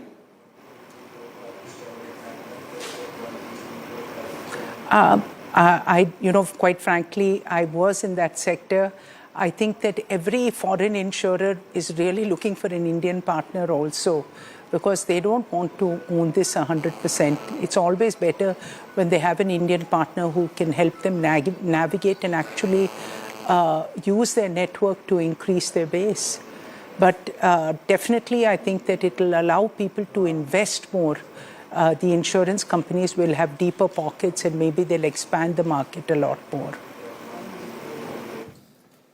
Shankar, you want? So, we're talking about whether this 12 lakh tax thing. So there is a bit of semantics involved, whether 12 lakhs is tax-free or whatever. There is some tax applicable, whatever. But if you look at the larger number, the total budget number, the increase in expenditure is somewhere around 3.5 lakh crore. Now, the increase in between the previous year and this year was also similar. The placement of the capex at 11.2 lakh is similar to last year. What is different this time is that there has been a push for the demand side, for the consumption. So it remains to be seen. I mean, there are experts who sort of can analyze whether 3.5 lakh crores can result, what kind of a bang that it gets, or whether it simply halts the slide in the GDP growth. So this is a very, it's a gambit in a sense whether that will translate. What is interesting is that they have created certain impulses in the ground for agriculture loans, for MSMEs and all, and hopefully some of them will actually happen. There's a lot of declaration of intent here, but we all have to pray for growth, I guess. Yeah, can I add? I think all the different things I've been thinking that she's talked about. She's covered germplasm, she's covered startups, she's covered medical tourism, she's covered obviously MSME, digital public infrastructure. So this will actually also give ideas to entrepreneurs to start entering these areas. And so that could actually guide our economy into areas that haven't really been invested in by startups. Especially for the new age sectors. Yeah, so I think the startup and the entrepreneurs will start getting ideas as to, okay, these are the areas that I should start focusing on because I'll get some benefits. So on a long-term basis also, this fact that there has been no fiscal deficit slippage because we did spend 1 lakh crores in CapEx, and it is, we had said, the previous budget she had said 4.9% and now it's 4.8%, and the target ahead has been moved up from 4.5 to 4.4%. I think all of this are signals supposed to give to the investors that, okay, we're fixing things, we're doing things and all. But I mean, my concern is that what prevented the utility of the total 11 lakh crores, that has not been explained fully. It can't be just the elections. And what is the government going to do to fix that? That has to be explained. But strategically or purely in terms of direction, the same government which post-COVID was doing all the heavy lifting for the last 3 years is now saying, look, we want to get the consumer and private investment now to drive growth. We were the ones who over the last 4 years were doing all the heavy lifting, not the private sector. So one significant announcement I think which came was the opening up of Gati Shakti to private players. That was also announced. Now, Gati Shakti has been a very important platform being used by government for infrastructure creation.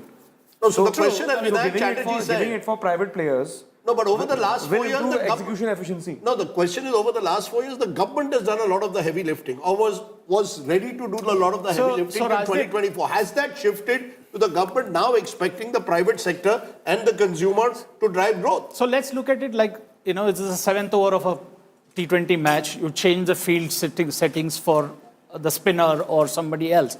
So I guess here they've set the capex at the same level and said, okay, we can't push this just with the capex. We have to get demand into the picture. So is there a reset? Is there a reset given what was talk? There was so much talk of supply side economics. In fact, Indians were looking during COVID, pointing to the Americans, how they got it wrong, led to inflationary spiral. Now, 4 years later, we are willing to say that that's all. I mean, that's totally bollocks. I think this whole thing that the Americans got wrong and we got it right.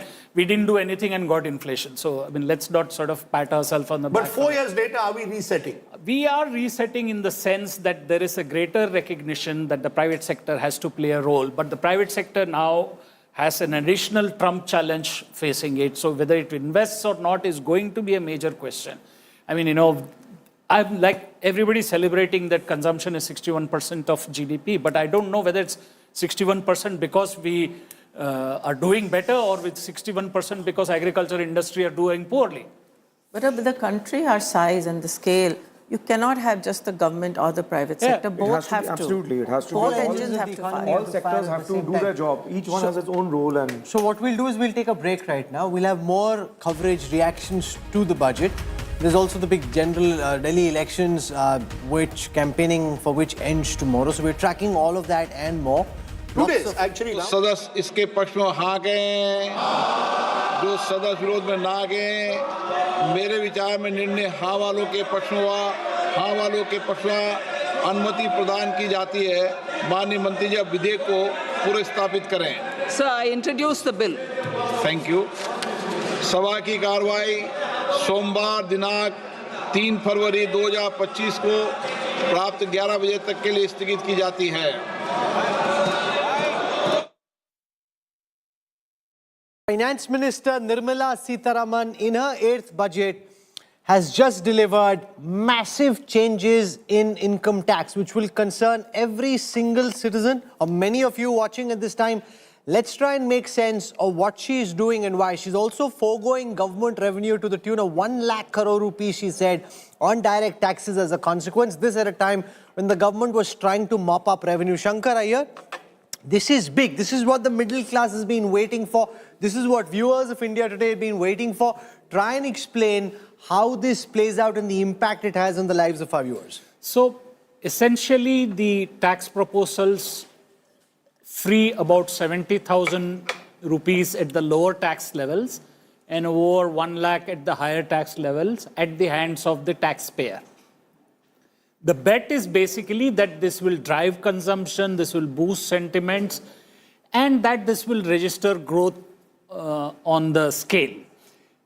There is one sort of fly here which we need to clarify. The Finance Minister Nirmala Sitharaman said that up to 12.75 lakhs is clean, no tax for salaried people, and up to 12 lakhs for others. Now, in that 12 lakhs, she specified twice that capital gains or special income will not be included. We need to see what is the clarification there, whether if you are a retired person and you have sold some shares to sort of pay for your living, whether that gets taxed or not. But this is a bet on growth. And there are a couple of other things that she's done which is very helpful. So, as I said before, that there is the cost of living, cost of governance, and cost of business. Now, she's created scope for ease of living in the sense that she has expanded the TDS limits. She has removed some TCS. She has expanded TCS on remittances for families who have people abroad, and she's removed TCS on education expenses if it's based on a loan. And then there are a whole slew of measures. Now, some of this budget will get lost in the packaging and lost in translation. I hope somebody does a decent job of presenting it again in the sense that, to convey the factors. There are small points in it, and there are large numbers of numbers. So, for instance, there is this proposal to fund small nuclear projects. The target is, I think, about 100 gigawatts of nuclear. 100 gigawatts. Now, the allocation is 20,000 crores. Each gigawatt costs something like $6 billion. So, how is that funding going to happen? All those details are unknown. We will come to that, but the big picture story, Rahul, is that you've got the government trying in some way to send out a message to the middle class, which many believe was the most modified middle class 10 years ago, that look, we haven't entirely ignored your concerns. I think that's the big political message, because the sense was that while you were giving Ladli Bahin, various benefits, free bus rides, and other benefits to the poor or those who are below the poverty line, what was the middle class getting from a government that the middle class believed they had an important hand in voting for? You mentioned a Delhi election in 1 week from now, but I think it's beyond just the Delhi middle class. I maintain that voter already votes for the BJP. I think it's in sending a signal. If I am raising the income tax slab where I don't have to pay tax from 7 lakhs to 12 lakhs, I'm automatically benefiting a large number of people who are precisely those who felt, what is this government giving to me? So that's a fairly substantial jump when you go from 7 lakhs to 12 lakhs. The other slabs are also going to be revised. Importantly, she said she will be bringing a fresh income tax bill next week, where she's spoken that she will focus on Nyay and not Dand. We'll have to see whether that actually happens, because, you know, that is where I think far more people will benefit when it comes to business and stirring growth. Because the challenge, it's all very well to have the headline on income tax. The challenge is growth. How she's going to address the growth challenge, we are still not clear. But there's also about sentiment, Rajiv Mantri. Absolutely. What this does is, it answers the question, middle class ko kya diya? Earlier there was a bet on rationalizing corporate taxations. She's also said that there'll be only one cess. So this whole multiplicity of cesses, she's suggesting will be dealt with. What's your reading of the budget? No, and in the new tax regime, the limit is 12.75 lakhs actually, which is, I feel, a very significant jump up from where we were, around 6.5, 7 lakhs earlier. And now 12.75 lakhs of income will be tax-free. So that is a very big fillip to the people who are just entering the workforce on their first job. They will be outside the tax net. They will get to keep everything they earn. No, you're betting on them then using that extra money to consume. I mean, that is your So bet. what they do is their choice. It's not a question of government deciding for them what they want to do. If No, they want tell to me consume, what they has can she consume. done in this budget to stimulate growth? You see, that's the challenge. No, that she's I betting mean, on consumption, there's a lot Rajdeep. of little tinkering. No, The no, first she's half- betting on consumption. This is a So very she's betting on important step consumption forward. just as a few years This is ago a you very bet on important step corporates. forward to bring a new direct tax code, which we'll see the bill next week. We have already seen that the limit has been so meaningfully raised. Moreover, How when are it you comes pushing to, growth? I'm asking the question. you look at all the futuristic areas that you're talking about, nuclear energy, new geospatial mission. So these are all productivity enhancing new industries and new sectors, which for the first time there's a government talking about deep technology in the country, bringing the most cutting edge innovations into our industry, bringing all kinds of R&D programs that will support productivity enhancements. Growth. How is this budget boosting growth? What was the big idea for growth beyond saying that I bet on the middle class now consuming more with the tax breaks I give them? So there are two elements of growth. Short-term growth, immediate need to boost consumption from the middle class. So that's what is being addressed on the tax code. Then there's the long-term structural growth that India needs. There's a lot of little initiatives across, whether it's AI, technology, startups, the startup fund, that will stimulate growth longer term, innovation longer term. I think the other thing that will help short-term growth to some extent is this whole emphasis on MSME and job creation. And that MSME investment and the credits she's giving and that credit card that has come up, that will create, release some working capital pressures on the MSMEs because they're always capital starved and they'll be able to invest, maybe hire more people, that will spur consumption. So I think this budget is also doing both consumption-led growth to some extent at a smaller level and investment-led because you're also focusing a lot on import duties reduction, breaks for manufacturing, innovation. I was hoping for R&D tax credits, which I didn't hear, so that hasn't happened. But there is, at least on the manufacturing side, there is some credit being given, so that will boost investment. But yes, I think it's going to be hard for anyone to really figure out what that growth number will be because there's so many small initiatives that, to work the math, to come up with a number is going to be difficult. It's interesting, just purely looking at it, therefore, Rahul, as I said earlier today, in terms of transition, if you saw the last budget, so much of talk of unemployment and berozgari. If you saw the 2023 budget, so much of focus on Kisan. I know she started with agriculture as the first engine of growth, but the truth of the matter is, I think it was her final statement to the middle class that effectively is the political messaging of this budget. And I think that's critical, not just for the Delhi elections, but the BJP recognizing, or the Modi government recognizing, that this is the class that drove us to power. We need to send out a message to them and then bet on them consuming more. You're placing a bet that when I change tax slabs, I am incentivizing people. Now with your savings, please go out and consume. But it's a very big idea. It's not a small idea, Rajdeep. Let's not undermine. No, what's the big idea? I'll tell you what what's the idea is. So if you see, if I'm changing 7 lakhs to 12 lakhs is not a big idea. Let's be very clear. Salary dekh ke bol rahe ho No, I don't know what's the idea. No, Please tell me the idea. I'll tell you what the idea is. See, here's the deal. If 7 big headline that's emerged from the budget is that there's been income tax relief finally for India's middle class. There have been hints about it from the government in the last 24 hours.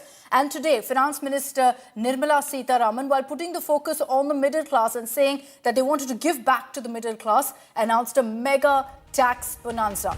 What exactly is it? Well, first, income tax will be zero up to an income of 12 lakh rupees. Now, also there are changes in the tax slabs which are reflecting there in the table you see on your screens. So there's zero income tax for earnings up to 12 lakh rupees or 12.75 lakh rupees for salary taxpayers with a standard deduction of 75,000. Under the new regime, those earning 12 lakh rupees and above will get 80,000 rupees tax benefit. Those earning 18 lakh rupees and above will get 70,000 tax benefits. Those in the slab of 25 lakh rupees income and above will get a tax benefit of 1 lakh 25,000 rupees. And with that particular big announcement, Prime Minister Narendra Modi congratulated Finance Minister Nirmala Sitharaman on the budget, acknowledging how everyone's praising her for rolling out a good budget. The middle class provides strength for India's growth. This government, under the leadership of Prime Minister Modi, has always believed in the admirable energy and ability of the middle class in nation building. In recognition of their contribution,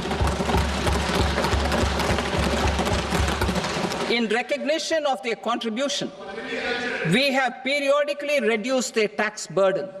Right after 2014, the nil tax slab was raised to 2.5 lakhs of rupees, which was further raised to 5 lakh rupees in 2019 and to 7 lakh rupees in 2023.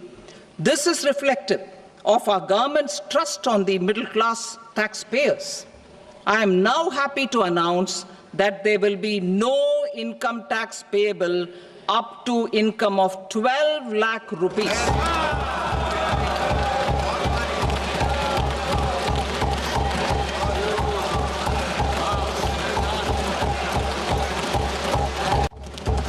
Slabs and rates are being changed across the board to benefit all taxpayers. The new structure will substantially reduce the taxes of the middle class and leave more money in their hands, boosting household consumption, savings, and investment. In the new tax regime, I propose to revise tax rate structures as follows: 0 to 4 lakh rupees nil, 4.8 lakh rupees to 4 to 8 lakh rupees 5%, 8 to 12 lakh rupees 10%, 12 to 16 lakh rupees 15%, 16 to 20 lakh rupees 20%, 20 to 24 lakh rupees 25%, and above 24 lakh rupees 30%. To taxpayers up to 12 lakh of normal income, other than special rate income such as capital gains. I read that again. To taxpayers up to 12 lakh of income, other than special rate income such as capital gains, tax rebate is being provided in addition to the benefit due to slab rate reduction in such a manner that there is no tax payable by them.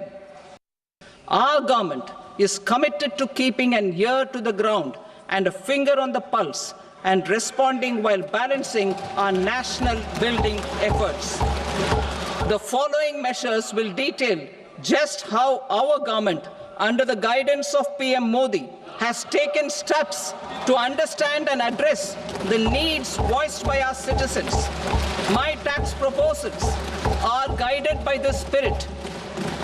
The objectives of my proposals are as follows: personal income tax reforms with special focus on middle class, rationalization of TDS and TCS for easing difficulties, encouraging voluntary compliance, reducing compliance burden, ease of doing business, employment and investment. So that was the moment towards the very end of the Finance Minister's speech that she actually spoke about personal tax and announced that big step for the middle class, that relief.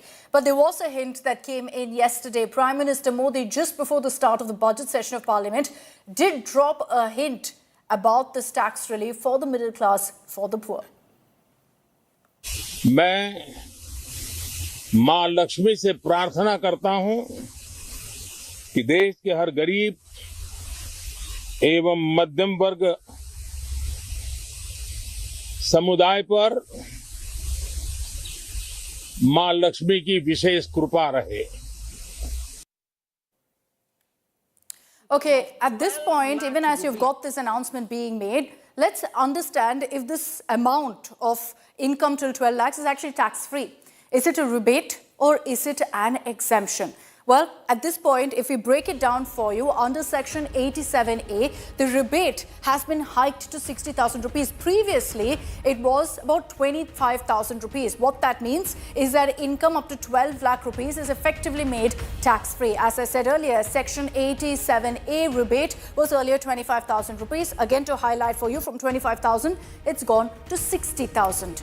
So Section 87A is only valid till income really goes, this in fact made income up to 7 lakh rupees completely tax-free. And then you also had the fact that as per these slabs, the tax on, in fact, income up to 12 lakhs is 60,000. As I told you, the rebate now has become 60,000, which is why this particular slab now becomes tax-free.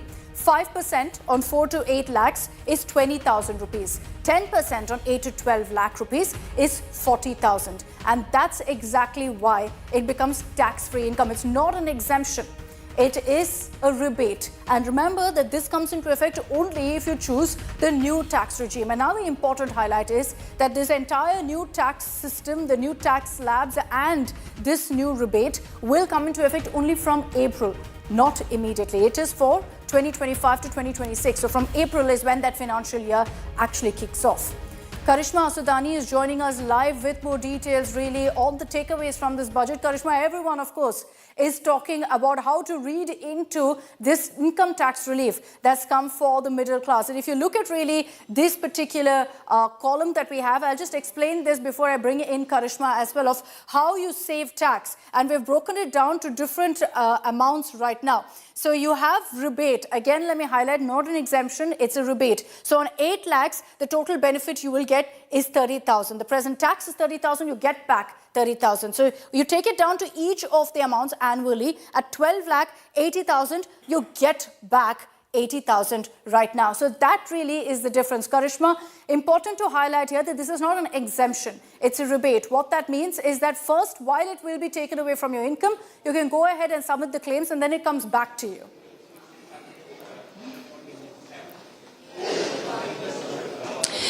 Akshata, these are not refunds, but it's a rebate, which means you still continue to file your income tax, but you do not pay the tax. It is important for you to document the fact that you have filed your return, despite the fact that you're earning about 12,75,000 and you don't have to pay any tax. It's very similar to what government introduced in 2023 when it came to the 7 lakh exemption plus a standard deduction of 50,000, which later was increased to 75,000. So this is more like a rebate. It's not a refund, and it's continuing from the similar concept of what was introduced last year. Now, the change of slab also comes in as a major relief for at least those who have been earning up to 20 lakh per annum, and it was one of the major requests from the individual taxpayers and the tax fraternity to Finance Minister Nirmala Sitharaman. Definitely, Akshata, I must say that the budget had a dramatic end, and it had a dramatic end with the most important announcement, the much awaited announcement for middle class, because the question that we've been asking after each budget is what will the Aam Aadmi get? And guess before the much awaited elections, the Aam Aadmi has got what they've been anticipating for long. However, I'd like to put across a challenge. While government is willing to let go of their 1 lakh crore tax revenues, I think it could be slightly challenging for them to balance their fiscal math. A 4.4% deficit target by letting go of revenue, this could be slightly ambitious according to me. All right, Karishma, thanks very much for joining us with those details. Karishma, breaking down really what this new tax slab means for you and me. Let me open this up, and joining us on this broadcast is Rajan Navani, Vice Chairman and MD of Jetline Group of Companies. We also have Mr. Deepak Shetty, CEO and Managing Director of JCB India Limited. Mr. Shetty, I'd like to begin with you. Good afternoon. What did you make of the budget, sir? There has been a focus on domestic manufacturing. Good afternoon. Thank you for having me. I would like to congratulate the Honorable Finance Minister on a very balanced budget. It is not having some big bang announcements other than the personal IT that you spoke about. But if I specifically look at the manufacturing sector, it's very positive that the Honorable Finance Minister has spoken in length about the support to the MSME sector. And we have seen around the world where manufacturing has grown. It has not grown only on the basis of the big investments by the big manufacturing companies, but more supported by the MSME companies. We have seen that in Germany where the role that Mittelstand has played. And the focus that the Honorable Finance Minister has given to the MSME sector is very heartening, particularly the focus on also the ease of doing business, handling issues or focusing on issues like land reforms, land allocation, also the focus on the logistics part. I'm sure all of this will help spruce up the manufacturing sector and support our goal of being the manufacturing hub or the global supply chain partner. There's one more element for support of manufacturing which I want to talk about, is also easing of custom duties on some of the key elements. I think this also will help the manufacturing sector on a whole. Rajanamani, your view of the budget, do you think that it's about 3 M's essentially, manufacturing, middle class and MSMEs? No, I think it is this and beyond. I think what the Honorable Finance Minister very well put right in the beginning, that, this is a roadmap to a Viksit Bharat, a long-term agenda-setting exercise, so to say, is what I thought of the budget today, where the government is setting direction and saying we need to get multiple stakeholders to come together. And I think it's particularly encouraging for the corporate sector and here at CI and others, where, the fact that we have to create a trust-based regulatory framework, and I don't think an ambitious vision of India becoming the 3rd largest economy in the world, of having to grow at 7 to 8% year on year for the next 25 years to create a Viksit Bharat can happen without a very inclusive, multi-stakeholder agenda, for the country. So I think in many ways it set that out, particularly the investment in people, in economy and innovation. I think people, while we heard from farmers and the MSME sector, which you rightly pointed out, what truly appealed to me was the investment in youth, building national skilling centers, 5 COEs were announced, bringing the 1 crore gig workers into a social kind of a security thing is a brilliant way for us to give, the messaging that today it is okay to derive, a livelihood from multiple different streams, because it's no longer, a career for a lifetime, that is going to exist with the young generation. And, this is the generation that is going to not only be the most productive generation for the next 25 years, but also the large consumer base. So, giving that tax relief to the 12 lakh and, clearly demonstrating that additional income in the hands of many of whom are young people and who are, rising in their careers is again a great way to, see all of these incentives get aligned. Lastly, I think I want to talk about this entire impact of technology, because I think at the end of the day, we need to see how India can actually now move from serving the world to actually leading the world, creating products, IPs, using, frontier tech, new technologies. And while there was some focus, especially with the AI now adding to education, I think it was not enough. We do have an innovation fund of funds going to deep tech of 10,000 crores, but we must recognize just a few days back, one announcement from China took away $600 billion of market cap of one company in one day. So, the stakes today with Gen AI are very high, and I think it's very well established around the world that changes like these are here to stay. So for India to take a far more proactive, measure when it comes to, new deep technologies, creator economies, new ways in which India can get leadership is something that I would like to see a lot more. Of course, beyond the budget as well, the private sector and multiple stakeholders coming together to drive that change. And, but overall, I think directionally a great budget, for us to move forward. Okay, they will still have to meet that target, of course, of increasing their growth figures to get to the Viksit Bharat vision by 2047. But Mr. Deepak Shetty, also on the issue of spending, the budget clearly raises the bet on spending here. So what do you make of the Finance Minister also proposing raising the next year's fiscal year's capital expenditure up to 11.21 lakh crore? I think it's a very welcome announcement. We have seen that this government has continuously focused on infrastructure development, and that trajectory has continued. On On top of the announcement of 11 lakh crores that you mentioned, we all know that the infrastructure creation which takes place across the country is not only based on the work which is done by funds given by the central government, basically the expressway or the NHI type of activities, but almost 40% of infrastructure is created, particularly in rural India, by the state governments. And here is where I welcome the 1.5 lakh crores of interest-free loans to the states. I'm sure this will help bring focus on rural infrastructure creation, particularly under the Pradhan Mantri Gram Sadak Yojana. On top of this whole focus on agriculture. We are an agriculture-based economy, and this focus on agriculture not only will help calm down the inflation that we have seen, particularly on the food items, but also help spruce up the rural economy. So on a whole, I see that the government has continued to focus on infrastructure development. I also want to mention, it was very heartening for me to be present when the Honorable Prime Minister launched the Pradhan Mantri Gati Shakti project. Presently, it has been held back to the government agencies. I think opening it out for the private sector is a huge initiative. We have seen that in the past, there's so much of rework which is happening or doing and undoing of infrastructure projects, particularly roads being laid out and dug out. I feel this will help bring more focus, more planning in the way the infrastructure is being created across the country. No, very true. And the Finance Minister also spoke of this, about focusing on public-private partnerships, particularly for infrastructure development. We've seen how that can truly be a game changer for the country. So it's good to see that the government is actually building on that. Thank you very much, gentlemen, for joining us on this broadcast with your views on the budget. We've given you what India Inc. has to say about this budget. What about our politicians? Let's play out for you what parliamentarians had to say soon after the budget was presented. ये जो budget की विशेषता ये है कि हमारी economy को accelerate करने वाला ये बजट है।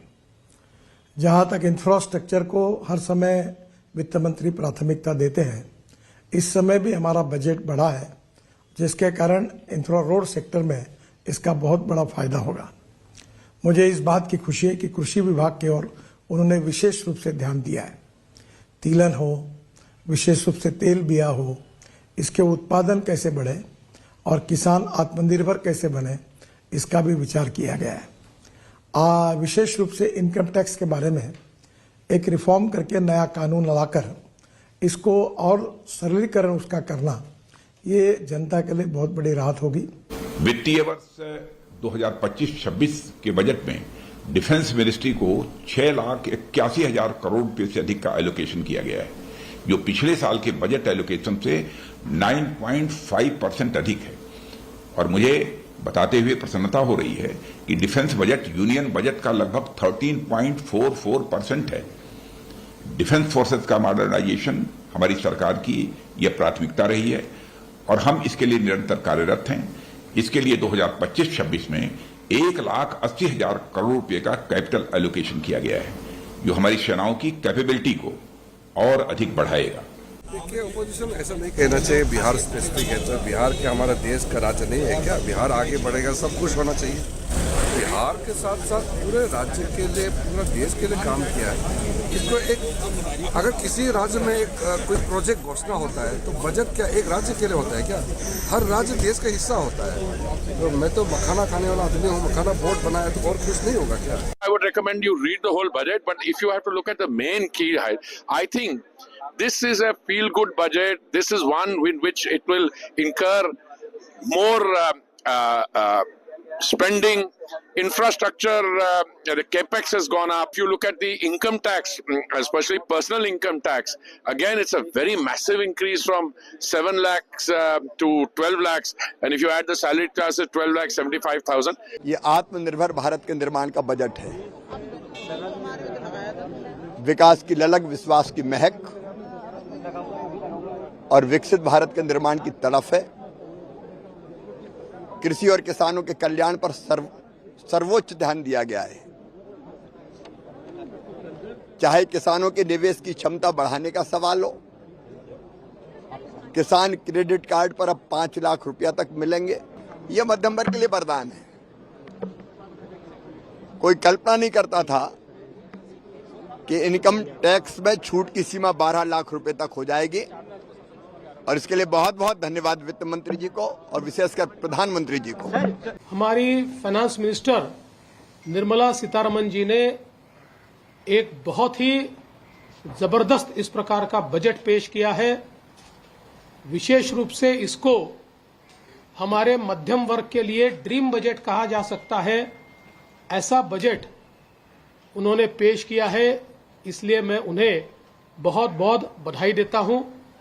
विशेष रूप से इनकम टैक्स का एग्जम्पशन स्लैब जिस प्रकार से परिवर्तित किया गया है और 12 लाख रुपए तक कोई इनकम टैक्स नहीं लगेगा, ये जो घोषणा है ये निश्चित रूप से एक मील का पत्थर भारत की अर्थव्यवस्था के इतिहास में साबित होगा। In a way, the Honorable Finance Minister has met the demand of large section of middle class, particularly as more and more poor are coming into the middle class with rising incomes. The last report was 25 crore poor have now come into the middle class, have been relieved from multidimensional poverty. I think it's a great relief to all those people. It's a multidimensional budget which through various interventions is going to encourage consumption demand, give a boost to economic activity, and at the same time provide stability to the country's economy.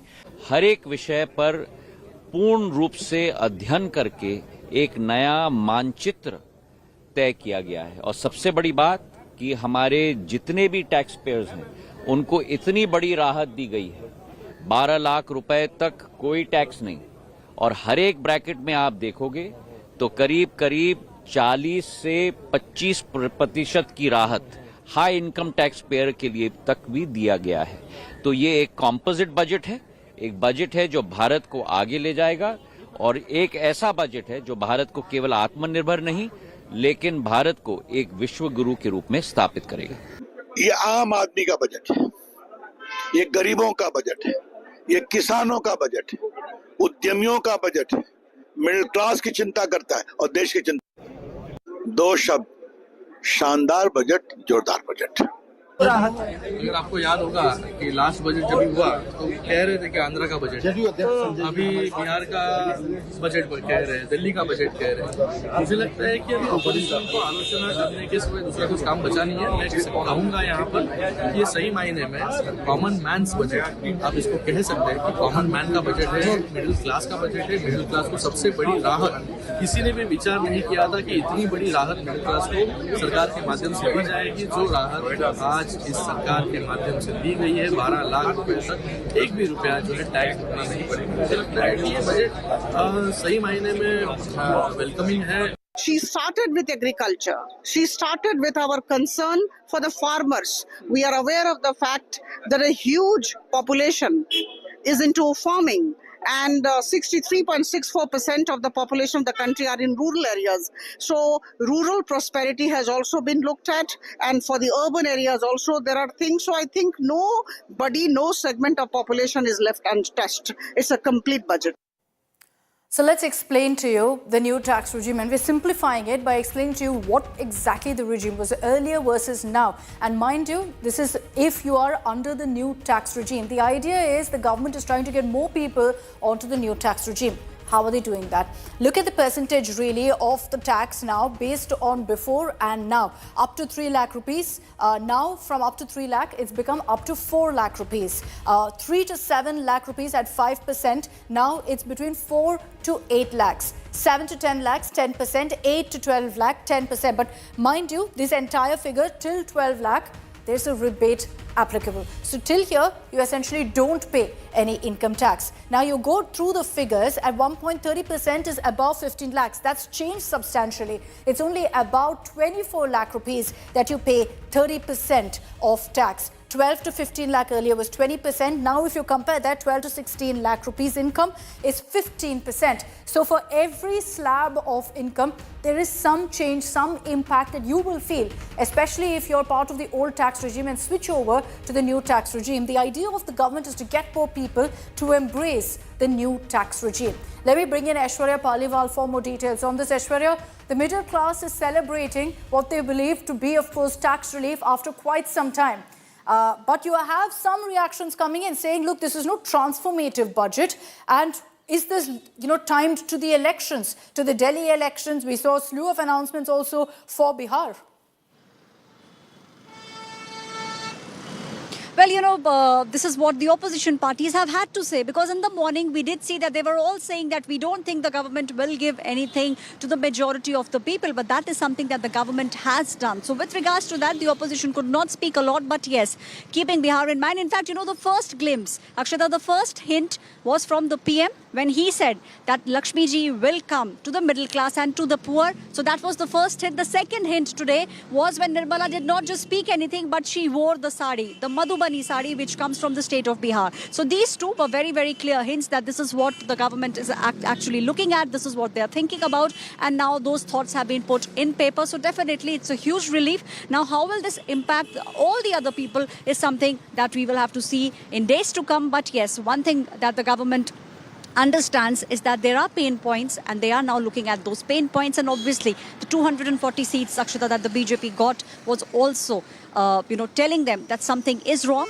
and these are just fixes that the government now is looking at doing, making sure that the middle class stays with the Bharatiya Janata Party. Well, it was a long time coming also because, politically you're seeing all of this talk of freebies and, every political party essentially indulging in it, which did have the middle class very, very frustrated, saying our taxpayers' money, our tax money is going only in freebies. So this was, in a sense, coming, and the government has delivered on that. Thanks very much, Aishwarya, for joining us with those details. I did. सदस्य इसके पक्ष में हाँ गए, जो सदस्य विरोध में ना गए, मेरे विचार में निर्णय हाँ वालों के पक्ष में हुआ, हाँ वालों के पक्ष में अनुमति प्रदान की जाती है। माननीय मंत्री जी अब विधेयक को पुनर्स्थापित करें। Sir, I introduce the bill. Thank you. सभा की कार्रवाई सोमवार दिनांक 3 फरवरी 2025 को प्राप्त 11 बजे तक के लिए स्थगित की जाती है। Finance Minister Nirmala Sitharaman, in her 8th budget, has just delivered massive changes in income tax, which will concern every single citizen, or many of you watching at this time. Let's try and make sense of what she is doing and why. She's also foregoing government revenue to the tune of 1 lakh crore rupees, she said, on direct taxes as a consequence. This at a time when the government was trying to mop up revenue. Shankar Iyer, this is big. This is what the middle class has been waiting for. This is what viewers of India Today have been waiting for. Try and explain how this plays out and the impact it has on the lives of our viewers. So essentially the tax proposals free about 70,000 rupees at the lower tax levels and over 1 lakh at the higher tax levels at the hands of the taxpayer. The bet is basically that this will drive consumption, this will boost sentiments, and that this will register growth on the scale. There is one sort of fly here which we need to clarify. The Finance Minister Nirmala Sitharaman said that up to 12.75 lakhs is clean, no tax for salaried people, and up to 12 lakhs for others. Now, in that 12 lakhs, she specified twice that capital gains or special income will not be included. We need to see what is the clarification there, whether if you are a retired person and you have sold some shares to sort of pay for your living, whether that gets taxed or not. But this is a bet on growth, and there are a couple of other things that she's done which is very helpful. So as I said before, that there is the cost of living, cost of governance, and cost of business. Now she's created scope for ease of living in the sense that she has expanded the TDS limits. She has removed some TCS. She has expanded TCS on remittances for families who have people abroad. And she's removed TCS on education expenses if it's based on a loan. And then there are a whole slew of measures. Now, some of this budget will get lost in the packaging and lost in translation. I hope somebody does a decent job of presenting it again in the sense that, to convey the factors. There are small points in it, and there are large numbers of numbers. So, for instance, there is this proposal to fund small nuclear projects. The target is, I think, about 100 gigawatts of nuclear. 100 gigawatts. Now, the allocation is 20,000 crores. Each gigawatt costs something like $6 billion.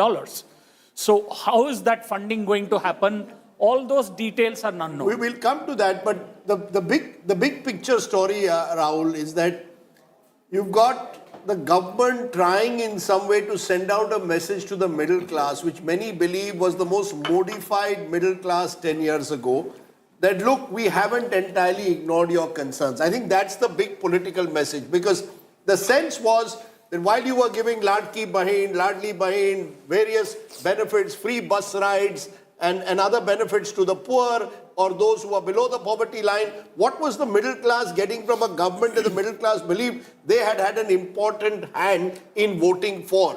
You mentioned a Delhi election in 1 week from now, but I think it's beyond just the Delhi middle class. I maintain that voter already votes for the BJP. I think it's in sending a signal. If I am raising the income tax slab where I don't have to pay tax from 7 lakhs to 12 lakhs, I'm automatically benefiting a large number of people who are precisely those who felt, what is this government giving to me? So that's a fairly substantial jump when you go from 7 lakhs to 12 lakhs. The other slabs are also going to be revised. Importantly, she said she will be bringing a fresh income tax bill next week, where she's spoken that she will focus on nyay and not dand.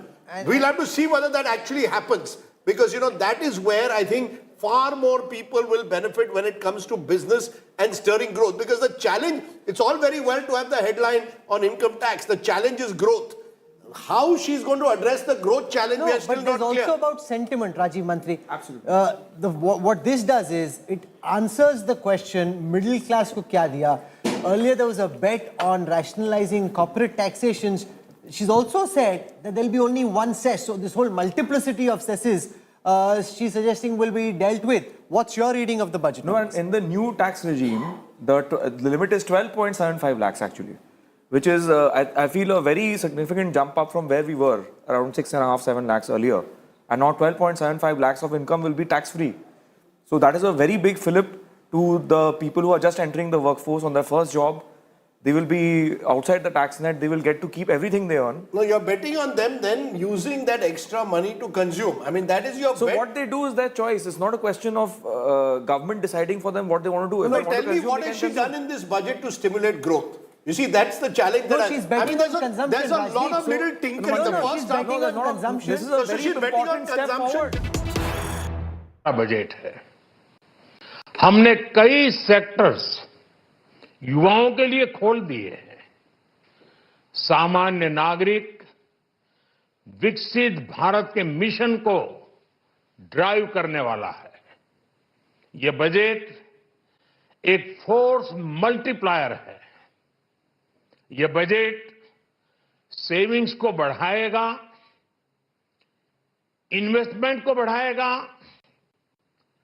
Consumption को बढ़ाएगा और growth को भी तेजी से बढ़ाएगा।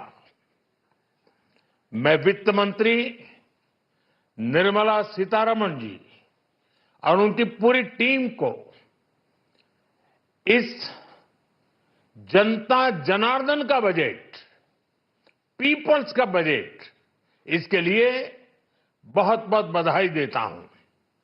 साथियों, आमतौर पर बजट का फोकस इस बात पर रहता है कि सरकार का खजाना कैसे भरेगा, लेकिन ये बजट उससे बिल्कुल उल्टा है।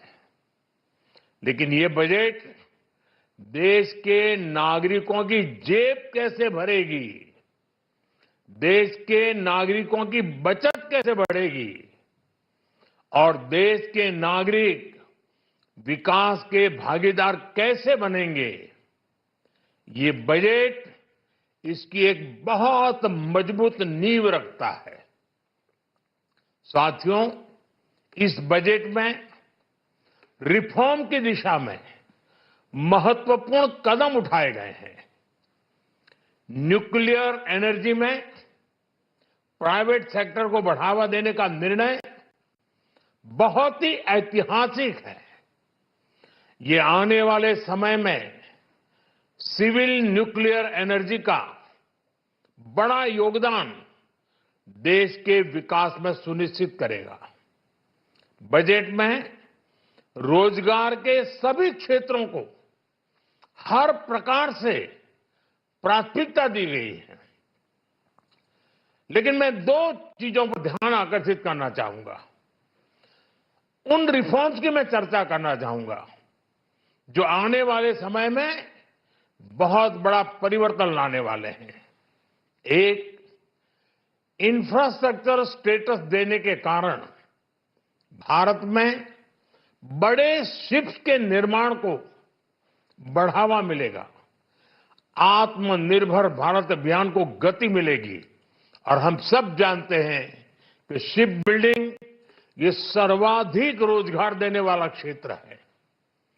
उसी प्रकार से देश में टूरिज्म के लिए बहुत संभावना है। महत्वपूर्ण 50 टूरिस्ट डेस्टिनेशन,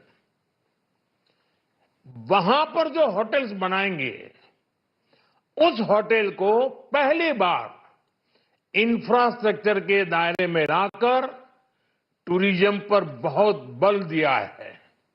इससे हॉस्पिटैलिटी सेक्टर को, जो रोजगार का बहुत बड़ा क्षेत्र है, और टूरिज्म जो रोजगार का सबसे बड़ा क्षेत्र है, एक प्रकार से चारों तरफ रोजगार के अवसर पैदा करने वाला एक क्षेत्र को ऊर्जा देने वाला काम करेगा। आज देश विकास भी विरासत भी इस मंत्र को लेकर चल रहा है। इस बजट में भी इसके लिए भी बहुत महत्वपूर्ण और ठोस कदम उठाए गए हैं। 1 करोड़ पांडुलिपियों के लिए संरक्षण के लिए, मैन्युस्क्रिप्ट के लिए ज्ञान भारतम मिशन लॉन्च किया गया है। साथ ही भारतीय ज्ञान परंपरा से प्रेरित एक नेशनल डिजिटल रिपोजिटरी बनाई जाएगी। यानी टेक्नोलॉजी का भरपूर उपयोग किया जाएगा और हमारा जो परंपरागत ज्ञान है उसमें से अमृत निचोड़ने का भी काम होगा। साथियों, बजट में किसानों के लिए जो घोषणा हुई है वो कृषि क्षेत्र और समूची ग्रामीण अर्थव्यवस्था में नई क्रांति का आधार बनेगी। पीएम धन धान्य कृषि योजना के तहत 100 जिलों में सिंचाई और इंफ्रास्ट्रक्चर का डेवलपमेंट होगा। किसान क्रेडिट कार्ड की लिमिट 5 लाख तक होने से उन्हें ज्यादा मदद मिलेगी। साथियों, अब इस बजट में 12 लाख रुपए तक की आय को टैक्स से मुक्त कर दिया गया है। सभी आय वर्ग के लोगों के लिए टैक्स में भी कमी की गई है। इसका बहुत बड़ा फायदा हमारे मिडिल क्लास को, नौकरी पेशे करने वाले जिनकी आय बंधी हुई है ऐसे लोगों को, मिडिल क्लास को इससे बहुत बड़ा लाभ होने वाला है। उसी प्रकार से जो नए नए प्रोफेशन में आए हैं, जिनको नए नए जॉब मिले हैं, इनकम टैक्स की ये मुक्ति उनके लिए एक बहुत बड़ा अवसर बन जाएगी। साथियों, इस बजट में मैन्युफैक्चरिंग पर 360 डिग्री फोकस है ताकि एंटरप्रेन्योर्स को, एमएसएमईज को छोटे उद्यमियों को मजबूती मिले और नई जॉब पैदा हो। नेशनल मैन्युफैक्चरिंग मिशन से लेकर clean tech, leather, footwear, toy industry जैसे अनेक सेक्टर्स को विशेष समर्थन दिया गया है। लक्ष्य साफ है कि भारतीय प्रोडक्ट्स ग्लोबल मार्केट में अपनी चमक बिखेर सके। साथियों, राज्यों में इन्वेस्टमेंट का एक वाइब्रेंट कॉम्पिटिटिव माहौल बने, इस पर बजट में विशेष जोर दिया गया है। एमएसएमईज और स्टार्टअप के लिए क्रेडिट गारंटी को दोगुना करने की घोषणा भी हुई है। देश के एससी, एसटी और महिला जो नए उद्यमी बनना चाहते हैं, उनको 2 करोड़ रुपए तक के लोन की योजना भी लाई गई है, और वो भी बिना गारंटी। इस बजट में न्यू एज इकोनॉमी को ध्यान में रखते हुए गीग वर्कर्स के लिए बहुत बड़ी घोषणा की गई है। पहली बार गीग वर्कर्स का ई श्रम पोर्टल पर रजिस्ट्रेशन किया जाएगा। इसके बाद इन साथियों को स्वास्थ्य सेवा और दूसरी सोशल सिक्योरिटी स्कीम्स का लाभ मिलेगा। ये डिग्निटी ऑफ लेबर, इसके प्रति श्रम एव जयते के प्रति सरकार के कमिटमेंट को दर्शाता है।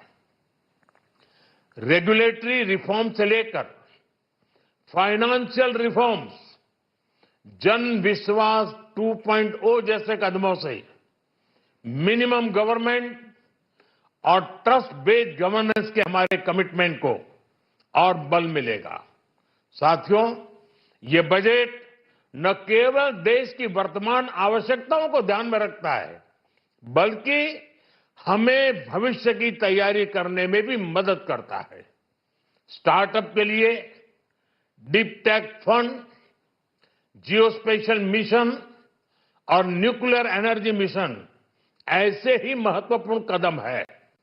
मैं सभी देशवासियों को एक बार फिर इस ऐतिहासिक पीपल्स बजट की बधाई देता हूं, और फिर एक बार वित्त मंत्री जी को भी बहुत बहुत बधाई देता हूं।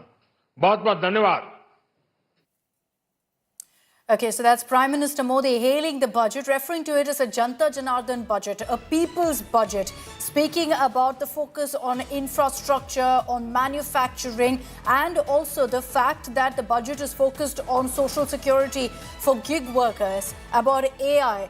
All of that is something that the Prime Minister has referred to while going ahead and hailing this budget, calling it a force multiplier and saying that it's essentially for the people. The Prime Minister congratulating Finance Minister Nirmala Sitharaman over the budget, speaking about infrastructure, talking about how the focus is essentially on building a self-reliant India. He's also said that on the focus on farmers, this budget will help farmers a great deal, will revolutionize agriculture in the country.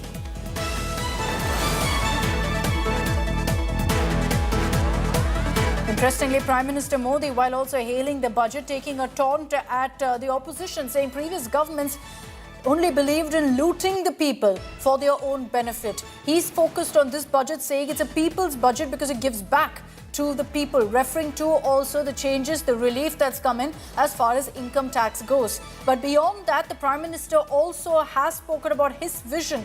He's repeatedly spoken of a Viksit Bharat by 2047. And it's along those lines that he speaks of infrastructure, of self-reliance, about creating jobs, revolutionizing agriculture and much more. Let's get your highlights. आम तौर पर budget का focus इस बात पर रहता है कि सरकार का खजाना कैसे भरेगा, लेकिन ये बजट उससे बिल्कुल उल्टा है। लेकिन ये बजट देश के नागरिकों की जेब कैसे भरेगी, देश के नागरिकों की बचत कैसे बढ़ेगी और देश के नागरिक विकास के भागीदार कैसे बनेंगे, ये बजट इसकी एक बहुत मजबूत नींव रखता है। साथियों, इस बजट में रिफॉर्म की दिशा में महत्वपूर्ण कदम उठाए गए हैं। न्यूक्लियर एनर्जी में प्राइवेट सेक्टर को बढ़ावा देने का निर्णय बहुत ही ऐतिहासिक है। ये आने वाले समय में सिविल न्यूक्लियर एनर्जी का बड़ा योगदान देश के विकास में सुनिश्चित करेगा। बजट में रोजगार के सभी क्षेत्रों को हर प्रकार से प्राथमिकता दी गई है। देश में टूरिज्म के लिए बहुत संभावना है। महत्वपूर्ण 50 टूरिस्ट डेस्टिनेशन, वहां पर जो होटल्स बनाएंगे, उस होटल को पहली बार इंफ्रास्ट्रक्चर के दायरे में लाकर टूरिज्म पर बहुत बल दिया है। इससे हॉस्पिटैलिटी सेक्टर को, जो रोजगार का बहुत बड़ा क्षेत्र है, और टूरिज्म जो रोजगार का सबसे बड़ा क्षेत्र है, एक प्रकार से चारों तरफ रोजगार के अवसर पैदा करने वाला एक क्षेत्र को ऊर्जा देने वाला काम करेगा। आज देश विकास भी विरासत भी इस मंत्र को लेकर चल रहा है। इस बजट में भी इसके लिए भी बहुत महत्वपूर्ण और ठोस कदम उठाए गए हैं। 1 करोड़ पांडुलिपियों के लिए संरक्षण के लिए, मैन्युस्क्रिप्ट के लिए ज्ञान भारतम मिशन लॉन्च किया गया है। साथ ही भारतीय ज्ञान परंपरा से प्रेरित एक नेशनल डिजिटल रिपोजिटरी बनाई जाएगी। यानी टेक्नोलॉजी का भरपूर उपयोग किया जाएगा और हमारा जो परंपरागत ज्ञान है, उसमें से अमृत निचोड़ने का भी काम होगा। Okay, those were the highlights of what Prime Minister Modi had to say. We'll also be talking about some of the budget highlights. We've told you all about really the tax relief. The Prime Minister saying this is a Janta Janardhan budget, a people's budget, and that's why the focus has been on boosting the savings of the people, not filling up government coffers, but ensuring that people get more money, that their savings are more, that there's more money in their accounts. We'll be talking about that and also getting you other highlights like the budget, talking so much about tech, about artificial intelligence. All those highlights coming your way in just a few moments from now. I'm slipping into a very, very short break.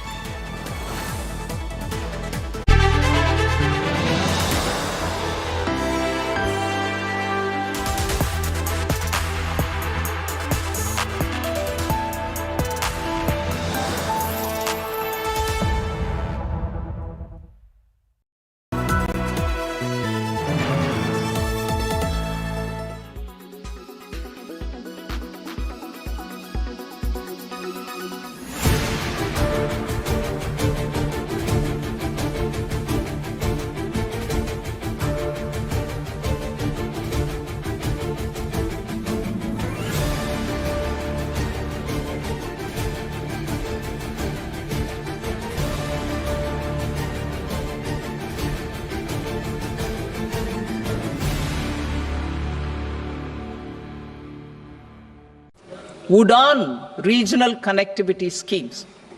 UDAN has enabled 1.5 crore middle-class people to meet their aspirations for speedier travel. The scheme has connected 88 ports, airports, and operationalized 619 routes. Inspired by that success, a modified UDAN scheme will be launched. सदस्य इसके पक्ष में हाँ गए, जो सदस्य विरोध में ना गए, मेरे विचार में निर्णय हाँ वालों के पक्ष में हुआ, हाँ वालों के पक्ष में अनुमति प्रदान की जाती है। माननीय मंत्री जी अब विधेयक को पुनर्स्थापित करें। Sir, I introduce the bill. Thank you. सभा की कार्रवाई सोमवार दिनांक 3 फरवरी 2025 को प्राप्त 11 बजे तक के लिए स्थगित की जाती है। Finance Minister Nirmala Sitharaman, in her 8th budget, has just delivered massive changes in income tax, which will concern every single citizen or many of Change tax slabs. I am incentivizing people now with your savings. Please go out and consume. But it's a very big idea. It's not a small idea, Rajdeep. Let's not undermine. No, what's the big idea? I'll tell you what what's the idea is. So if you see, if I'm changing 7 lakhs to 12 lakhs is not a big idea. Let's be very clear. Salary देख के बोल रहे हो No, I don't know what's the idea. No, Please tell me the idea. I'll tell you what the idea is. See, here's the deal. If 7 had gone to 9, you can say it's just tinkering. 7 has gone to 12, which basically means, and now first what's the idea? 30% taxation was on people above 15 lakhs. That's now gone up to 25 lakhs. So you're trying to kind of send a message that you're trying to rationalize direct taxes and your income tax, which is what a lot of people were looking out for. That will come with the income tax bill.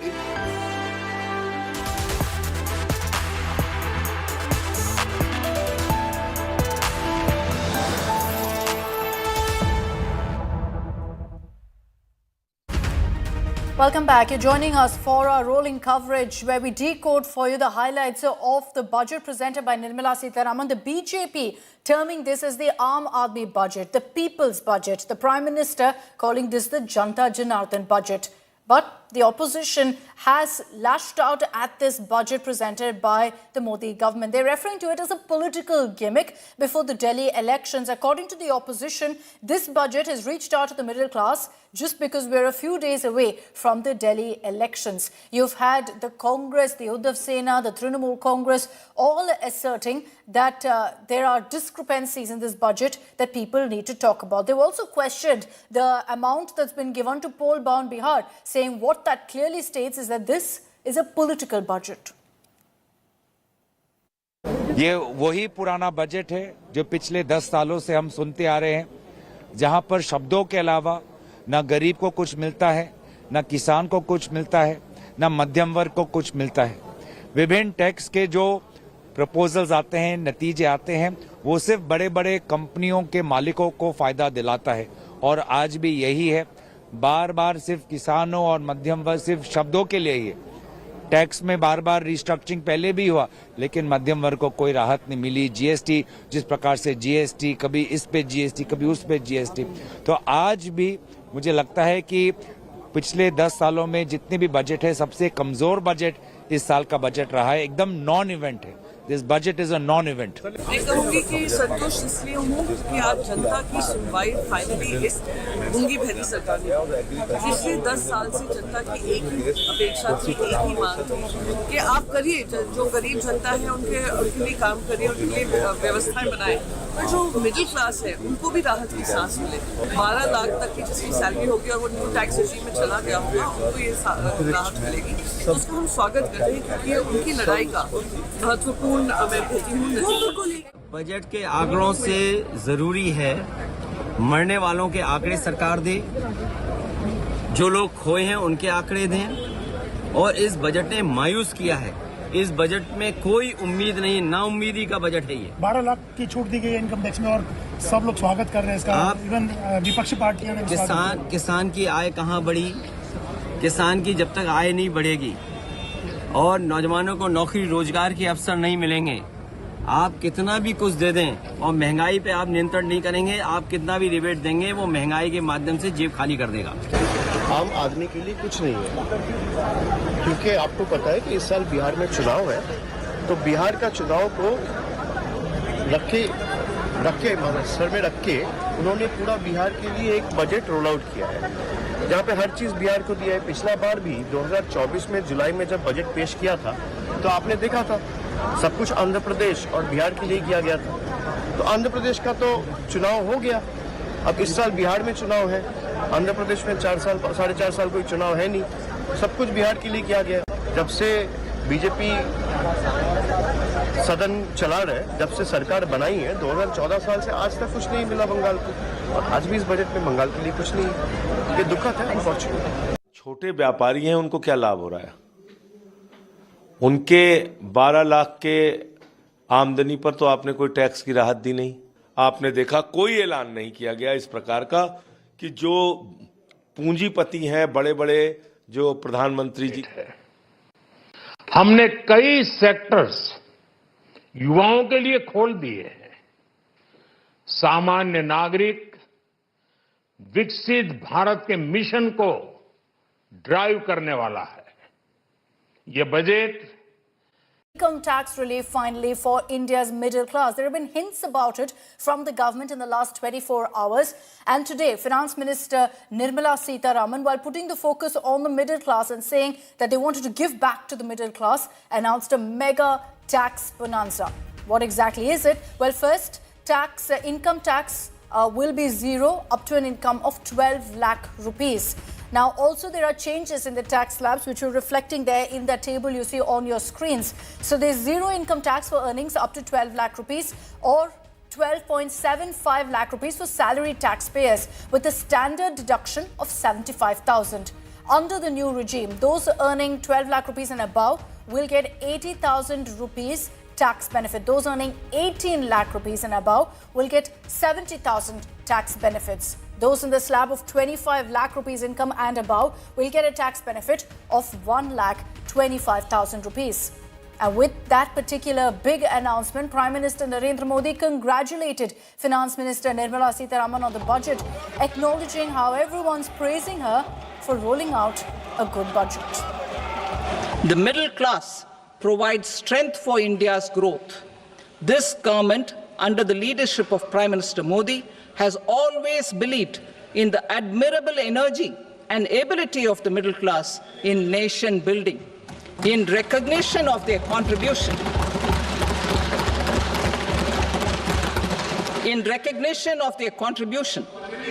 we have periodically reduced their tax burden.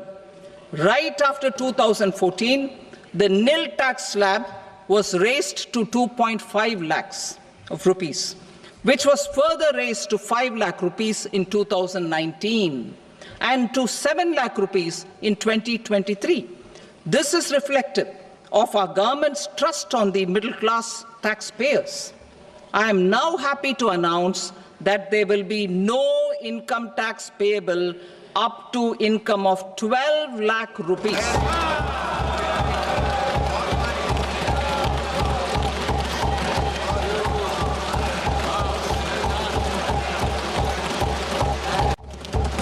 Slabs and rates are being changed across the board to benefit all taxpayers. The new structure will substantially reduce the taxes of the middle class and leave more money in their hands, boosting household consumption, savings and investment. In the new tax regime, I propose to revise tax rate structures as follows: 0 to 4 lakh rupees nil, 4.8 lakh rupees to 4 to 8 lakh rupees 5%, 8 to 12 lakh rupees 10%, 12 to 16 lakh rupees 15%, 16 to 20 lakh rupees 20%, 20 to 24 lakh rupees 25%, and above 24 lakh rupees 30%. To taxpayers up to 12 lakh of normal income, other than special rate income such as capital gains. I read that again. To taxpayers up to 12 lakh of income, other than special rate income such as capital gains, tax rebate is being provided in addition to the benefit due to slab rate reduction in such a manner that there is no tax payable by them. Our government is committed to keeping an ear to the ground and a finger on the pulse and responding while balancing our national building efforts. The following measures will detail just how our government, under the guidance of PM Modi, has taken steps to understand and address the needs voiced by our citizens. My tax proposals are guided by this spirit. The objectives of my proposals are as follows: personal income tax reforms with special focus on middle class, rationalization of TDS and TCS for easing difficulties, encouraging voluntary compliance, reducing compliance burden, ease of doing business, employment and investment. So that was the moment towards the very end of the Finance Minister's speech that she actually spoke about personal tax and announced that big step for the middle class, that relief. But there was a hint that came in yesterday. Prime Minister Modi, just before the start of the budget session of Parliament, did drop a hint about this tax relief for the middle class, for the poor. मैं मां लक्ष्मी से प्रार्थना करता हूं कि देश के हर गरीब एवं मध्यम वर्ग समुदाय पर मां लक्ष्मी की विशेष कृपा रहे. Okay, at this point, even as you've got this announcement being made, let's understand if this amount of income till 12 lakhs is actually tax-free. Is it a rebate or is it an exemption? Well, at this point, if we break it down for you, under Section 87A, the rebate has been hiked to 60,000 rupees. Previously, it was about 25,000 rupees. What that means is that income up to 12 lakh rupees is effectively made tax-free. As I said earlier, Section 87A rebate was... It's the biggest income tax relief for India's middle class in the last many years. Finance Minister Nirmala Sitharaman in today's budget announced a mega tax bonanza, one that was expected considering that there were hints dropped by the government for the last many days that they would be focusing on announcing some tax relief for the middle class. So what exactly is the relief? Well, essentially, if you earn an income of up to 12 lakh rupees, you won't have to pay income tax. No income tax payable considering the rebate. Finance Minister Nirmala Sitharaman announced changes also in the tax slabs. If you choose, that is, the new tax regime, in a clear push to get more people to switch over from the old tax regime to the new tax regime. So first is, of course, the zero income tax for earnings up to 12 lakh rupees or 12.75 lakh rupees for salary taxpayers with a standard deduction of 75,000. But beyond that also, let's look at the other figures. Those earning 18 lakhs and above will get 70,000 tax benefit. Those in the slab of 25 lakh rupees income and above will get a tax benefit of 1,25,000 rupees. Now, clearly that is very different from what the rates were previously. So they've changed up entirely what really the slabs are in the new tax regime. Prime Minister Narendra Modi congratulated Finance Minister Nirmala Sitharaman soon after she presented the budget, acknowledging that everyone's praising her for rolling out a good budget. He's referred to this as the people's budget, saying most governments were focused on ensuring that government coffers are filled up. He says our focus is on ensuring that people's savings go up, boost people's savings. The middle class provides strength for India's growth. This government, under the leadership of Prime Minister Modi, has always believed in the admirable energy and ability of the middle class in nation building. In recognition of their contribution,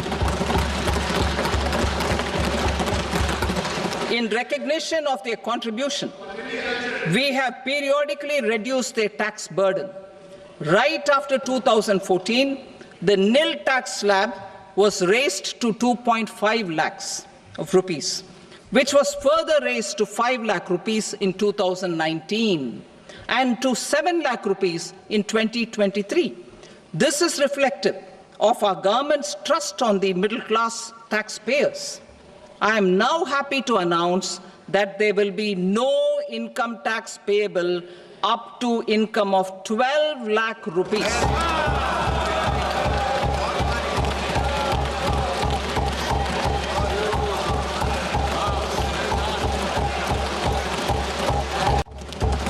Slabs and rates are being changed across the board to benefit all taxpayers. The new structure will substantially reduce the taxes of the middle class and leave more money in their hands, boosting household consumption, savings and investment.